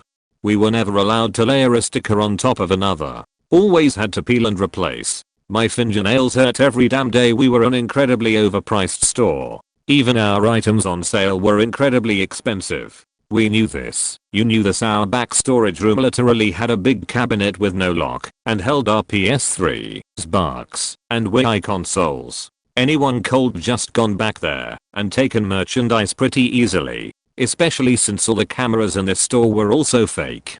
Muvico theaters. The popcorn was marked up around %400. This is common knowledge to most people though. Back when the projectionist had to assemble movies from multiple reels, one of the projectionists messed up 2 of the reels from Pirates of the Caribbean, Dead Man's Chest, and nobody noticed for about 2 weeks. When one of the guests did notice the issue, the manager basically said that he was incorrect and that the movie was in the right sequence. We fixed the movie the next day. Majority of the time, guests would ask us if they'd be able to have some standees or posters of movies once its run was over, and our management would tell us to say no every time. We'd always end up throwing away the posters and standees. All Muvicos are incredibly strict about keeping inventory on their cups, lids, popcorn bags. So strict that one day I was asked by my manager if I had been stealing soda lids, faking soda lids. I mean, really? You don't ask me about stealing Bunch Crunch, but you do ask me about lids. I faking hated that manager. If I think of any more from any of my other jobs, I'll let you know. Throwaway point. Job 1. School District Tech Department. For school faculty out there, your tech department, if you have one, is usually understaffed in terms of knowledgeable individuals. Employees, people who have degrees/certificates and are paid via salary, usually know what they are doing, but generally treat their job as second rate and don't really want to be there. They like to pass off work to interns/underlings and do next to nothing themselves. Might just be the few districts I worked at, not sure. The work they do end up doing is stuff that only they are able to do. It's usually anywhere from a week to 3 months before that job is completed. Where I worked, the employees generally slept in their cars, went shopping, visited friends, or flirted with teachers. As for interns, they are generally only there to get credits for class and don't actually want to be there. I was one of the few interns that didn't mind it. Most of the workload was handed down to us, only to see the credit go to the employees. We were never really treated all that well, and we used as scapegoats for problems that came up, even if there is no way it was our fault. We were also in charge of inventory of every computer and other piece of equipment in the district. We were often also left where we were needed the least at, and then asked to drive across the district, 40-minute drive where I lived, to pick something up from the storage building, and then asked, bring it back to where we were without being paid for gas. During the summer we were generally the ones in charge of entire buildings, so don't be surprised if something turns up missing when you get back after vacation, because no matter who takes it, us/other people, we are blamed. As for when we say something can't be done, it usually can be, but it requires too much work for what we are paid for, if paid at all, and the people who are supposed to oversee us don't want to do it either. TLDR, don't trust the tech debt. Keep your valuables with you. Learn to fix things for your own convenience. Give credit to the interns who do stuff, because they normally don't get credit point. Job 2. Michigan only hardware store. All security cameras were fake. Security systems hadn't worked in years, and we never had tags on items anyways. Food was stolen all the time, but no one cared to rat you out on it, because frankly we weren't paid enough to care. There was no room for getting a raise, since the company has been on a pay freeze for the past few years, so there was no need for us to be the most helpful to customer. On the offhand, we were nice. It was because you weren't an asshole to us, and you didn't have 50 different versions of the same question. We were also more than happy to send back damaged items, or give discounts on stuff, to get it out of the store, if it was a display model. Generally the stuff you see was sitting in a warehouse for 2 to 4 years, and then gets shipped to us. Our products we sell are usually fairly cheap stuff and far overpriced. A few things I shouldn't know about the company but do. The bigwigs own most of the companies, or are large shareholders in the companies that buys from. Many of the company giveaways and scholarships go to relatives over the higher ups, except for this year apparently.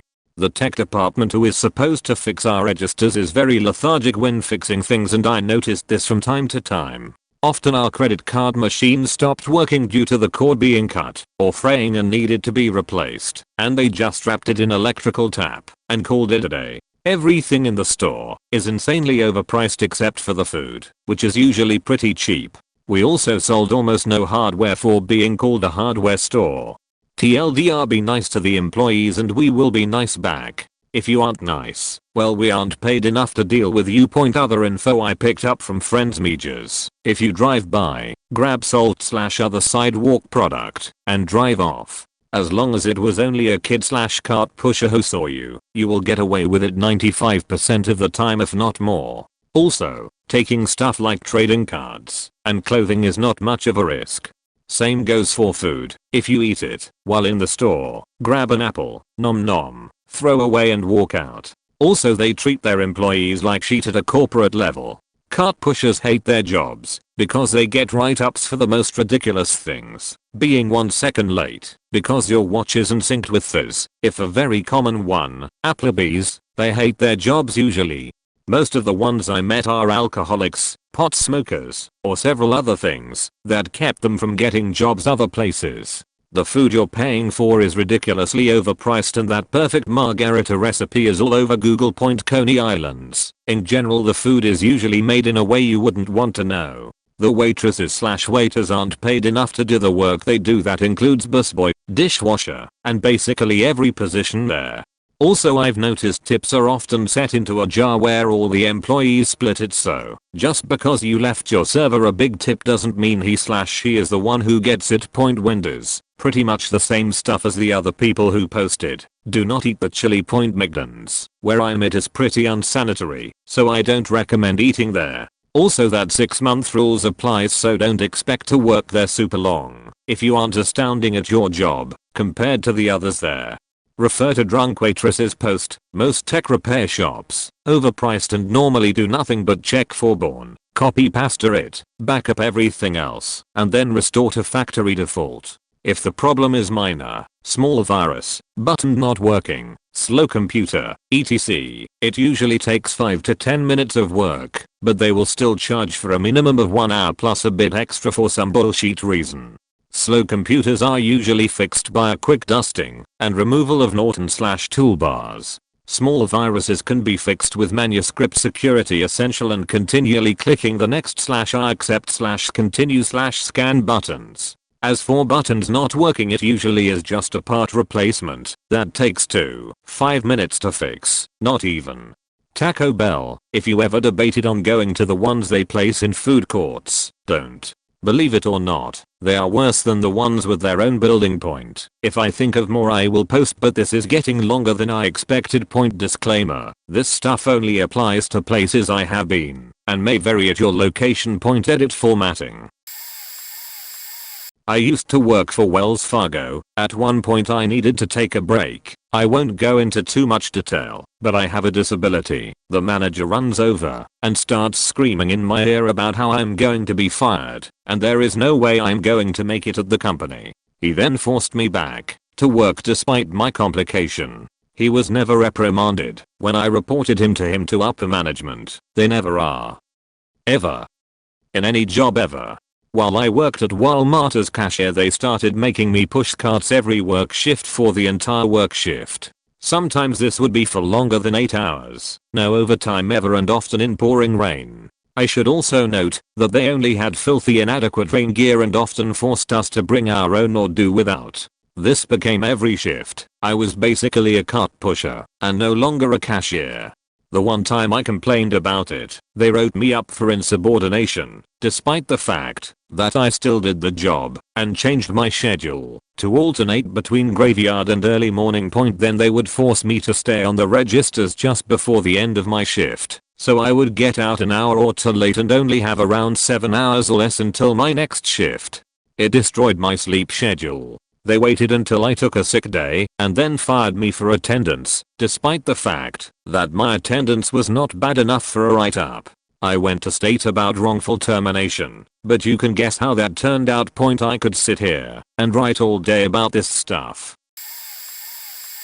Starbucks likes to pretend it's all hip and classy. And sure, working there can be okay sometimes, but mostly it's a nightmare for employees. I worked for Starbucks 2+ years, and contrary to their well-paid public relations advertising, they are not pro-worker at all. At my location, there were shareholders who practically camped out at the store day and night. They didn't say they were shareholders, but one look at their special for shareholders only Starbucks card is kind of a hint. One of them eventually admitted it to me. These people would narc on anything and basically be up our ass for no reason whatsoever. And they rarely to never tipped. Corporate understaff stores deliberately and will find any excuse to fire people at will. So, if you're waiting in line forever, it is not the employee's fault. Understaffing is bad for workers because the likelihood of injury increases and people lose their benefits. That's just the beginning of the dark side.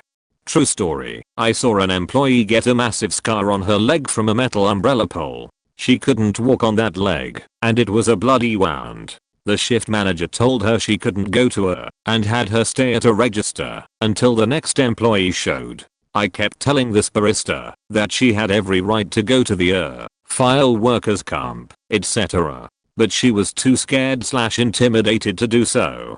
Do not be one of these workers, and do not be a Starbucks customer unless you like supporting harming people on the job. And baristas, use your labor rights, cause your grandpappy died for them. For customers, if you are charged for an extra shot, that's from corporate, not the employees. I personally have never heard of anyone deliberately overcharging for shots. Customer ignorance is humongous, however, since the damn menu changes 24/7.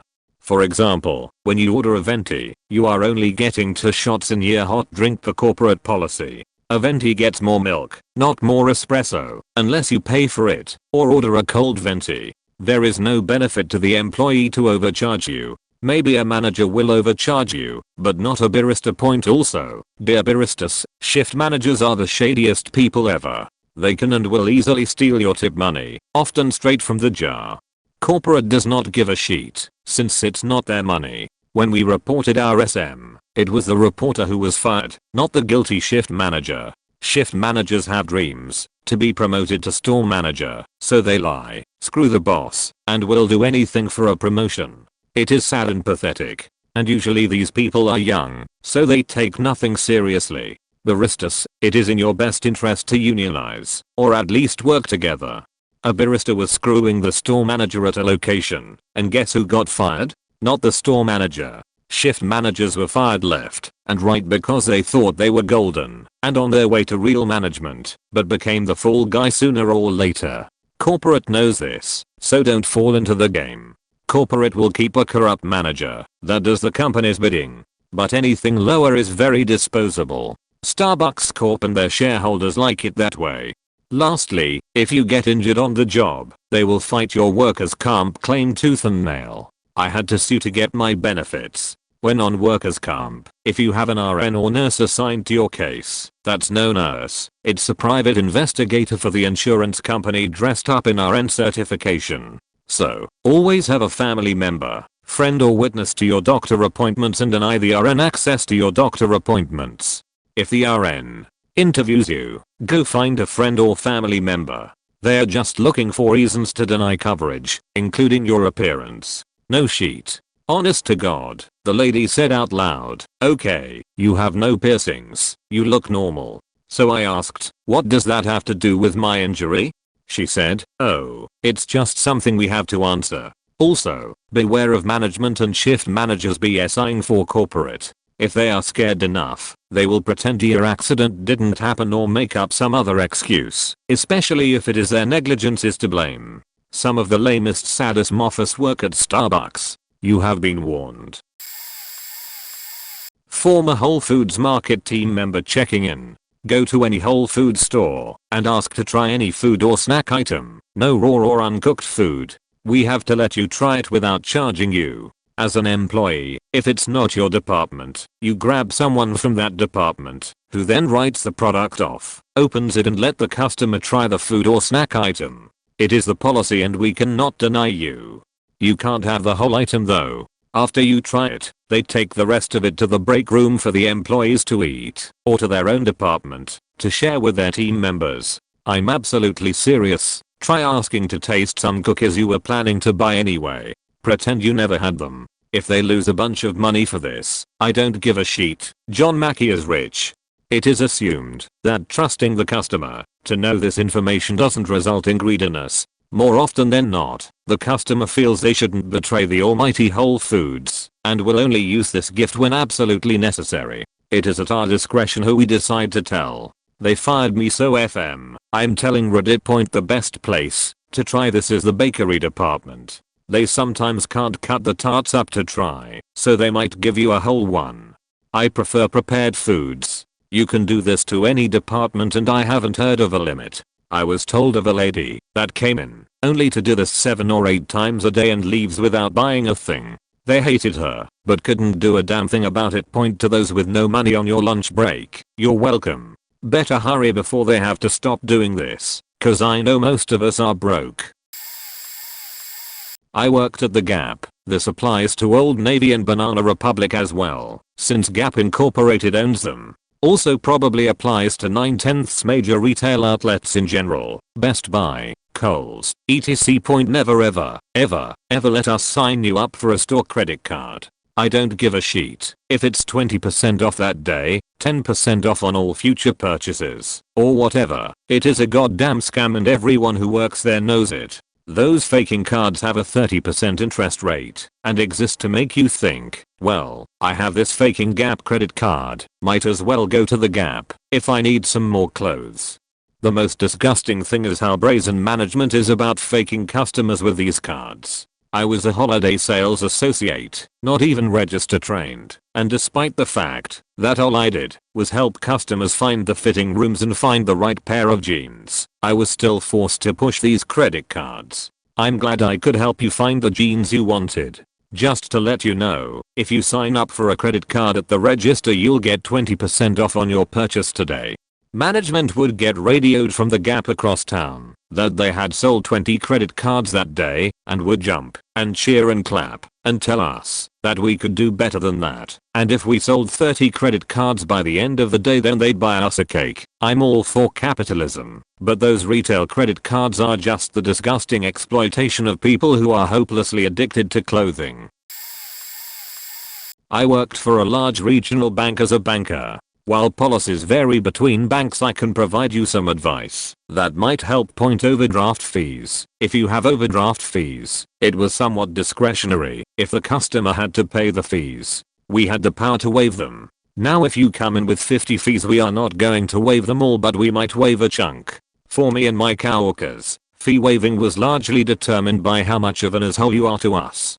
If you come up and yell at me, "You stole my money," you just earned the honor of paying all of your overdraft fees. If you are polite and this is a common problem with you, I will probably waive all of them, or most of them. Opening accounts. Every bank runs a new customer through a national fraud system called check systems. It will see if the customer has committed fraud, or if they have closed accounts with a negative balance, etc. You do not want to hit on checks systems. Many banks have a strict policy that they will not open any account for you with even one instance on checks systems. Our bank would allow one instance, but then you could only open a second chance checking account. Basically you had to pay a huge monthly fee for a year, and no overdraft protection at all. If you were good, we were allowed to upgrade you to regular checking after a year. Check system hits stay with you for 5 years, if I remember correctly. Fraud/robbery. Robbing a bank is foolish. We had at least one robbery in a branch per month. Always within a few days we would get the email when and where the robber was caught. The tellers don't keep much money in their drawers and the vault is limited. If you really wanted to rip the bank off, fraud was a lesser risk/higher reward. Fraud carries a smaller prison sentence and those people usually get much more money than a bank robber. We did catch a lot of fraud though. If you are trying to fraud the bank and the teller is stalling saying something about computer problems, it means the police are on the way and you are going to get handcuffed to a chair in the office. Point any other bank questions I can probably answer as well. Honda secretary and operator here. I handle price changes on vehicles and inputting buyer information in the computer. I also answer phone calls from people wanting to talk to sales or service. I'm not sure if there's dealerships like this everywhere, but we have what's called a one simple price, OSP. Pretty much, the price we have listed is the price you get. No haggle. Point salesman will always hound you to get what's called blue steel. Essentially, it's like an interior and exterior protection package for your car.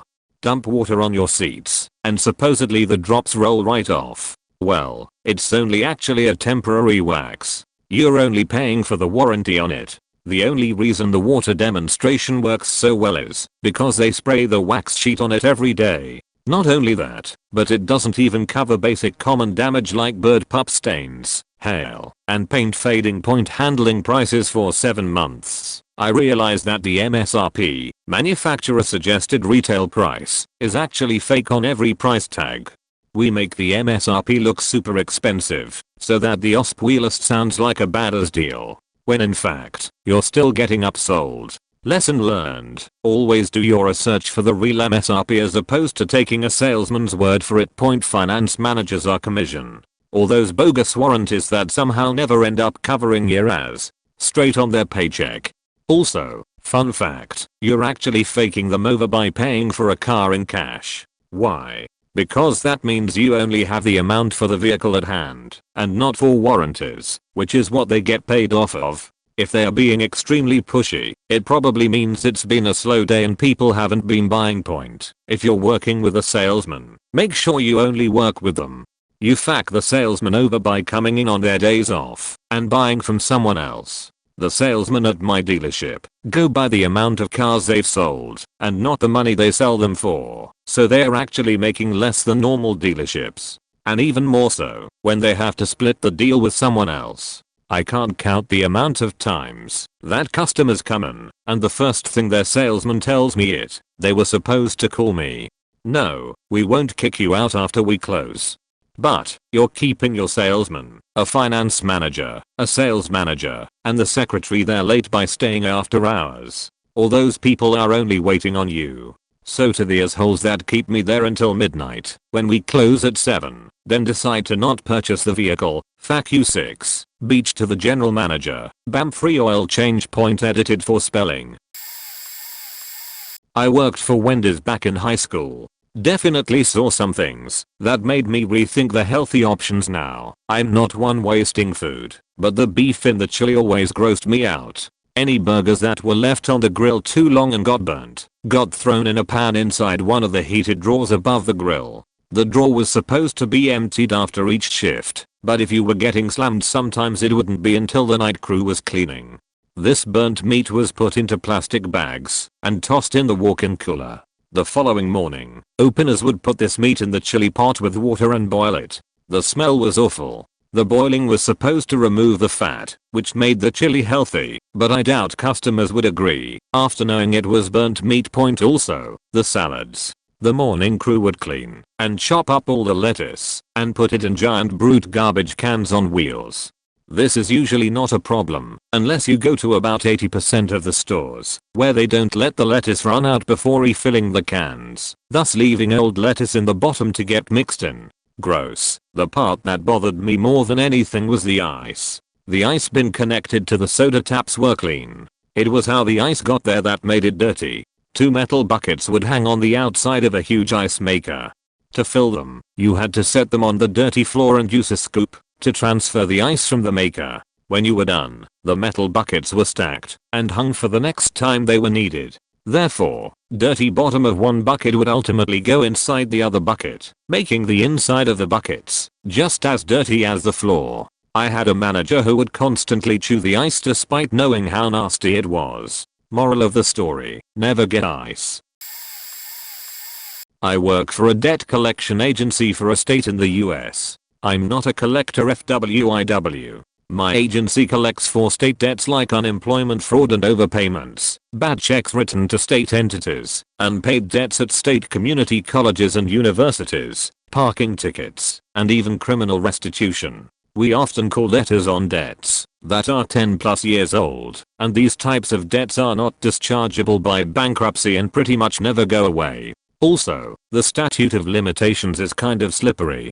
Anyway, words of advice. Ask for proof of the debt. If the original creditor cannot provide proof that you owe the debt, we, the collection agency, cannot collect. Unfortunately, most schools have excellent records and you won't be able to get out of it. On the positive side, state agencies are often so understaffed and under-budgeted that they just don't have the resources to maintain files for 10+ years. This is changing with newer storage media, digital files etc, but the older stuff is just usually gone.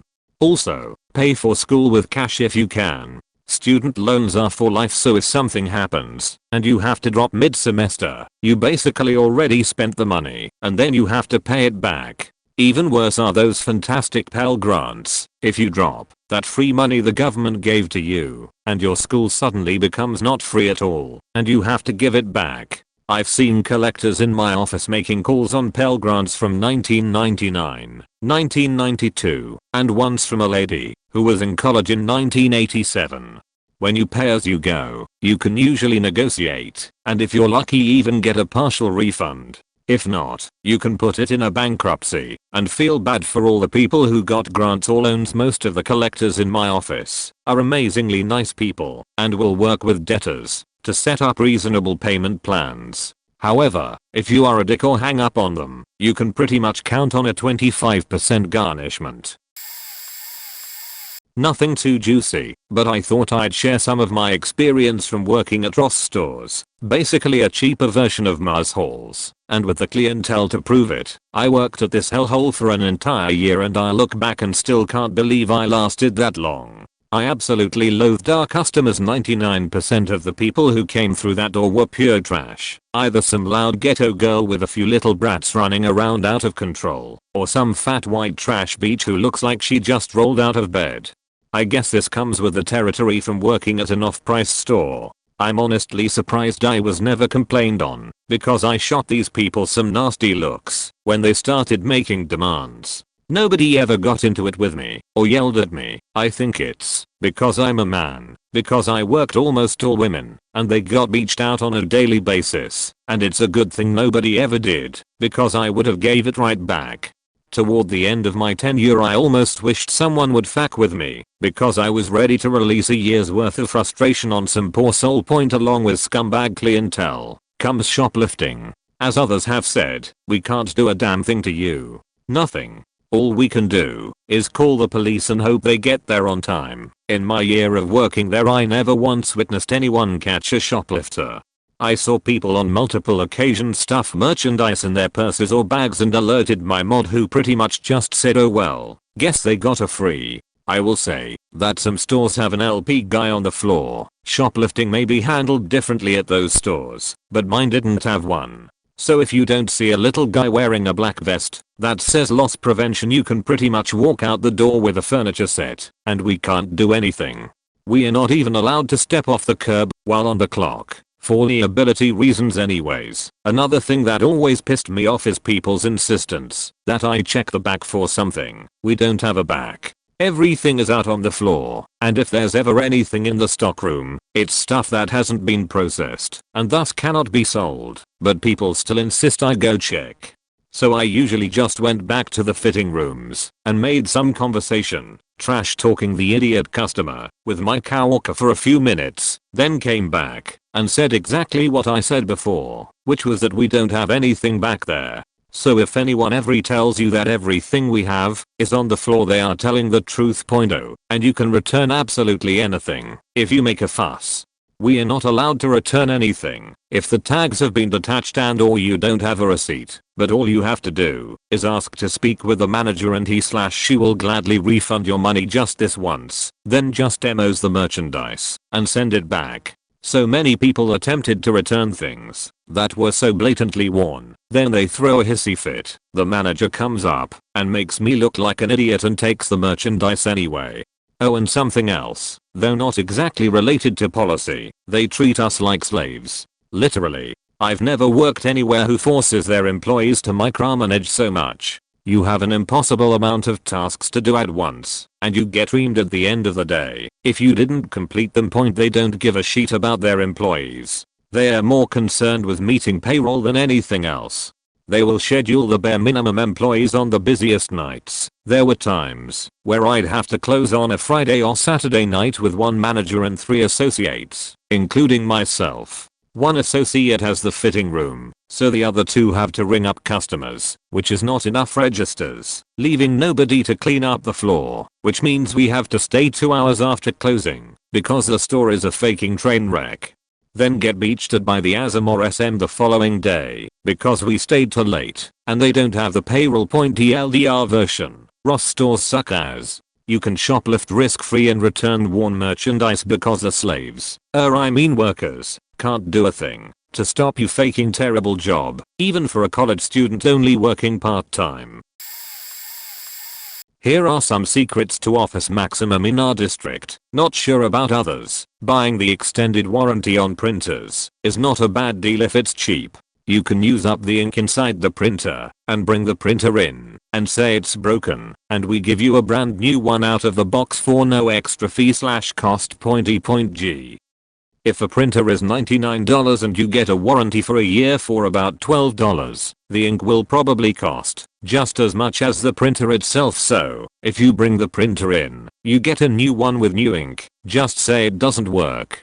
This is because of a policy called Delight the Customer. Corporate wanted us to bend over backwards to help customers. Also, from my understanding, corporate cares about short-term profits, so it can impress investors in their quarterly earnings statements. Ink/toner has the highest profit margin, and, because we price match on everything, get it price matched. Also, find managers you know who don't give a damn or flirt with a store associate, because we are able to lower the price to a certain point without authorization. Plus, as far as I know, nobody gives a damn about price changes so long as the bottom line looks good. I also volunteered at a major state school in Austin, think Orange, where as a volunteer with the admissions department I was instructed to call potential students or students who had applied that were on lists labeled as top African American candidate and top Hispanic candidates, and convince them to attend the school. This is no joke. I worked at Caribou Coffee. They were so disgusting and vile. At times we had no running water, pipes busted in the back. We had to mop the floor every few hours. We had no pour sink, so dishes stacked up and weren't properly washed. I'd see employees use the bathrooms and clean the bathroom, take out garbage, and not wash their hands. At one time one of the espresso machines was not pulling proper shots for over a year. The hot water for the dispenser went out every few minutes and the steam one didn't work on the other one. They never bothered getting anything fixed. They brewed month-old expired coffee. There were roaches everywhere. Once there was one in the espresso machine, and it fell into a girl's milk I was frothing. There was mold in the ice machine which the manager and previous manager and district manager knew about. The ice bin in front was not draining because there was a clog of mold. They willingly served this for over a year. There were fruit flies everywhere. Once there was a nasty huge fly in the cold press and I threw the whole batch out. So, we had none to serve. Told the manager about it, and she asked me if the bug was big. I said I didn't faking care. She wanted me to serve it. Lastly, we worked 10+ hours and never ever got breaks. They are dirty, money hungry cunts that treat both employees and customers like shit.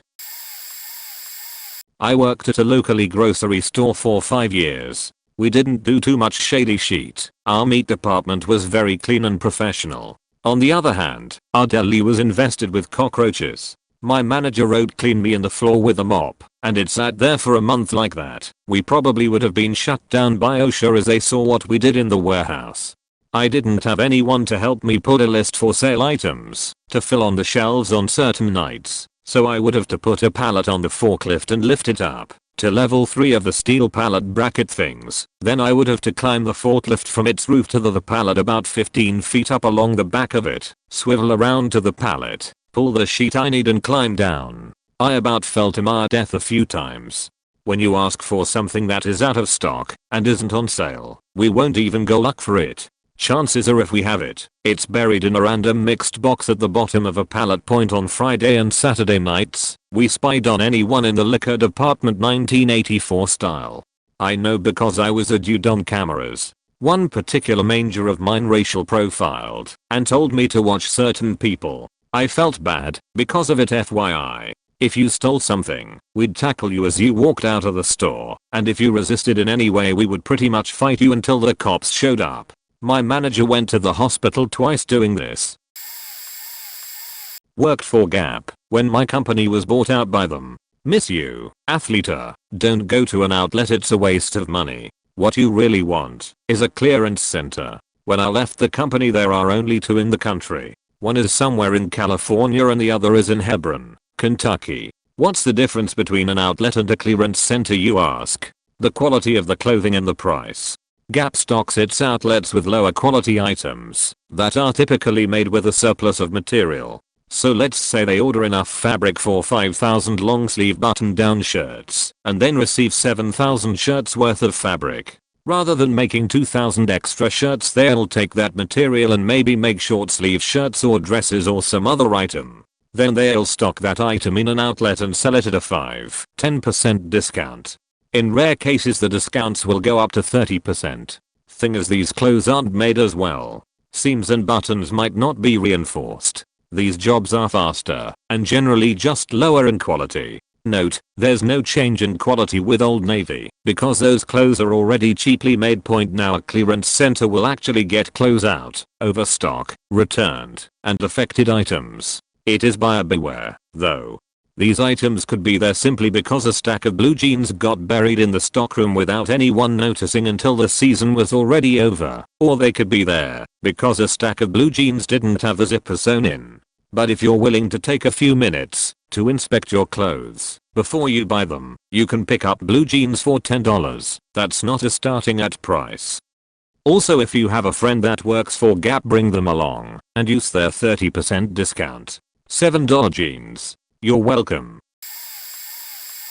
Radio Shack here. The obvious ones were harassment received by management for not selling worthless insurance on crappy cables and other electronics, and constant badgering of customers to buy cell phone. Apparently the cell phone business, on contract in particular, accounts for about 70% of the business, if not more. The constant pressure to sell cell phones would eventually lead to fraud.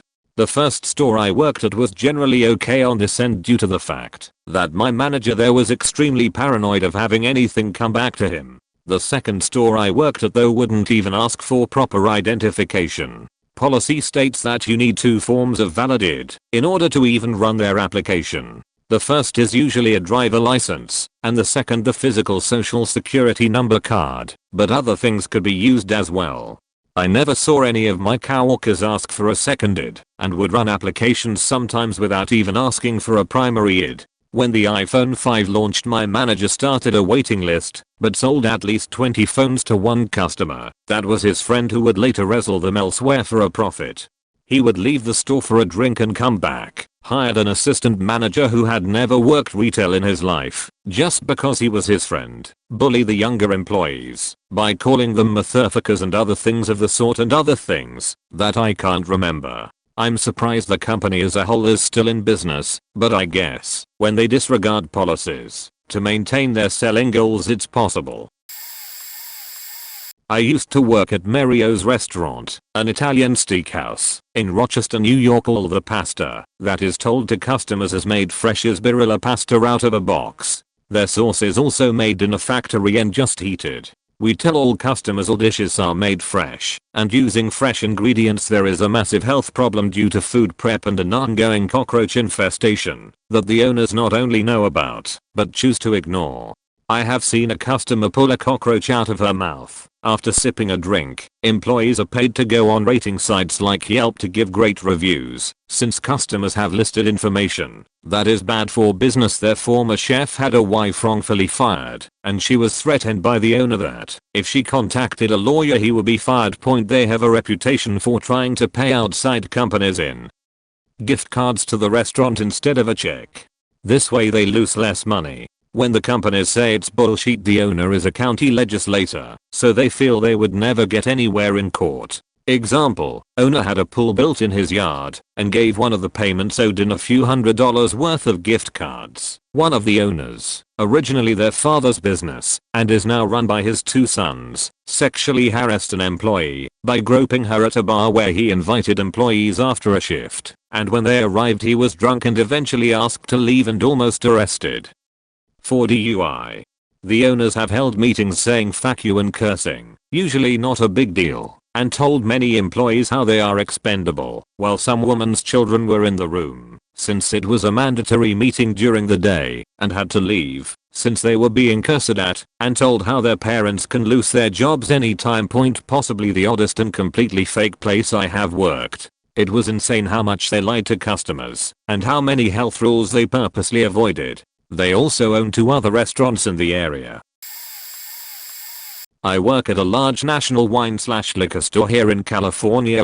Items that we recommend to you are the products we have direct relations with the wineries and distilleries. They are usually of poorer quality or imitations of other high-end items. What this means to us is that we make a higher profit margin on these items than, say, Kendall Jackson. Like, a ton more. What this means to you is that we are brainwashing you to buy these brands. Some are quality though, I must admit. All of the rare whiskey, beer, and wine that comes in gets first dibs by associates. Unless you web order it, then we have to give it up to the purchaser. You get what's left over. If anyone knows a thing about alcohol, this goes for Pappy Van Winkle, Pliny the Elder, Sam Adams, Utopia or etc. We have a very technical surveillance system, so stealing alcohol is easy. But you will be put in a system that will alert you to further theft lookouts, so we can nail you for grand theft instead of the other minor petty theft charges.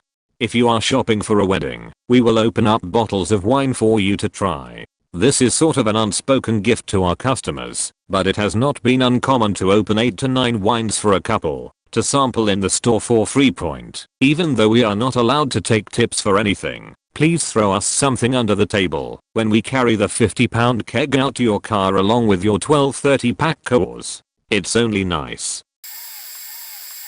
Worked at a movie rental company that would bust you if you didn't return movies. It's not that we were treated poorly by the actual managers, it was the corporation. I started working there just as Dish bought them out. Employees were expected to sell like 2 Dish subscriptions a week, in addition to the 5 that the Dish specialist was expected to sell. Since it is a dying business in a lot of suburban areas, it has a fairly small client base, and one day we calculated, we have a weekly spreadsheet that tracks the number of memberships used weekly/daily, etc. That every person who used the store regularly would have ended up needing like 2 dish subscriptions in order for us to meet this goal for like 1 month. When in reality, not a single customer was interested in this. People actually said that they were switching to that very red machine in grocery stores because they were sick of being approached every time in the store. We had a script to follow that basically made us follow customers around the store until they listened to us, and if they did and still said no, we were still supposed to start estimating their monthly cost and to ask for personal info. While I recognize they have a business to run, they set unrealistic standards that form a lot of antipathy and stress. The very first day that this standard was set, we were secret shopped.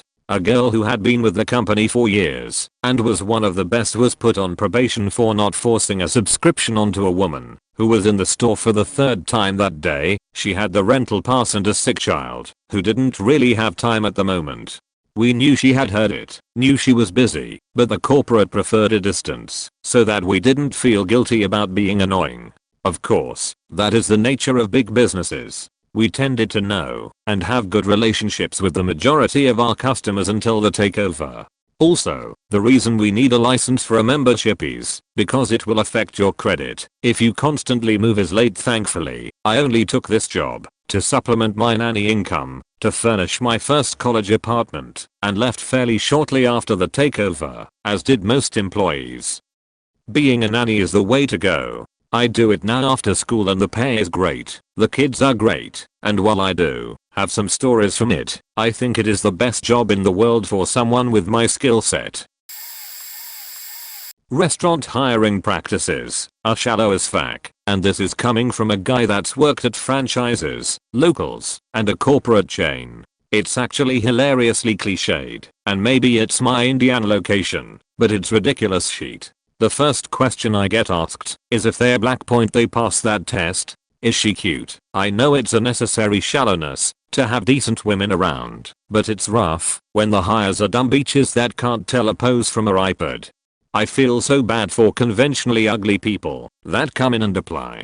The same goes for older women. Look, the age of flow and kiss my grits is gone. This is a young kid's game point, but there's always that one guy or that one black girl. It's cast almost hilariously so. Maybe I'm crazy and imagining this, but next time you go out, your waitstaff we talk about you all the time. I want you to know that if you're awesome, I'm going to point you out to other servers and be like, take care of these people, they're cool. Similarly, you tip less than 15%, you better know that we'll remember you and let the rest know. I've served dropped ribs at a local Bennigan's. They used to slide the chunky frozen cake desserts to each other from across the kitchen floor. Also the sewage backed up into the kitchen. We kept cooking.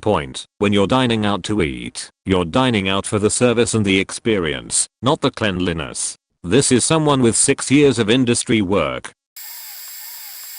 Just quit from working at Kohl's. Working there was definitely an experience. First of all, one had to remember our yes we can policy, which means that the customer is always right. As cheesy as this sounds, we took it very literally. A lot of the times we would get people trying to scam us when it came to Kohl's cash, and we had to know how to figure out if they were.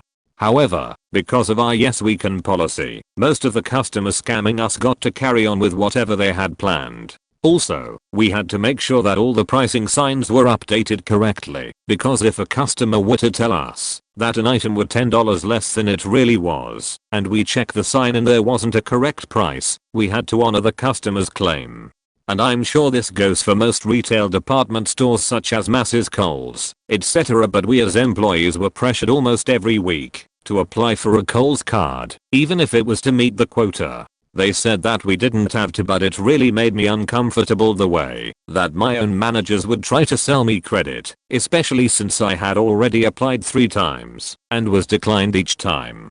Just stuff I thought I'd share. I really disliked working at Kohl's. The manager's organization and scheduling skills were pretty terrible. I would request days off months in advance, and when they'd schedule me on those days I'd confront them, and they'd claim that I never requested those days off.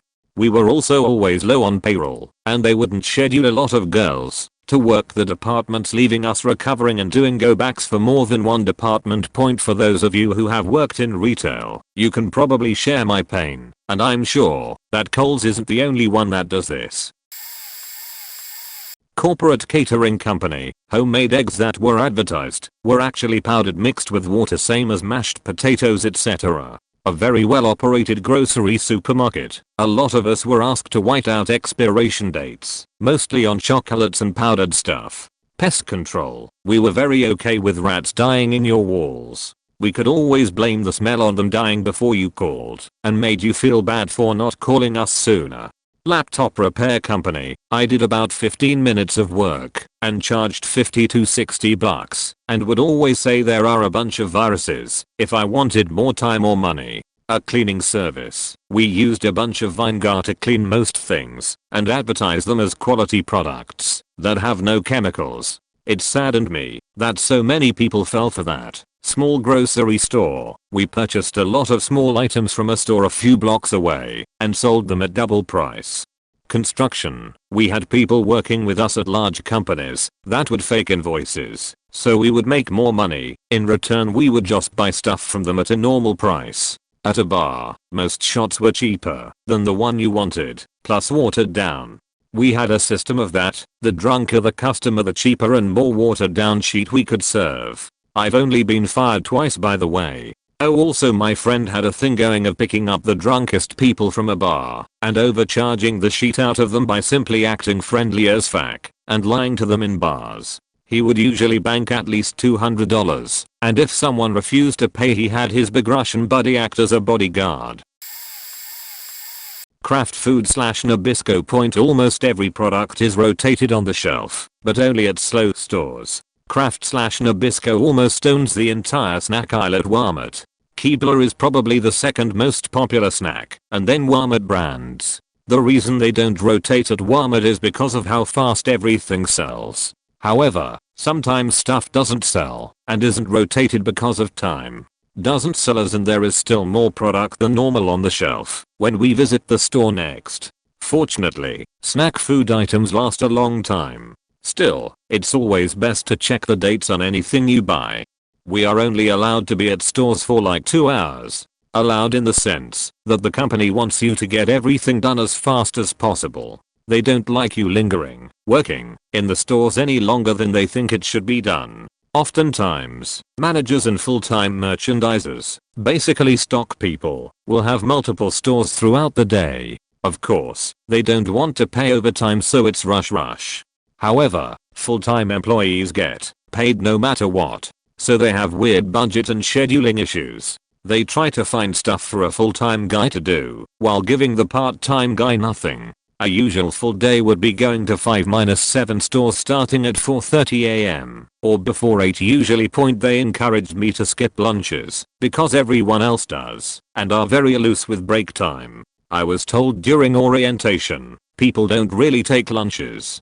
It's almost not enforced, unlike some companies like Costco where you will get in trouble if you don't take it. I think they can do this because they have no virtual headquarters. We just went in and out of stores all day long as fast as possible. Point. Also, all those ridiculous displays you see in the stores are bought by the companies. So Kraft, Frito-Lay, Pepsi etc. Point. Are paying Walmart money for floor space. They are basically really short contracts and end as soon as the promotion is over, that is movie times and seasonal things like July 4th. Retail grocery is a crazy world. I worked at a Fosamax for a while. They have coverage plans for their printers. There is also a kit called Essential Kit EC that has the coverage plan, gold tip USB cable and photo printer paper for a much higher price. The employees are trained to push the EC when they sell printers and tell the customers that they need the gold tip USB cable. If customers ask, I'm buying a wireless printer, do I still need the cable? They're supposed to say yes, you need it to set it up with your printer, or to get the fastest print speed possible, you need the gold tip USB cable. I knew none of that was true, considering I have set up several wireless printers for different people and myself, and never had to use the cable to do it. So I would recommend the EC, and tell the customers that the cable is there if they ever need it. Like if the wireless router were to act up, they could have a direct connection to the printer. When I became a supervisor, an employee came up to me and asked me, do customers really need the USB cable if they are purchasing a wireless printer? I told him the truth, but I also told him that he can take that route or go the route he is trained to do. Then I asked him, if you were a customer and somebody was helping you, would you want them to lie to you to make a sale? I honestly don't remember if he changed his sales tactics or not after that point. Another thing when selling printers, when the customer said they do want the printer, you are supposed to put the printer in the shopping cart and go grab the most expensive ink cartridges for their printer and put it in their cart. You don't ask if they want to purchase it, you just put it in their cart. I never did that and would get beached at over the headset. I always presented the ink cartridges to them and suggested at least an extra black cartridge, so it will be there if they have something important to print and ran out of ink. None of this might be too secret/unknown, but I just thought I'd put it out there. Point: Best Buy kids in my department always dropped the computers when they are putting them up in the shark cages and yelled, better get black tea. Gaming supervisors and sales reps are highly pressured to sell you on warranties. They cannot lose their job, but can be forced to go in at 7 AM on Wednesdays to improve their numbers. I had to run a lot of those meetings. Abuse of the employee discount is rampant, as many know it's cost plus 5% of the item in question. They make $2 to $3 per laptop sold. That's why they are always pushing the warranty. Myson cases, the margin on those is ridiculous. Many of you probably already know this, but that $60 HDMI cable cost me $2.50 with my discount, believe it or not. Vendors didn't give us crap, aside from pens and lanyards, so we seldom had any ulterior motives aside from personal bias. They have something called the 180-degree pass-by, where the sales rep is supposed to pass by you, looking busy, give a polite nod/acknowledgement, and then 3 to 4 steps later, turn around and say something along the lines of, "Oh, hello. I see you're looking at this. We were never allowed to ask, do you need anything else?" We could get written up, as we could be too easily dismissed with no/all set. Another thing you probably know, but we make up tons of lies about our lives to seem relatable to your situation. I luckily didn't have to do this too often, except for the most stubborn/angry customers. I enjoyed working there, believe it or not, and I seldom practiced a lot of the immature/underhanded techniques and fared just fine. I did catch some guff early on with the first set of managers prior to my promotions. Mostly because I refused to BS customers with a rehash song and dance. I loved talking to most of my customers, sometimes even the unsavory ones also. I once had a customer who tried to detail me with the PR0 and he wanted to watch on a computer he was looking to, and he seemed rather obsessed with Filipino midgets. That's something I could never talk about while I was there either. Edit: Best Buy cards. Holy shit, Best Buy credit cards. They ran off the books promotions to get customers to sign up. This is how it works, as I remember. We get $30 just for them submitting an application through Orchard credit lines.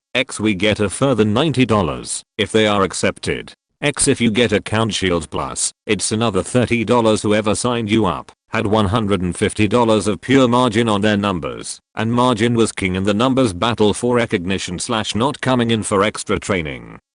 They are discouraged from telling you that if you miss one payment by any amount of time on the card, the 0% interest promotion becomes null and void, and you have to pay all the interest that was deferred. Got 2 months left on your 12 months no interest, and paid a day late? Well, you now have 10 months of deferred interest on your next bill. Lots of angry customers. I always made sure I told them that was the deal, personally, but my superiors who trained me discouraged it.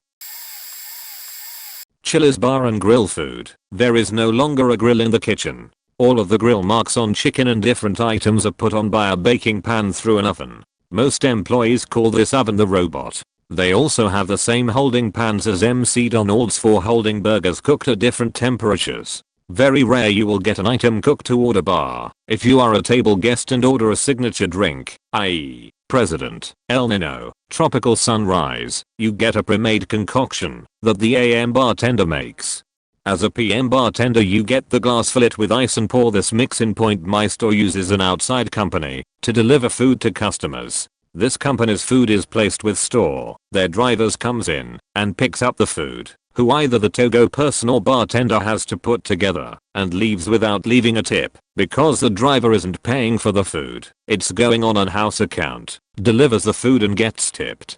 Also all of these sales are going under the to-go our bartender's drawers, which we have to claim our tips based on point. Also there was a point where if we didn't claim 15% we were flagged and eventually wrote up. Most of the time we actually didn't make it because we do not have gratuity. It's suggested not automatic, so if you don't want to pay it, you don't point. Now that feels good. I worked at Party City for roughly a year and a half. I don't know if I came across any real corporate secrets, but there were a couple things that drove me crazy. Party City was always big on putting big markdowns on the outside of the store to get you to come inside, which I realize is a common trend. More often than not though this led to confusion for some customers. We had a year-round advertisement for 50% off all solid colored tabloid, but you had to look really closely at the small print to see off of MSRP. Employees were pushed to meet contact information quotas every week/month. I believe it was something like we needed to get phone hashes off of 80% of customers and get emails off of 40%. Anyone who was under this goal even slightly got ridiculed in front of co-workers. This may have been specific to my store, but the management was really all about things being extremely tidy in the store. During non-Halloween times, one person was expected to go through all of the aisles and make sure everything was literally perfect. That tablecloth is hanging just a little crooked. You get beached out about it. This one item was hiding out of place. The end of the world. You're a horrible person. Customer service was emphasized to the point where we suffocated our customers. Every single customer who came in, no matter what their attitude was, or if they obviously didn't want help, we had to get in their faces and ask half a dozen questions. Our customer service lines were very robotic too, and if we didn't say them just perfectly we would get yelled at over the walkie-talkies. Let's just say that Secret Shop Week was a living hell. And lastly, I swear that 99% of the items in that store is overpriced, and you are better off going next door to Fred Mears, or whatever. You know what is better? A dollar store. I think we had like 0.3 milers that were 99 cents and the rest were at least $3. If you need some generic birthday crap, seriously, just go to the dollar store. Oh man. Sorry for the wall of text, but I'm about to go into overdrive on this sheet. I'm a store manager at a Dollar General. I have been employed at the company for 5 years and 5 months now. We are forced to ask for donations or we will be punished. It is a company goal each store in a district raise $50 a week in literacy donations. How do you do this? Whenever a customer has extra change left over from buying anything, you are supposed to ask them to donate the rest into the cash cube for a donation. I don't have a problem raising donations for anything, but to be punished for not meeting a goal is pretty annoying. Most stores in our district have no problems gaining this $50 goal, but when some store doesn't, shit seems to hit the fan. We will get a long-winded essay about how we are living up to the company motto of serving others, and we need to make sure our sales associates are asking for every penny from the customers, or we are to give them verbal warning or progressions if they continue to not make goals. I have no other problems with the company. I just don't like the idea of being forced to ask customers for the money we gave back to them. I get it. Actually, another problem I have is cutting hours midweek. I can understand a company wants to make goals and make themselves look good, but at the end of every quarter we get emails daily from our regional manager to a district manager to us. After working 5 out of the 7-day workflow, they email us saying, cut 10 hours of pay for the next 3 days. I go into shock reading this sometimes. The last 3 days of our work week is our truck days. It is our heavy customer days. It is when we get our sheet done. I have to go around and tell my employees that only get 13 to 20 hours a week at faking 7.25 that I'm cutting their hours because the company wants me to save 10 hours that week. No faking wonder why people quit so much, why they have high employee theft, and why most of their stores are shit. Not all but most. Probably the worst thing about being a store manager is that it's hard to explain that the company I promote sits on there is till the end of the work week to announce that we have to cut hours for the rest of the week. Good game. Dollar General. I currently work at a 4-year public university. Most of the job listings on our website are already promised to people within our own department who are looking to move up, even though the job posting does not explicitly state this. If another on-campus employee outside of our own department applies for the job, as long as they meet the qualifications, we are obligated to interview them. We will occasionally post an honest to goodness open position in which we will consider any and all qualified candidates, including those from off campus, but out of the 8 interview committees I've been on, 6 of the positions were already more or less in the bag for someone that already worked in our department. This has always really bothered me. Not only are we wasting hours upon hours of our own time in these sham interviews, but we are also wasting the time of truly interested candidates that have no shot in hell of actually getting the job. It's absolutely maddening to interview qualified, competent candidates who are better suited for the position than the incumbent, but be unable to hire them. Also, the university system does not allow performance-based raises, so employees rarely progress within the open pay ranges associated with their job classification. In fact, most remain in the first 2 quartiles of the ranges, even after a decade of service. This prompts many employees to leave the university system after discovering they have no way to reach the upper end of the salary scale in their classification.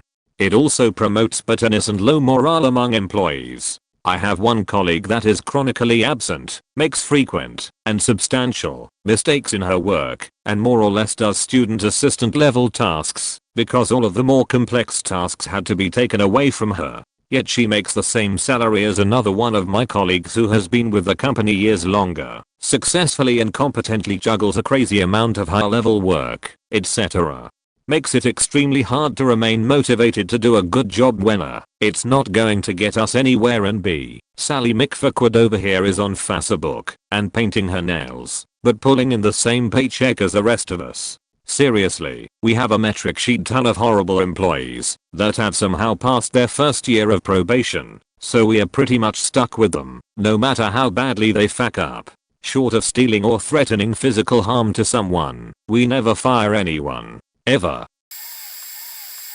I never worked retail, but I worked for a collection agency and their practices were deplorable. I lasted about 2 weeks after training. They hired mostly people from low-income families that were loud and aggressive with the people they were collecting from. The company, by the way, was Lubeck, Baker, and Associates. This is what I now can only assume was designed to sound like a lawyer's office, which I never realized until a person I was collecting from told me that was the case, and at the time I of course ignored it. But anyway, we were actually collecting from magazine accounts these people opened from a company also owned by the collection agency. They would receive a free gift and then be required to buy a contractual agreed magazine subscription.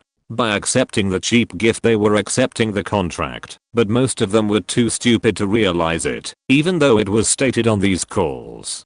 Also, I have to mention these calls were taken in a different building across town, but named XXX of Northern California, which was the name of the street it was on, but made to sound more legit. One day our computers were down, and they made us drive across town and take these calls. So they would sell them a subscription for 24 months at $10 a month, or whatever.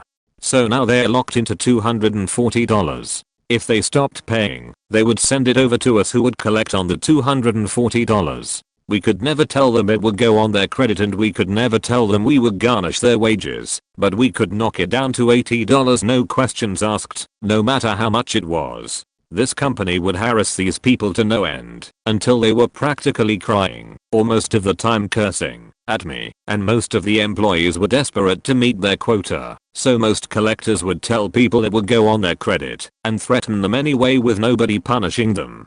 However, when I deployed these tactics, out of desperation to stay up with the pack, they fired me. But here's why. When our systems were down one day they had us pull the cold files. Paper files that hadn't ever been put into the computer system from the early 90s. This took place 2001-ish, when the systems came back up. My buddy, that I gave rides home quite a bit, went into the computer and started entering in each paper file he called, and our boss went ballistic. Why are you doing this?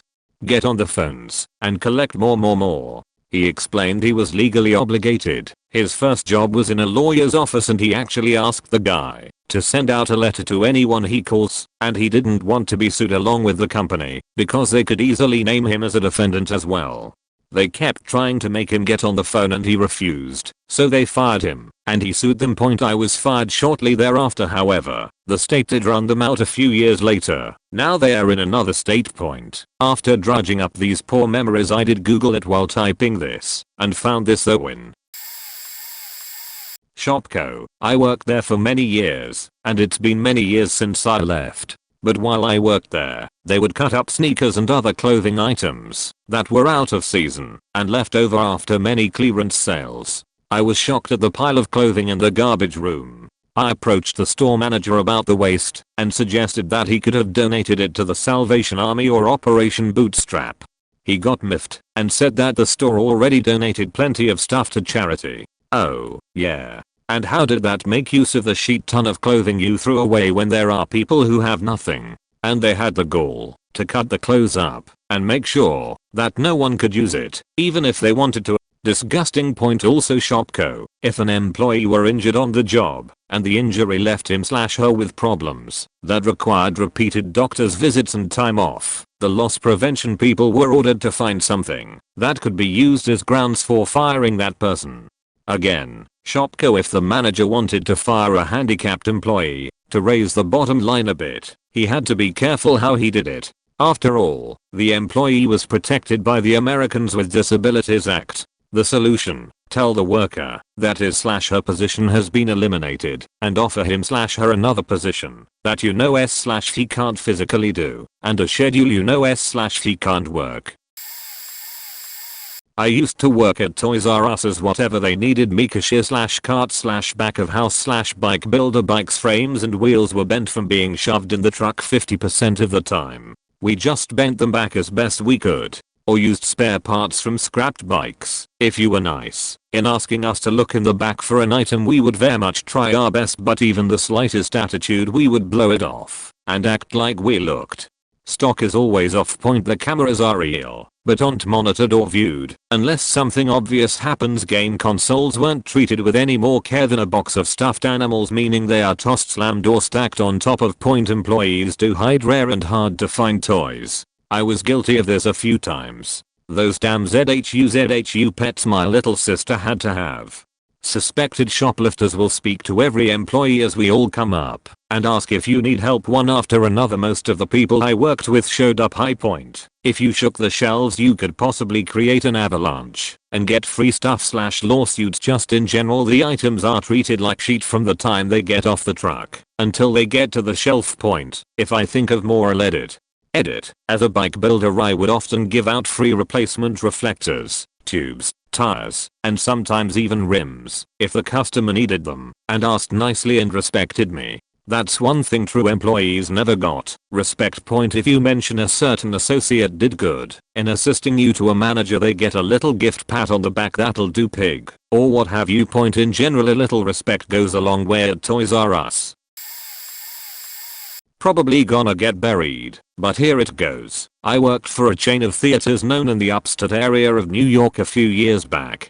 Pro tips on popcorn: if you see a movie during the week, aka Monday, Thursday, you'll always have fresh popcorn, as there are less customers during the school year that come during the week. Summer is a different story. We always pop one fresh batch at a time.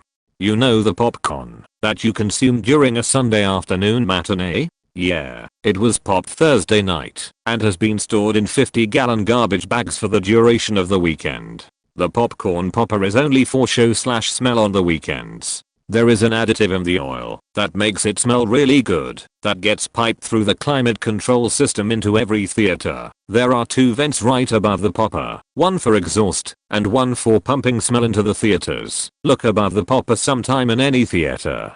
We would pop one fresh batch for the matinee, late afternoon, and evening performance from Friday Sunday, just to get the smell throughout the theater complex. The popcorn that you're eating from the warming beans was popped Thursday night and will be used for the duration of the weekend. It was thrown out Sunday night during the weekly high cleaning routine.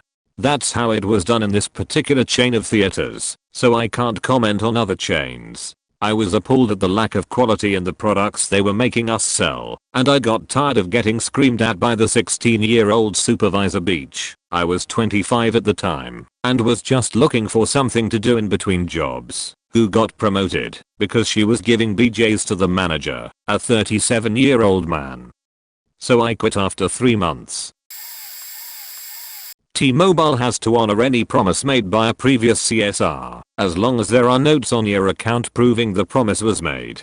So when a CSR is promising you something, make sure you mention that you want it noted on your account, so they know you know those notes are there. Doesn't guarantee they'll do it, but can't hurt. Also, if your service is interrupted for more than an hour for any reason, other than you not paying your bill on time, of course, they owe you a network outage credit of at least $10 for your inconvenience, but you have to speak to someone, whether on the phone or through chat support to get it. If your phone has to be exchanged 3x in 3 months or less, they have to offer you a brand new phone of another kind as an option for exchange. However, you do not get to pick the phone, and arguing that you want a different one will get you nowhere. If you've had service there for multiple years without non-pay suspensions, there's almost nothing reasonable you can't get. If you push hard enough, they may try to refuse you, but just keep pushing, and if that rep won't, it's possible you're talking to one of the outsourced overseas reps. Not racist, but T-Mobile customer service quality has gone down the shitter since they started doing that. Then again, I've gotten quite a bit of free stuff because of how awful, clueless, and apt to lie those CSRs are, so I shouldn't complain too much, and you should just start over with another chat support. Stick with it. It's totally worth it not to have to sit on hold. Refresh until you get someone. If it tells you no one's available, this option may not work for FlexPay/prepaid customers. I'll edit and add more if I think of anything else useful. TLDR, read if you have or are considering T-Mobile service. Pass as useless if not. Former Walgreens employee. First off, in most ways, WAG is halfway decent. But, in other ways, they suck. Take the blizzard of 03 in the Philly/NJ area. We were ordered by superiors not to close, and that any closed store would get cheat treatment. Luckily for my store, the police shut us down, so that EM couldn't do jack. Their cameras are real, and there are some that you cannot see. More often than not, we can't do diddly squat if you steal, but some stores do have real handcuffs in the office to keep you in line until the police grab you. Cafe W is a disgusting thing, and I highly discourage anyone from drinking from the machine. They are to be cleaned once a night, and the empty containers are to be washed in a bleach solution and air dry. Only problem is A, there are no spare containers, and B, the bins are never to be less than 1/2 full, or MGMT will throw a hissy.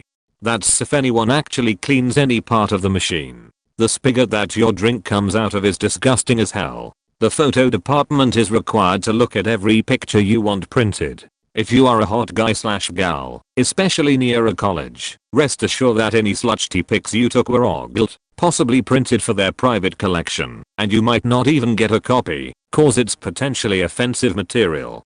I also currently work for a company that makes cocktail mixes, premix cocktails, and children's drinks. First off, rinse the bottle pouch off before drinking out of it. If it has alcohol in it, if it hits the floor, more often than not it's sent right into the box. Alcohol is too expensive to waste. Kids' drinks that touch the floor are supposed to be instantly pitched, but it doesn't always happen. Also, the sanitation department cleans the filling machines, but only clean the conveyor belts when the line operator throws a beach fit. Even after they supposedly clean the belts, we can peel sheets of black mold off of it. I mean, hell, I work with people so desperate to get their nicotine fix they will smoke next to the propane storage, keep their cigs/snuff and their hair/beard nets, etc. HD employee here. Let me count the ways we get screwed. Since 2007, starting wages have dropped from $12/HR to about $8.50/HR depending on where your store is. While anything over $8/HR is relatively good for retail, the justification given is that times are tough. The company is posting higher profits than ever, no employee discount. For me this is not a huge deal because I rarely need anything from the store. They justify this by saying that the company cannot afford to give a discount as their prices are already so low, and also because they give a bi-quarterly success sharing check to employees. But that is only if the store is above plan for that half of the fiscal year. Many of the employees, especially cashiers, are rated on the voice of the customer rating. This is the survey that is at the bottom of your 2-foot long receipt. If an cashier is consistently below a 9.0 rating on both friendliness and wait to check out, they can be put on a performance improvement plan. If at the end of the PIP they do not show marked improvement, they can face further punishment or termination. Credit. All employees are constantly harassed about getting HD credit cards. This is another area where front-end workers can get into serious trouble if they aren't opening enough new accounts. Any employee working more than 32 hours a week for 12 consecutive weeks must be given full-time status/benefits. I cannot count how many people I have worked with that have had this status withheld from them because it's not in the budget. It is illegal for the store to do, and every worker who has reported this sort of activity has immediately had their hours cut to somewhere between 28 to 31 hours per week. Retaliation. Anyone. This is why you never call hours with a problem. Always go above to the highest level possible. I worked for an English pub chain called Hungry Horse, run by the Green King. They own lots of chains, I do believe, and at the time I was 16 to 17, so I could only be a waitress, but I worked past the legal time, 10 PM, usually finished around 1 AM, and had to get home alone. This is a pub, remember, so as a female leaving at this hour it got quite scary sometimes. I did illegal hours, something like 8 to 10, which I didn't mind so much, but it's still illegal.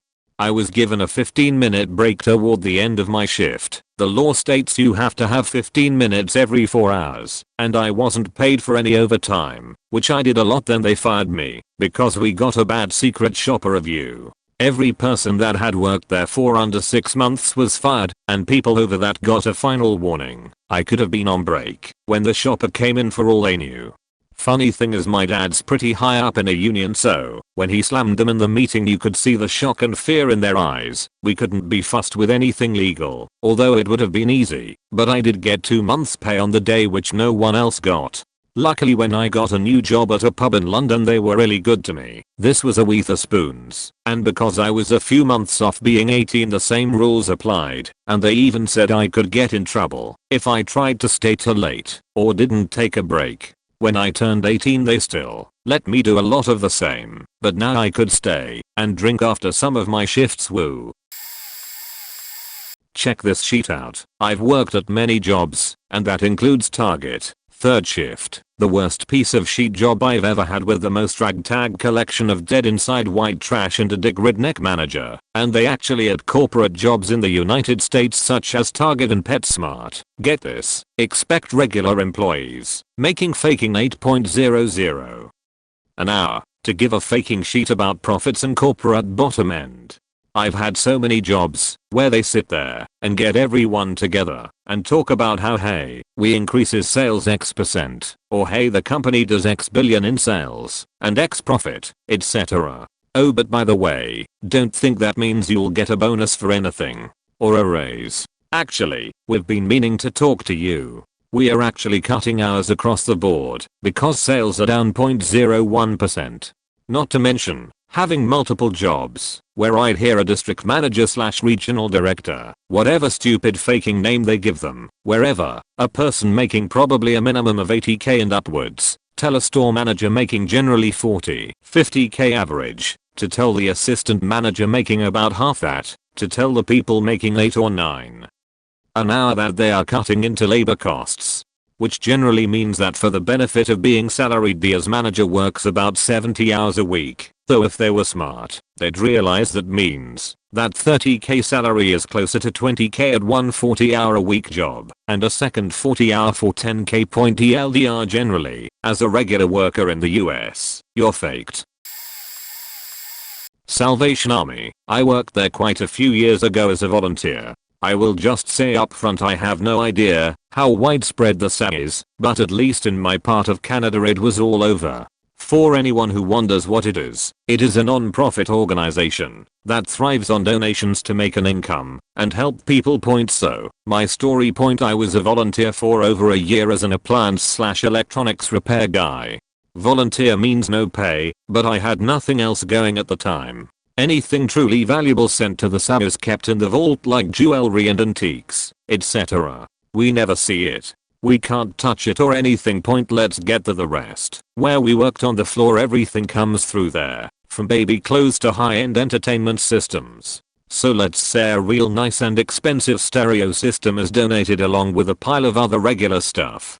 We have options. We can take it home and test it. That's kinda the direct approach to keeping things.